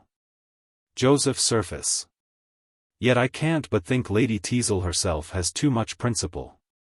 Sir Peter. Aye. But what is principle against the flattery of a handsome, lively young fellow? Joseph Surface. That's very true. Sir Peter. And then, you know, the difference of our ages makes it very improbable that she should have any great affection for me. And if she were to be frail, and I were to make it public, why the town would only laugh at me, the foolish old bachelor, who had married a girl. Joseph Surface. That's true, to be sure, they would laugh. Sir Peter. Laugh. Aye, and make ballads, and paragraphs, and the devil knows what of me. Joseph Surface. No, you must never make it public. Sir Peter. But then again, that the nephew of my old friend, Sir Oliver, should be the person to attempt such a wrong, hurts me more nearly. Joseph Surface. Aye, there's the point. When ingratitude barbs the dart of injury, the wound has double danger in it. Sir Peter. Aye, that was, in a manner, left his guardian, in whose house he had been so often entertained. Who never in my life denied him my advice. Joseph Surface. Oh, 'tis not to be credited. There may be a man capable of such baseness, to be sure. But, for my part, till you can give me positive proofs, I cannot but doubt it. However, if it should be proved on him, he is no longer a brother of mine, I disclaim kindred with him, for the man who can break the laws of hospitality, and tempt the wife of his friend, deserves to be branded as the pest of society. Sir Peter. What a difference there is between you. What noble sentiments. Joseph Surface. Yet I cannot suspect Lady Teazle's honor. Sir Peter. I am sure I wish to think well of her, and to remove all ground of quarrel between us. She has lately reproached me more than once with having made no settlement on her. And, in our last quarrel, she almost hinted that she should not break her heart if I was dead. Now, as we seem to differ in our ideas of expense, I have resolved she shall have her own way, and be her own mistress in that respect for the future. And, if I were to die, she will find I have not been inattentive to her interest while living. Here, my friend, are the drafts of 2 deeds, which I wish to have your opinion on. By one, she will enjoy 800 a year independent while I live, and by the other, the bulk of my fortune at my death. Joseph Surface. This conduct, Sir Peter, is indeed truly generous. Aside. I wish it may not corrupt my pupil. Sir Peter. Yes, I am determined she shall have no cause to complain, though I would not have her acquainted with the latter instance of my affection yet awhile. Joseph Surface. Nor I, if I could help it. Aside. Sir Peter. And now, my dear friend, if you please, we will talk over the situation of your hopes with Maria. Joseph Surface. Softly. Oh, no, Sir Peter, another time, if you please. Sir Peter. I am sensibly chagrined at the little progress you seem to make in her affections. Joseph Surface. Softly. I beg you will not mention it. What are my disappointments when your happiness is in debate, aside? 'Sdeath, I shall be ruined every way. Sir Peter. And though you are so averse to my acquainting Lady Teazle with your passion for Maria, I'm sure she's not your enemy in the affair. Joseph Surface. Pray, Sir Peter, now oblige me. I am really too much affected by the subject we have been speaking of, to bestow a thought on my own concerns. The man who is entrusted with his friend's distresses can never. Re-enter servant. Well, sir? Servant. Your brother, sir, is speaking to a gentleman in the street, and says he knows you are within. Joseph Surface. 'Sdeath, blockhead, I'm not within, I'm out for the day. Sir Peter. Stay, hold, a thought has struck me, you shall be at home. Joseph Surface. Well, well, let him up. Exit servant. He'll interrupt Sir Peter, however. Aside. Sir Peter. Now, my good friend, oblige me, I entreat you. Before Charles comes, let me conceal myself somewhere, then do you tax him on the point we have been talking, and his answer may satisfy me at once. Joseph Surface. Oh, fie, Sir Peter. Would you have me join in so mean a trick, to trepan my brother too? Sir Peter. Nay, you tell me you are sure he is innocent. If so, you do him the greatest service by giving him an opportunity to clear himself, and you will set my heart at rest. Come, you shall not refuse me, going up. Here behind the screen will be, hey! What the devil? There seems to be one listener here already, I'll swear I saw a petticoat. Joseph Surface. Ha! Ha! Ha! Well, this is ridiculous enough. I'll tell you, Sir Peter, though I hold a man of intrigue to be a most despicable character, yet, you know, it does not follow that one is to be an absolute Joseph either. Hark ye, 'tis a little French milliner, a silly rogue that plagues me, and having some character to lose, on your coming, sir, she ran behind the screen. Sir Peter. Ah, Joseph. Joseph. Did I ever think that you, but, egad, she has overheard all I have been saying of my wife. Joseph Surface. Oh, T will never go any farther, you may depend upon it. Sir Peter. No. Then, faith, let her hear it out, here's a closet will do as well. Joseph Surface. Well, go in there. Sir Peter. Sly rogue. Sly rogue. Goes into the closet. Joseph Surface. A narrow escape, indeed. And a curious situation I'm in, to part man and wife in this manner. Lady Teazle. Peeping. Couldn't I steal off? Joseph Surface. Keep close, my angel. Sir Peter. Peeping. Joseph, tax him home. Joseph Surface.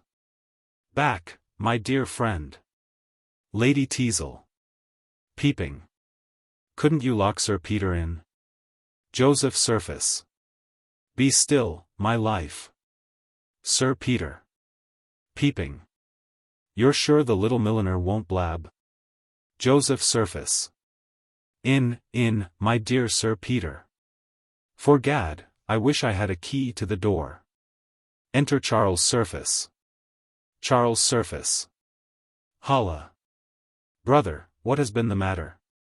Your fellow would not let me up at first. What? Have you had a Jew or a wench with you? Joseph Surface. Neither, brother, I assure you. Charles Surface. But what has made Sir Peter steal off? I thought he had been with you. Joseph Surface. He was, brother, but, hearing you were coming, he did not choose to stay. Charles Surface. What? Was the old gentleman afraid I wanted to borrow money of him? Joseph Surface. No, sir, but I am sorry to find, Charles, you have lately given that worthy man grounds for great uneasiness. Charles Surface. Yes, they tell me I do that to a great many worthy men. But how so, pray? Joseph Surface. To be plain with you, brother, he thinks you are endeavoring to gain Lady Teazle's affections from him. Charles Surface. Who, I? Oh Lud. Not I, upon my word. Ha. Ha. Ha. Ha. So the old fellow has found out that he has got a young wife, has he, or, what is worse, Lady Teazle has found out she has an old husband. Joseph Surface. This is no subject to jest on, brother. He who can laugh. Charles Surface. True, true, as you were going to say, then, seriously, I never had the least idea of what you charge me with, upon my honor. Joseph Surface. Well, it will give Sir Peter great satisfaction to hear this. Raising his voice. Charles Surface. To be sure, I once thought the lady seemed to have taken a fancy to me. But, upon my soul, I never gave her the least encouragement. Besides, you know my attachment to Maria. Joseph Surface. But sure, brother, even if Lady Teazle had betrayed the fondest partiality for you. Charles Surface. Why, look ye, Joseph. I hope I shall never deliberately do a dishonorable action. But if a pretty woman was purposely to throw herself in my way, and that pretty woman married to a man old enough to be her father. Joseph Surface. Well. Charles Surface. Why, I believe I should be obliged to. Joseph Surface. What? Charles Surface. To borrow a little of your morality, that's all. But, brother, do you know now that you surprise me exceedingly, by naming me with Lady Teazle, for, faith, I always understood you were her favorite. Joseph Surface. Oh, for shame, Charles. This retort is foolish. Charles Surface. Nay, I swear I have seen you exchange such significant glances. Joseph Surface. Nay, nay, sir, this is no jest. Charles Surface. Egad, I'm serious. Don't you remember one day, when I called here? Joseph Surface. Nay, prithee, Charles. Charles Surface. And found you together. Joseph Surface. Zounds, sir. I insist. Charles Surface. And another time when your servant. Joseph Surface. Brother, a word with you. Aside. Gad, I must stop him. Charles Surface.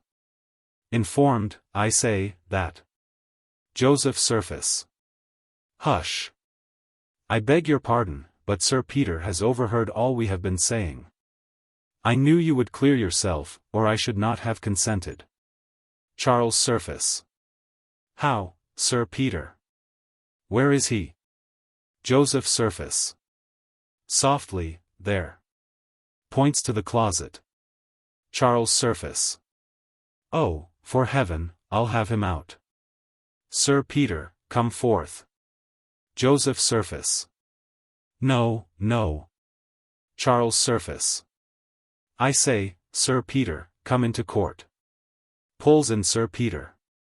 What? My old guardian, what? Turn inquisitor, and take evidence incognito? Oh, fie. Oh, fie. Sir Peter. Give me your hand, Charles, I believe I have suspected you wrongfully, but you mustn't be angry with Joseph, 'twas my plan. Charles Surface. Indeed. Sir Peter. But I acquit you.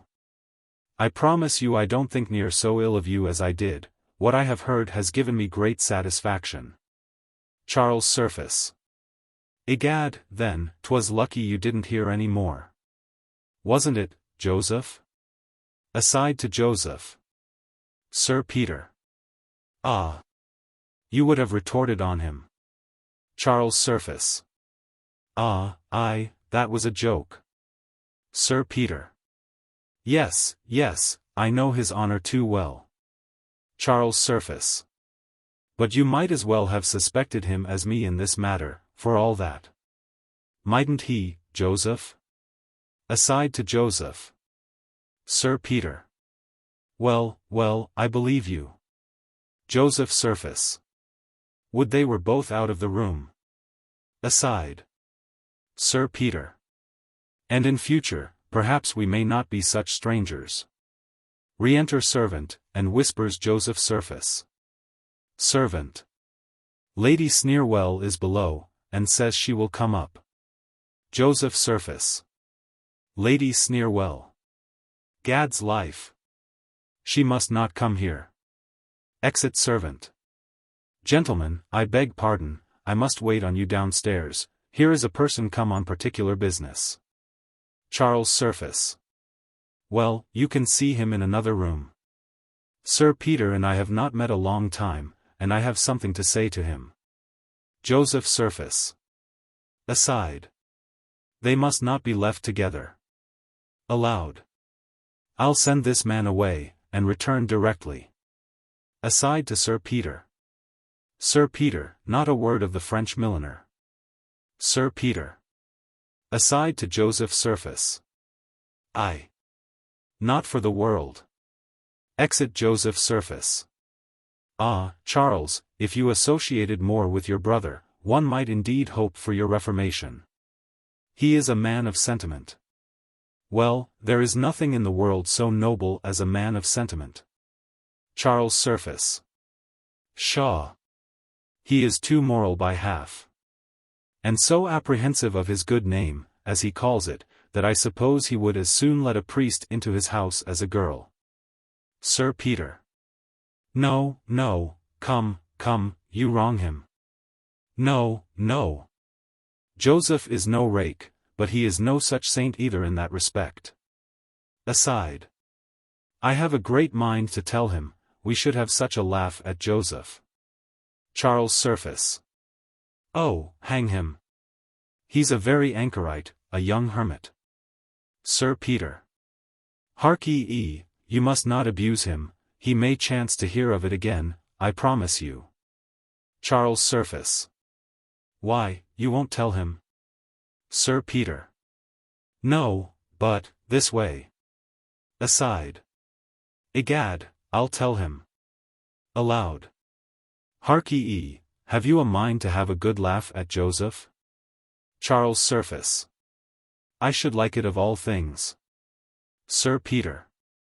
Then, faith, we will, I'll be quit with him for discovering me. He had a girl with him when I called. Whispers. Charles Surface. What? Joseph? You jest. Sir Peter. Hush, a little French milliner, and the best of the jest is, she is in the room now. Charles Surface.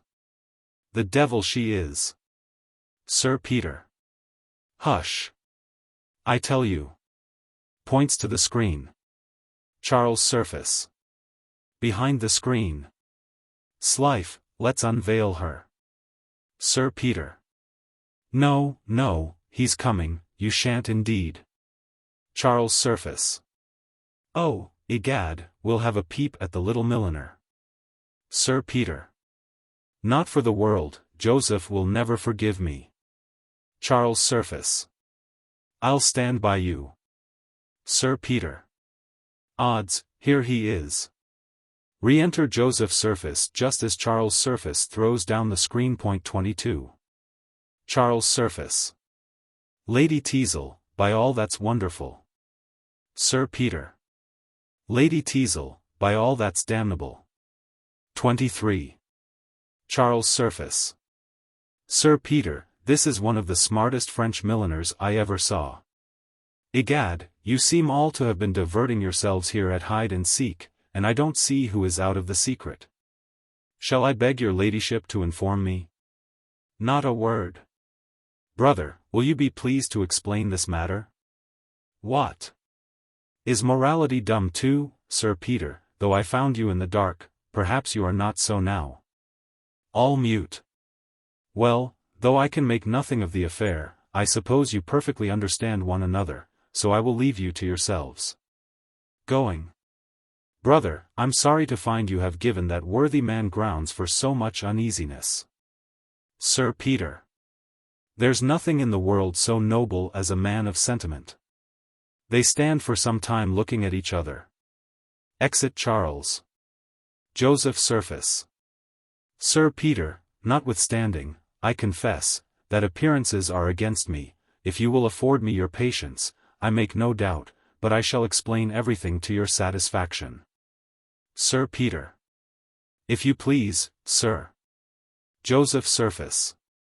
The fact is, sir, that Lady Teazle, knowing my pretensions to your ward Maria, I say sir, Lady Teazle, being apprehensive of the jealousy of your temper, and knowing my friendship to the family, she, sir, I say, called here, in order that, I might explain these pretensions, but on your coming, being apprehensive, as I said, of your jealousy, she withdrew, and this, you may depend on it, is the whole truth of the matter.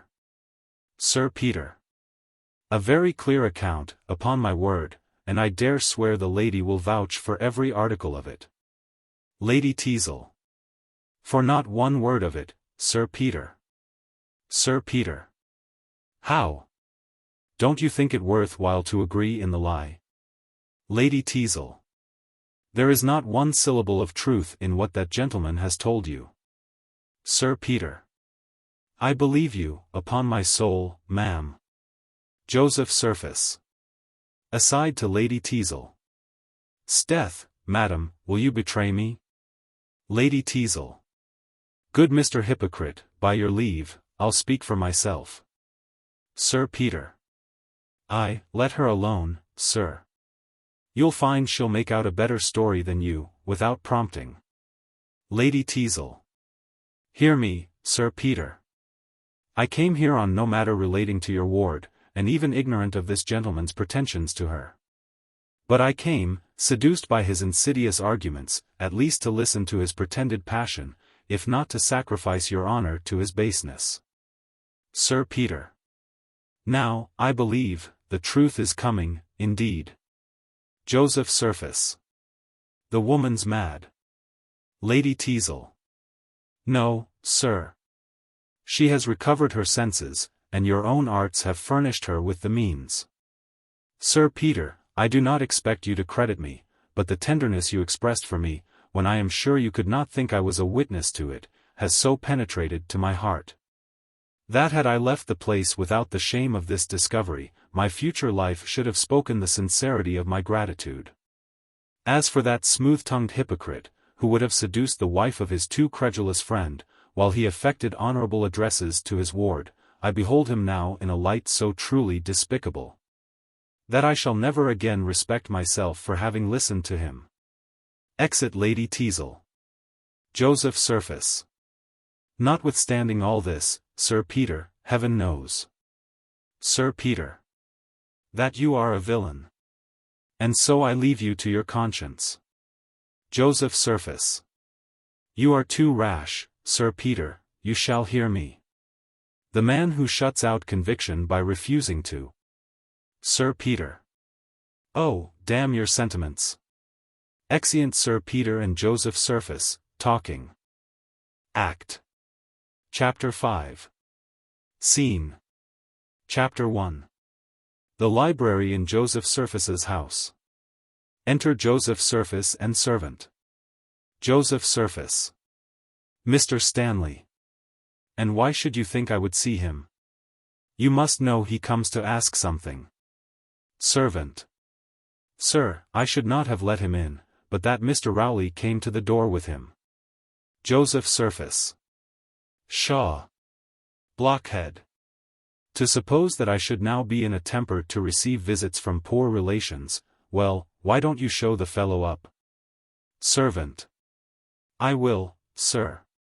Why, sir, it was not my fault that Sir Peter discovered my lady. Joseph Surface. Go, fool. Exit servant. Sure fortune never played a man of my policy such a trick before.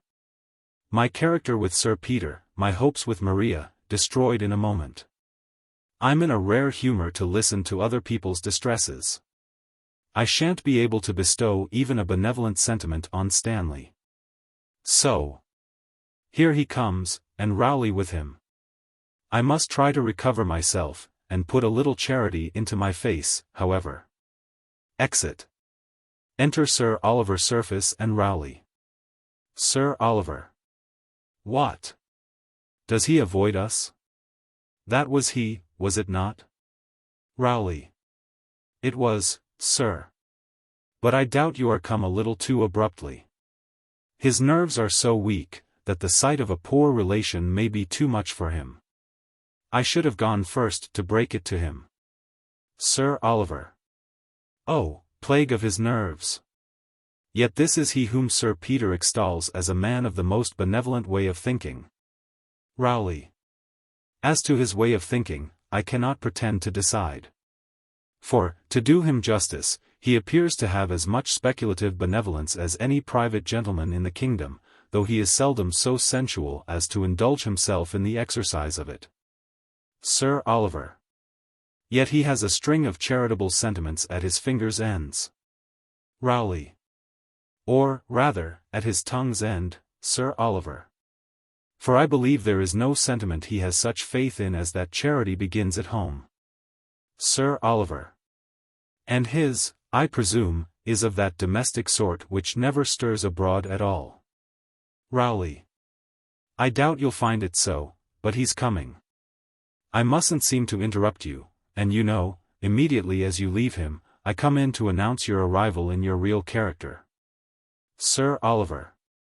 True, and afterwards you'll meet me at Sir Peter's. Rowley. Without losing a moment. Exit. Sir Oliver. I don't like the complaisance of his features. Re-enter Joseph Surface. Joseph Surface. Sir, I beg you 10,000 pardons for keeping you a moment waiting, Mr. Stanley, I presume. Sir Oliver.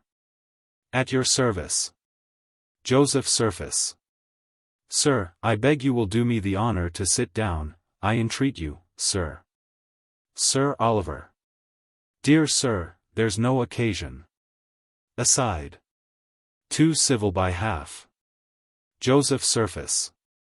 I have not the pleasure of knowing you, Mr. Stanley, but I am extremely happy to see you look so well. You were nearly related to my mother, I think, Mr. Stanley. Sir Oliver. I was, sir, so nearly that my present poverty, I fear, may do discredit to her wealthy children, else I should not have presumed to trouble you. Joseph Surface. Dear sir, there needs no apology, he that is in distress, though a stranger, has a right to claim kindred with the wealthy. I am sure I wish I was one of that class, and had it in my power to offer you even a small relief. Sir Oliver. If your uncle, Sir Oliver, were here, should have a friend. Joseph Surface.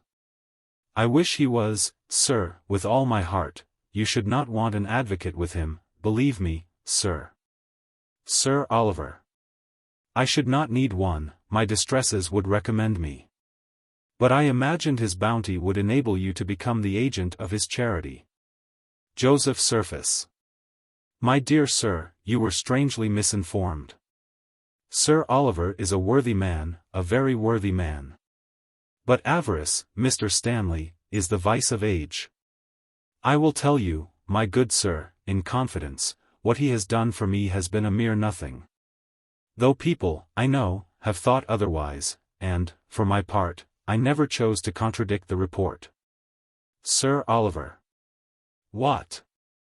Has he never transmitted you bullion, rupees, pagodas? 24. Joseph Surface. Oh, dear sir, nothing of the kind. No, no, a few presents now and then, china, shawls, Congo tea, avidavats, and Indian crackers, little more, believe me. Sir Oliver. Here's gratitude for 12,000 pounds, avidavats and Indian crackers. Aside. Joseph Surface. Then, my dear sir, you have heard, I doubt not, of the extravagance of my brother. There are very few would credit what I have done for that unfortunate young man. Sir Oliver. Not I, for one. Aside. Joseph Surface. The sums I have lent him, indeed I have been exceedingly to blame, it was an amiable weakness. However, I don't pretend to defend it, and now I feel it doubly culpable, since it has deprived me of the pleasure of serving you, Mr. Stanley, as my heart dictates. Sir Oliver. Aside. Dissembler, aloud. Then, sir, you can't assist me? Joseph Surface. At present, it grieves me to say, I cannot, but, whenever I have the ability, you may depend upon hearing from me. Sir Oliver. I am extremely sorry. Joseph Surface. Not more than I, believe me, to pity without the power to relieve, is still more painful than to ask and be denied. Sir Oliver. Kind sir, your most obedient humble servant. Joseph Surface. You leave me deeply affected, Mr. Stanley. William, be ready to open the door. Calls to servant. Sir Oliver. Oh, dear sir, no ceremony. Joseph Surface. You're very obedient. Sir Oliver. Sir, you're most obsequious. Joseph Surface. You may depend upon hearing from me, whenever I can be of service. Sir Oliver. Sweet sir, you are too good. Joseph Surface. In the meantime I wish you health and spirits. Sir Oliver. Your ever grateful and perpetual humble servant. Joseph Surface. Sir, yours as sincerely. Sir Oliver. Aside. Charles, you are my heir. Exit. Joseph Surface. This is one bad effect of a good character.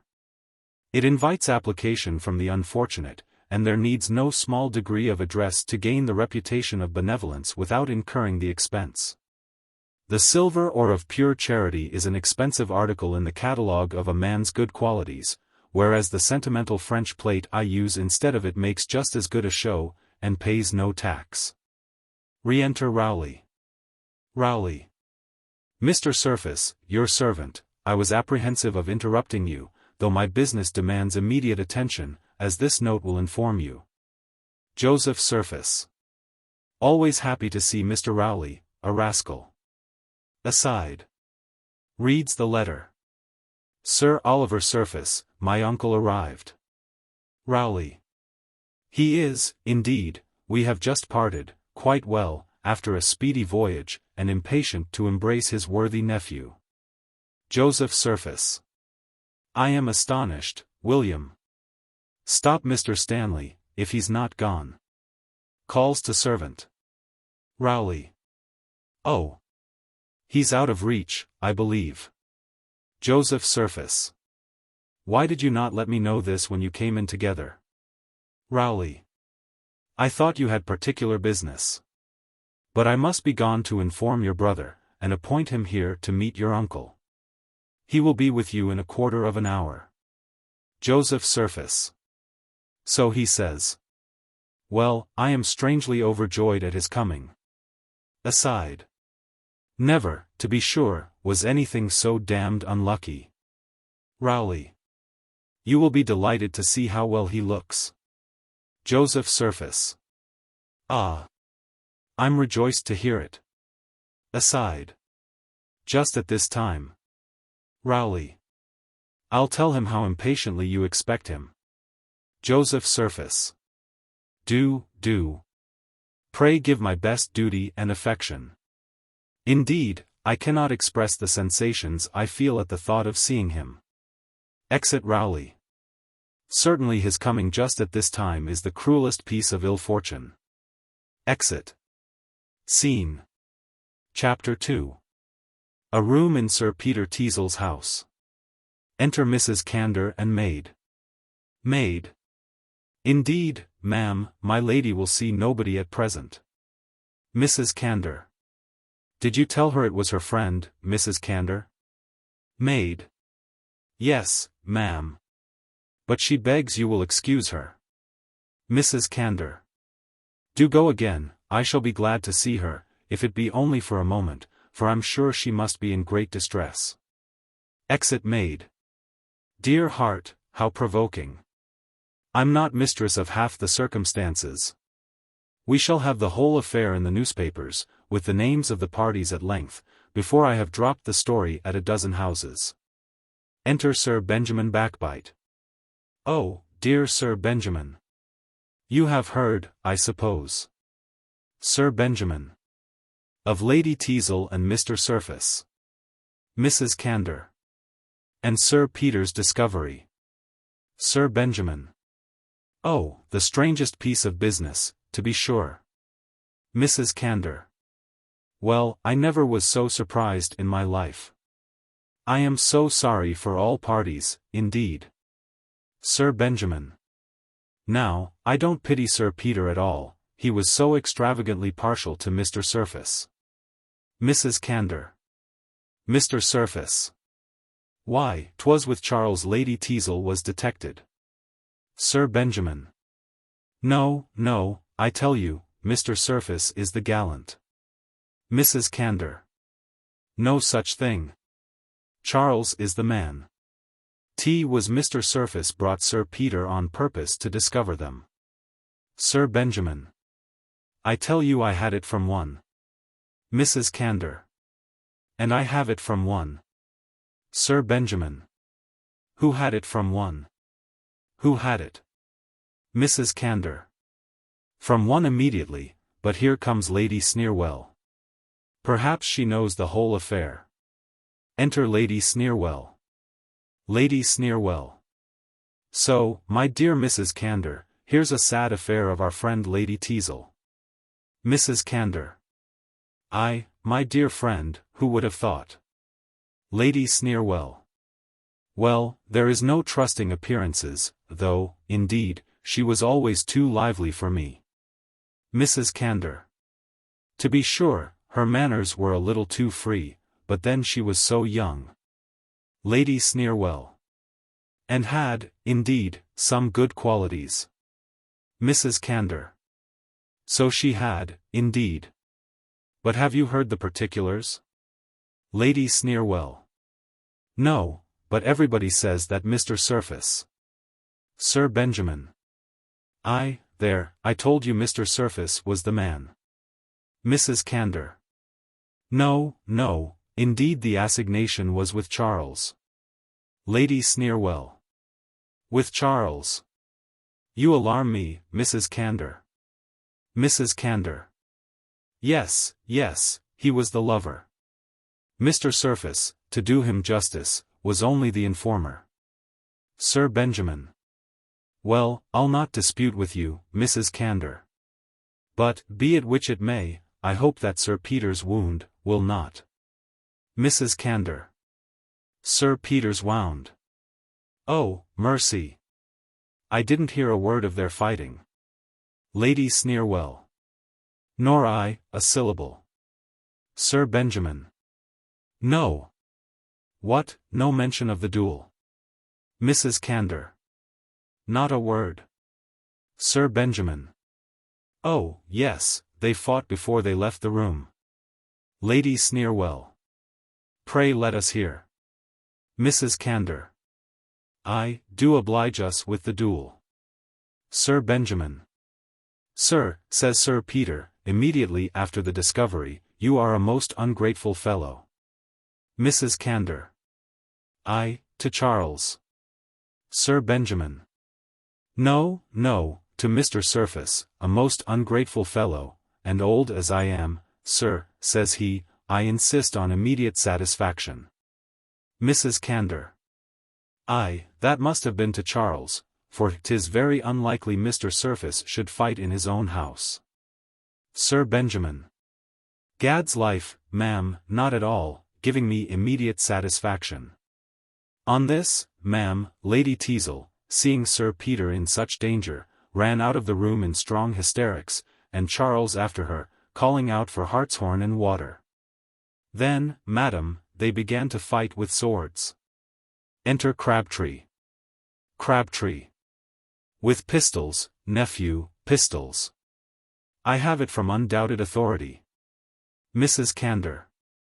Oh, Mr. Crabtree, then it is all true. Crabtree. Too true, indeed, madam. And Sir Peter is dangerously wounded. Sir Benjamin. By a thrust in Segun 25 quite through his left side. Crabtree. By a bullet lodged in the thorax. Mrs. Candor. Mercy on me. Poor Sir Peter. Crabtree. Yes, madam, though Charles would have avoided the matter, if he could. Mrs. Candor. I told you who it was. I knew Charles was the person. Sir Benjamin. My uncle, I see, knows nothing of the matter. Crabtree. But Sir Peter taxed him with the basest ingratitude. Sir Benjamin. That I told you, you know. Crabtree. Do, nephew, let me speak. And insisted on immediate. Sir Benjamin. Just as I said. Crabtree. Odds life, nephew, allow others to know something too. A pair of pistols lay on the bureau, for Mr. Surface, it seems, had come home the night before late from Salthill, where he had been to see the Montem 26 with a friend, who has a son at Eton, so. Unluckily, the pistols were left charged. Sir Benjamin. I heard nothing of this. Crabtree. Sir Peter forced Charles to take one, and they fired, it seems, pretty nearly together. Charles's shot took effect, as I tell you, and Sir Peter's missed. But, what is very extraordinary, the ball struck against a little bronze Shakespeare that stood over the fireplace, grazed out of the window at a right angle, and wounded the postman, who was just coming to the door with a double letter from Northamptonshire. 27. Sir Benjamin. My uncle's account is more circumstantial, I confess, but I believe mine is the true one, for all that. Lady Sneerwell. Aside. I am more interested in this affair than they imagine, and must have better information. Exit Lady Sneerwell. Sir Benjamin. Ah. Lady Sneerwell's alarm is very easily accounted for. Crabtree. Yes, yes, they certainly do say, but that's neither here nor there. Mrs. Candour. But, pray, where is Sir Peter at present? Crabtree. Oh, they brought him home, and he is now in the house, though the servants are ordered to deny him. Mrs. Candour. I believe so, and Lady Teazle, I suppose, attending him. Crabtree. Yes, yes, and I saw one of the faculty enter just before me. Sir Benjamin. Hey! Who comes here? Crabtree. Oh, this is he, the physician, depend on't. Mrs. Candour. Oh, certainly. It must be the physician, and now we shall know. Enter Sir Oliver Surface. Crabtree. Well, doctor, what hopes? Mrs. Candour. Doctor, how's your patient? Sir Benjamin. Now, doctor, isn't it a wound with a small sword? Crabtree. A bullet lodged in the thorax, for 100. Sir Oliver. Doctor. A wound with a small sword. And a bullet in the thorax, goons. Are you mad, good people? Sir Benjamin. Perhaps, sir, you are not a doctor. Sir Oliver. Truly, I am to thank you for my degree, if I am. Crabtree. Only a friend of Sir Peter's, then, I presume. But, sir, you must have heard of his accident? Sir Oliver. Not a word. Crabtree. Not of his being dangerously wounded? Sir Oliver. The devil he is. Sir Benjamin. Run through the body. Crabtree.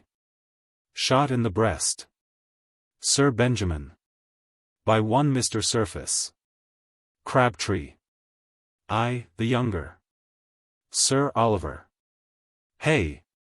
What the plague? You seem to differ strangely in your accounts, however, you agree that Sir Peter is dangerously wounded. Sir Benjamin. Oh, yes, we agree in that. Crabtree. Yes, yes, I believe there can be no doubt of that. Sir Oliver. Then, upon my word, for a person in that situation, he is the most imprudent man alive. For here he comes, walking as if nothing at all was the matter. Enter Sir Peter Teazle.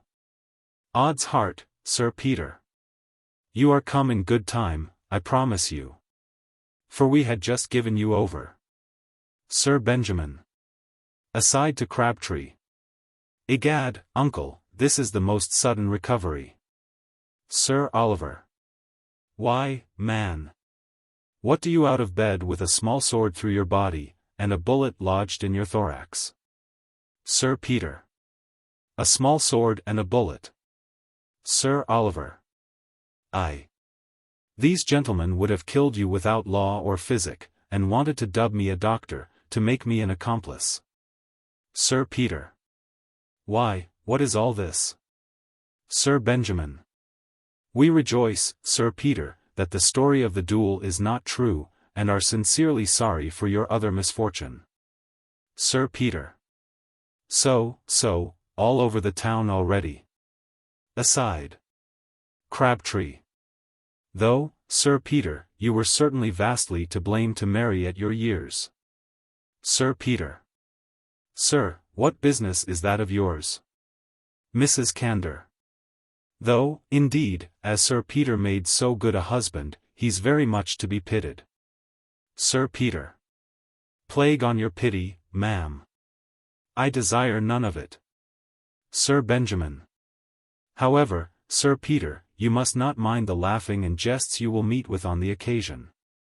Sir Peter. Sir. I desire to be master in my own house. Crabtree. Tea is no uncommon case, that's one comfort. Sir Peter. I insist on being left to myself, without ceremony. I insist on your leaving my house directly.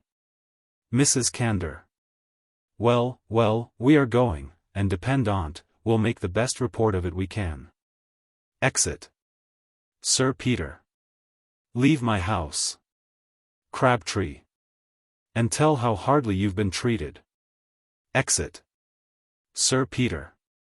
Leave my house. Sir Benjamin. And how patiently you bear it. Exit. Sir Peter. Fiends. Vipers. Furies. Oh. That their own venom would choke them. Sir Oliver. They are very provoking, indeed, Sir Peter. Enter Rowley. Rowley. I heard high words, what has ruffled you, sir? Sir Peter. Pshaw. What signifies asking? Do I ever pass a day without my vexations? Rowley. Well, I'm not inquisitive. Sir Oliver. Well, Sir Peter, I have seen both my nephews in the manner we proposed. Sir Peter. A precious couple they are. Rowley. Yes, and Sir Oliver is convinced that your judgment was right, Sir Peter. Sir Oliver. Yes, I find Joseph is indeed the man, after all. Rowley. Aye, as Sir Peter says, he is a man of sentiment. Sir Oliver. And acts up to the sentiments he professes. Rowley. It certainly is edification to hear him talk. Sir Oliver. Oh, he's a model for the young men of the age. But how's this, Sir Peter? You don't join us in your friend Joseph's praise, as I expected. Sir Peter. Sir Oliver, we live in a damned wicked world, and the fewer we praise the better. Rowley. What? Do you say so, Sir Peter, who were never mistaken in your life? Sir Peter. Pshaw. Plague on you both. I see by your sneering you have heard the whole affair. I shall go mad among you. Rowley. Then, to fret you no longer, Sir Peter, we are indeed acquainted with it all. I met Lady Teazle coming from Mr. Surface's so humble, that she deigned to request me to be her advocate with you. Sir Peter. And does Sir Oliver know all this? Sir Oliver. Every circumstance. Sir Peter. What of the closet and the screen, hey? Sir Oliver. Yes, and the little French milliner. Oh, I have been vastly diverted with the story. Ha! Ha! Ha! Sir Peter. Tea was very pleasant. Sir Oliver. I never laughed more in my life, I assure you, ah! Ah! Ah! Sir Peter. Oh, vastly diverting. Ha! Ha! Ha! Rowley. To be sure, Joseph with his sentiments. Ha! Ha! Ha! Sir Peter. Yes, yes, his sentiments. Ha! Ha! Ha! Hypocritical villain. Sir Oliver.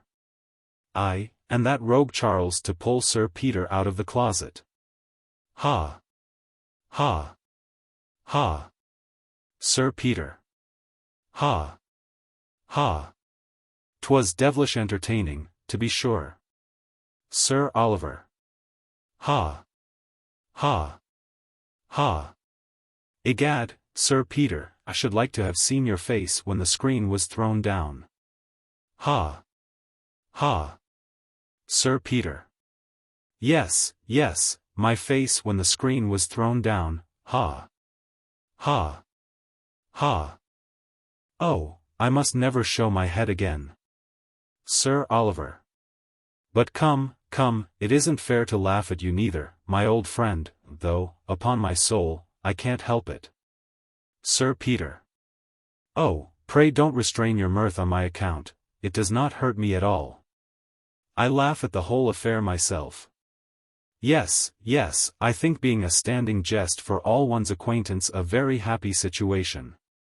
Oh, yes, and then of a morning to read the paragraphs about Mr., Lady T, and Sir P, will be so entertaining. Rowley. Without affectation, Sir Peter, you may despise the ridicule of fools. But I see Lady Teazle going towards the next room. I am sure you must desire a reconciliation as earnestly as she does. Sir Oliver. Perhaps my being here prevents her coming to you. Well, I'll leave honest Rowley to mediate between you. But he must bring you all presently to Mr. Surface's, where I am now returning, if not to reclaim a libertine, at least to expose hypocrisy. Sir Peter. Ah, I'll be present at your discovering yourself there with all my heart, though 'tis a vile unlucky place for discoveries. Rowley. Will follow. Exit Sir Oliver Surface. Sir Peter. She is not coming here, you see, Rowley. Rowley. No, but she has left the door of that room open, you perceive. See, she is in tears. Sir Peter. Certainly, a little mortification appears very becoming in a wife. Don't you think it will do her good to let her pine a little? Rowley. Oh, this is ungenerous in you. Sir Peter. Well, I know not what to think. You remember the letter I found of hers evidently intended for Charles? Rowley. A mere forgery, Sir Peter. Laid in your way on purpose. This is one of the points which I intend Snake shall give you conviction of. Sir Peter. I wish I were once satisfied of that. She looks this way. What a remarkably elegant turn of the head she has. Rowley, I'll go to her. Rowley. Certainly.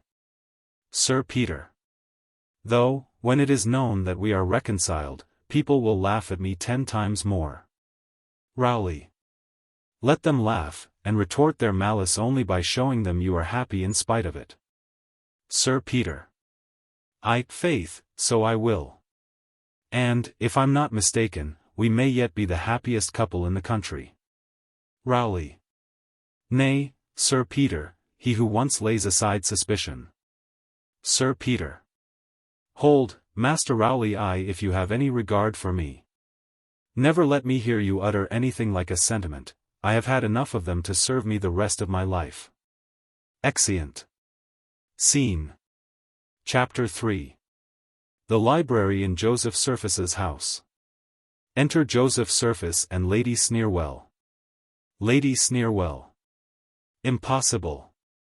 Will not Sir Peter immediately be reconciled to Charles, and of course no longer oppose his union with Maria? The thought is distraction to me. Joseph Surface. Can passion furnish a remedy? Lady Sneerwell. No, nor cunning either. Oh, I was a fool, an idiot, to league with such a blunderer. Joseph Surface. Sure, Lady Sneerwell, I am the greatest sufferer. Yet you see I bear the accident with calmness. Lady Sneerwell. Because the disappointment doesn't reach your heart, your interest only attached you to Maria. Had you felt for her what I have for that ungrateful libertine, neither your temper nor hypocrisy could prevent your showing the sharpness of your vexation. Joseph Surface. But why should your reproaches fall on me for this disappointment? Lady Sneerwell. Are you not the cause of it? Had you not a sufficient field for your roguery in imposing upon Sir Peter, and supplanting your brother, but you must endeavour to seduce his wife? I hate such an avarice of crimes. 'Tis an unfair monopoly, and never prospers. Joseph Surface. Well, I admit I have been to blame. I confess I deviated from the direct road of wrong, but I don't think we're so totally defeated neither. Lady Sneerwell. No. Joseph Surface. You tell me you have made a trial of Snake since we met, and that you still believe him faithful to us? Lady Sneerwell. I do believe so. Joseph Surface. And that he has undertaken, should it be necessary, to swear and prove that Charles is at this time contracted by vows and honour to your ladyship. Which some of his former letters to you will serve to support. Lady Sneerwell. This, indeed, might have assisted. Joseph Surface. Come, come, it is not too late yet, knocking at the door. But hark!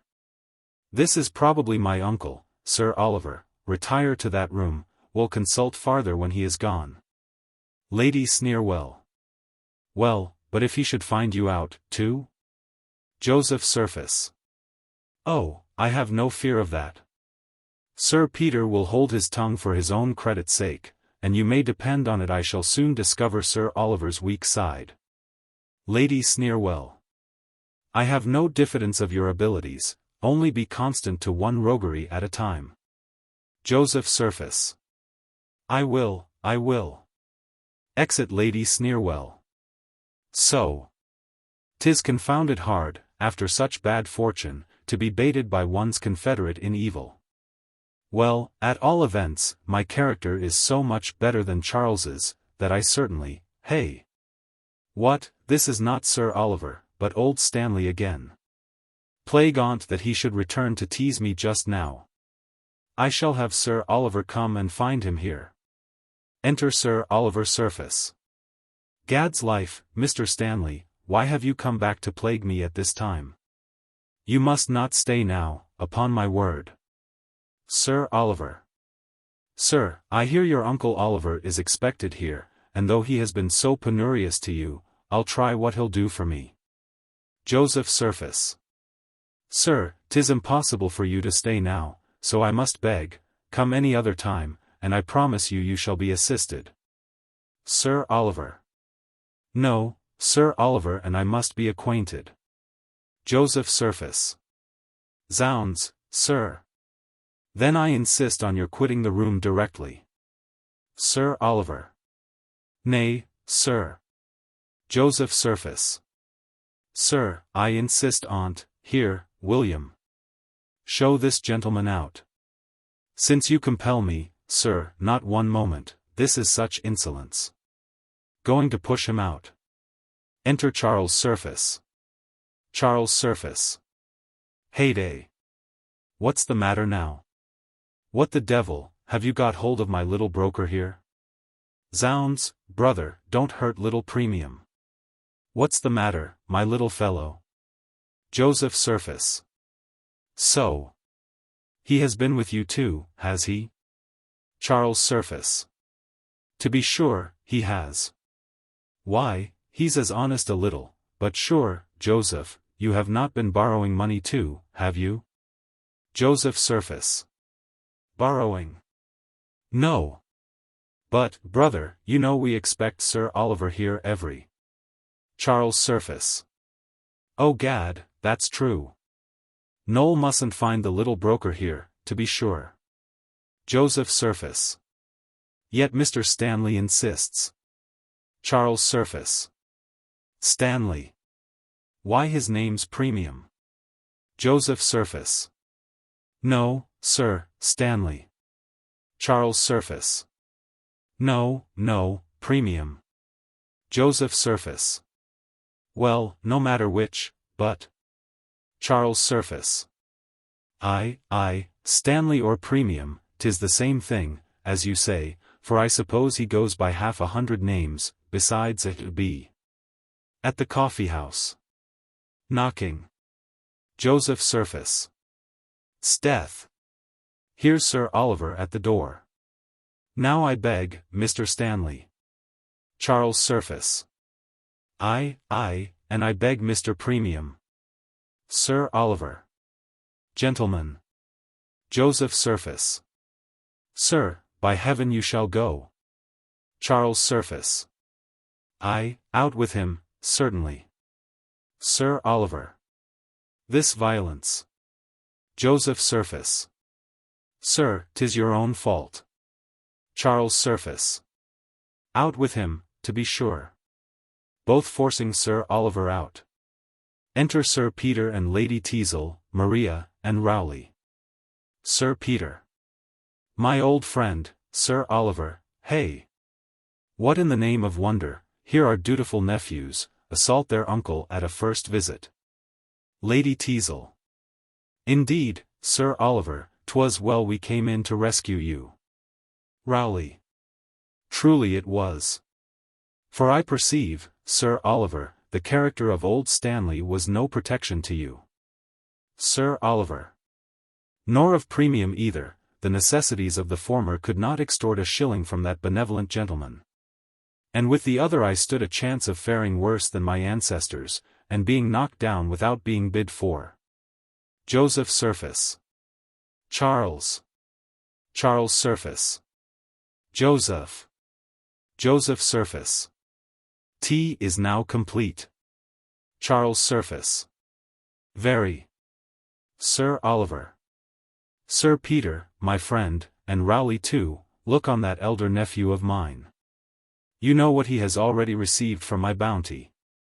And you also know how gladly I would have regarded half my fortune as held in trust for him. Judge then my disappointment in discovering him to be destitute of truth, charity, and gratitude. Sir Peter. Sir Oliver, I should be more surprised at this declaration, if I had not myself found him to be mean, treacherous, and hypocritical. Lady Teazle. And if the gentleman pleads not guilty to these, pray let him call me to his character. Sir Peter. Then, I believe, we need add no more. If he knows himself, he will consider it as the most perfect punishment that he is known to the world. Charles Surface. If they talk this way to honesty, what will they say to me, by and by? Aside. Sir Peter, Lady Teazle, and Maria retire. Sir Oliver. As for that prodigal, his brother there. Charles Surface. Aye, now comes my turn, the damned family pictures will ruin me. Aside. Joseph Surface. Sir Oliver, uncle, will you honor me with a hearing? Charles Surface. Now, if Joseph would make one of his long speeches, I might recollect myself a little. Aside. Sir Oliver. I suppose you would undertake to justify yourself entirely? To Joseph Surface. Joseph Surface. I trust one could. Sir Oliver. To Charles Surface. Well, sir. And you could justify yourself too, I suppose? Charles Surface. Not that I know of, Sir Oliver. Sir Oliver. What? Little Premium has been let too much into the secret, I suppose? Charles Surface. True, sir, but they were family secrets, and should not be mentioned again, you know. Rowley. Come, Sir Oliver, I know you cannot speak of Charles's follies with anger. Sir Oliver. Odds heart, no more I can, nor with gravity either. Sir Peter, do you know the rogue bargained with me for all his ancestors? Sold me judges and generals by the foot, and maiden aunts as cheap as broken china. Charles Surface. To be sure, Sir Oliver, I did make a little free with the family canvas, that's the truth on't.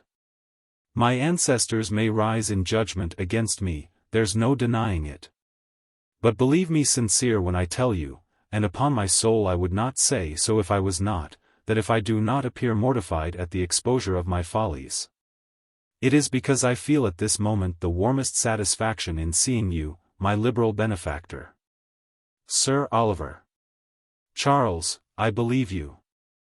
Give me your hand again, the ill-looking little fellow over the settee has made your peace. Charles Surface. Then, sir, my gratitude to the original is still increased. Lady Teazle. Advancing. Yet, I believe, Sir Oliver, here is one whom Charles is still more anxious to be reconciled to. Pointing to Maria. Sir Oliver. Oh, I have heard of his attachment there. And, with the young lady's pardon, if I construe right, that blush. Sir Peter. Well, child, speak your sentiments. Maria.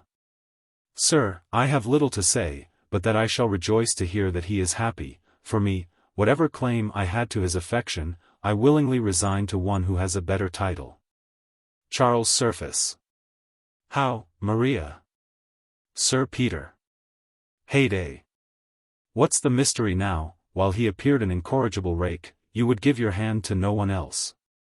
And now that he is likely to reform, I'll warrant you won't have him. Maria. His own heart and Lady Sneerwell know the cause. Charles Surface. Lady Sneerwell. Joseph Surface. Brother, it is with great concern I am obliged to speak on this point, but my regard to justice compels me, and Lady Sneerwell's injuries can no longer be concealed. Opens the door. Enter Lady Sneerwell. Sir Peter. So. Another French milliner. Egad, he has one in every room in the house, I suppose.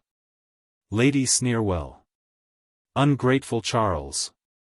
Well, may you be surprised, and feel for the indelicate situation your perfidy has forced me into. Charles Surface. Pray, uncle, is this another plot of yours? For, as I have life, I don't understand it. Joseph Surface. I believe, sir, there is but the evidence of one person more necessary to make it extremely clear. Sir Peter.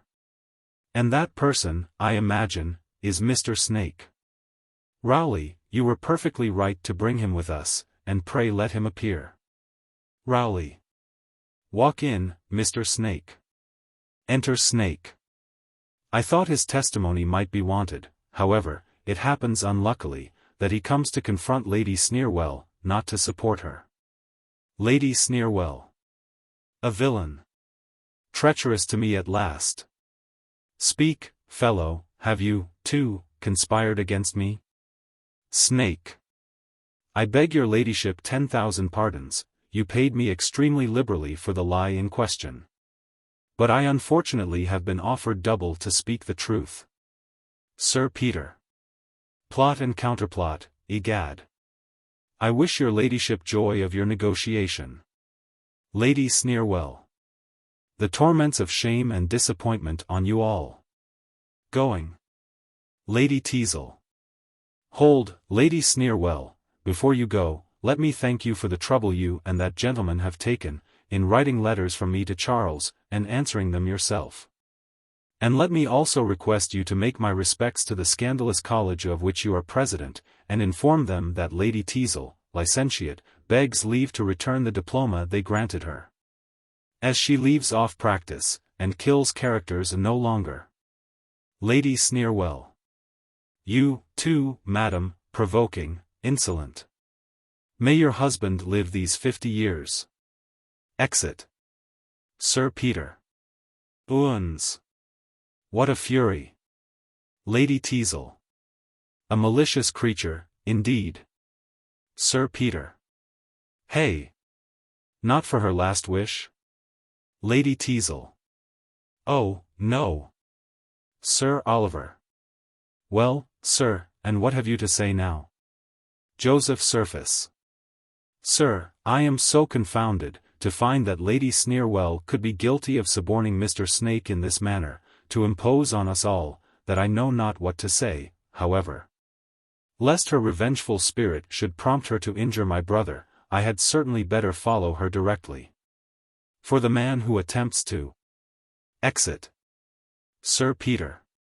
Moral to the last drop. Sir Oliver. Aye, and marry her, Joseph, if you can. Oil and vinegar, egad, you'll do very well together. Rowley. I believe we have no more occasion for Mr. Snake at present. Snake. Before I go, I beg pardon once for all, for whatever uneasiness I have been the humble instrument of causing to the parties present. Sir Peter. Well, well, you have made atonement by a good deed at last. Snake. But I must request of the company, that it shall never be known. Sir Peter. Hey, what the plague? Are you ashamed of having done a right thing once in your life? Snake.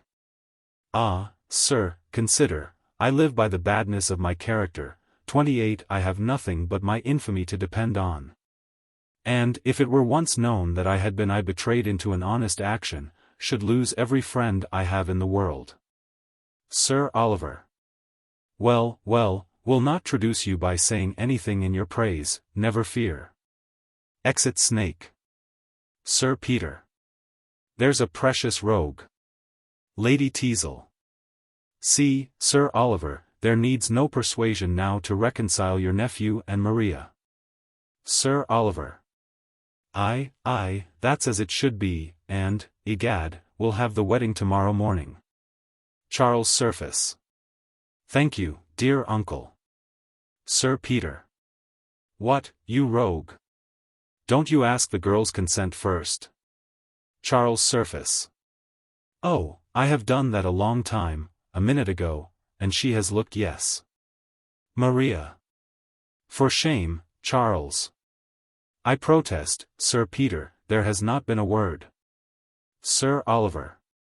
Well, then, the fewer the better, may your love for each other never know abatement. Sir Peter. And may you live as happily together as Lady Teazle and I intend to do. Charles Surface. Rowley, my old friend, I am sure you congratulate me, and I suspect that I owe you much. Sir Oliver. You do, indeed, Charles. Rowley. If my efforts to serve you had not succeeded, you would have been in my debt for the attempt, but deserve to be happy and you overpay me. Sir Peter. Aye, honest Rowley always said you would reform. Charles Surface. Why, as to reforming, Sir Peter, I'll make no promises, and that I take to be a proof I intend to set about it. But here shall be my monitor, my gentle guide. Ah! Can I leave the virtuous path those eyes illumine? Though thou, dear maid, shouldst wave thy beauty's sway, thou still must rule, because I will obey. An humble fugitive from folly view. No sanctuary near but love and you. To the audience. You can, indeed, each anxious fear remove. For even scandal dies, if you approve. Epilogue. By Mr. Coleman. Spoken by Lady Teazle. I, who was late so volatile and gay, like a trade wind must now blow all one way. Bend all my cares, my studies, and my vows, to one dull rusty weathercock, my spouse. So wills our virtuous bard, the motley bays 29. Of crying epilogues and laughing plays. Old bachelors, who marry smart young wives. Learn from our play to regulate your lives. Each bring his dear to town, all faults upon her. London will prove the very source of honor. Plunged fairly in, like a cold bath it serves. When principles relax, to brace the nerves. Such is my case, and yet I must deplore that the gay dream of dissipation's o'er. And say, ye fair, was ever lively wife, born with a genius for the highest life. Like me untimely blasted in her bloom. Like me condemned to such a dismal doom? Save money, when I just knew how to waste it. Leave London, just as I began to taste it. Must I then watch the early crowing cock? The melancholy ticking of a clock? In a lone rustic hall forever pounded? With dogs, cats, rats, and squalling brats surrounded? With humble curate can I now retire, while good Sir Peter boozes with the squire, and at backgammon mortify my soul, that pants for loo, or flutters at a vole. Seven's the main dear sound that must expire, lost at hot cockles round a Christmas fire.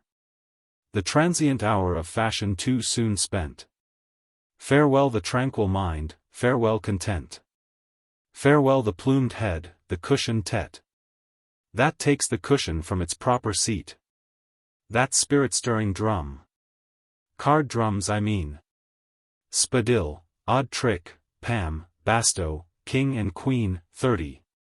And you, ye knockers, that, with brazen throat, the welcome visitors approach denote. Farewell all quality of high renown. Pride, pomp, and circumstance of glorious town. Farewell. Your revels I partake no more. And Lady Teazle's occupations o'er. All this I told our bard, he smiled, and said, 'twas clear I ought to play deep tragedy next year.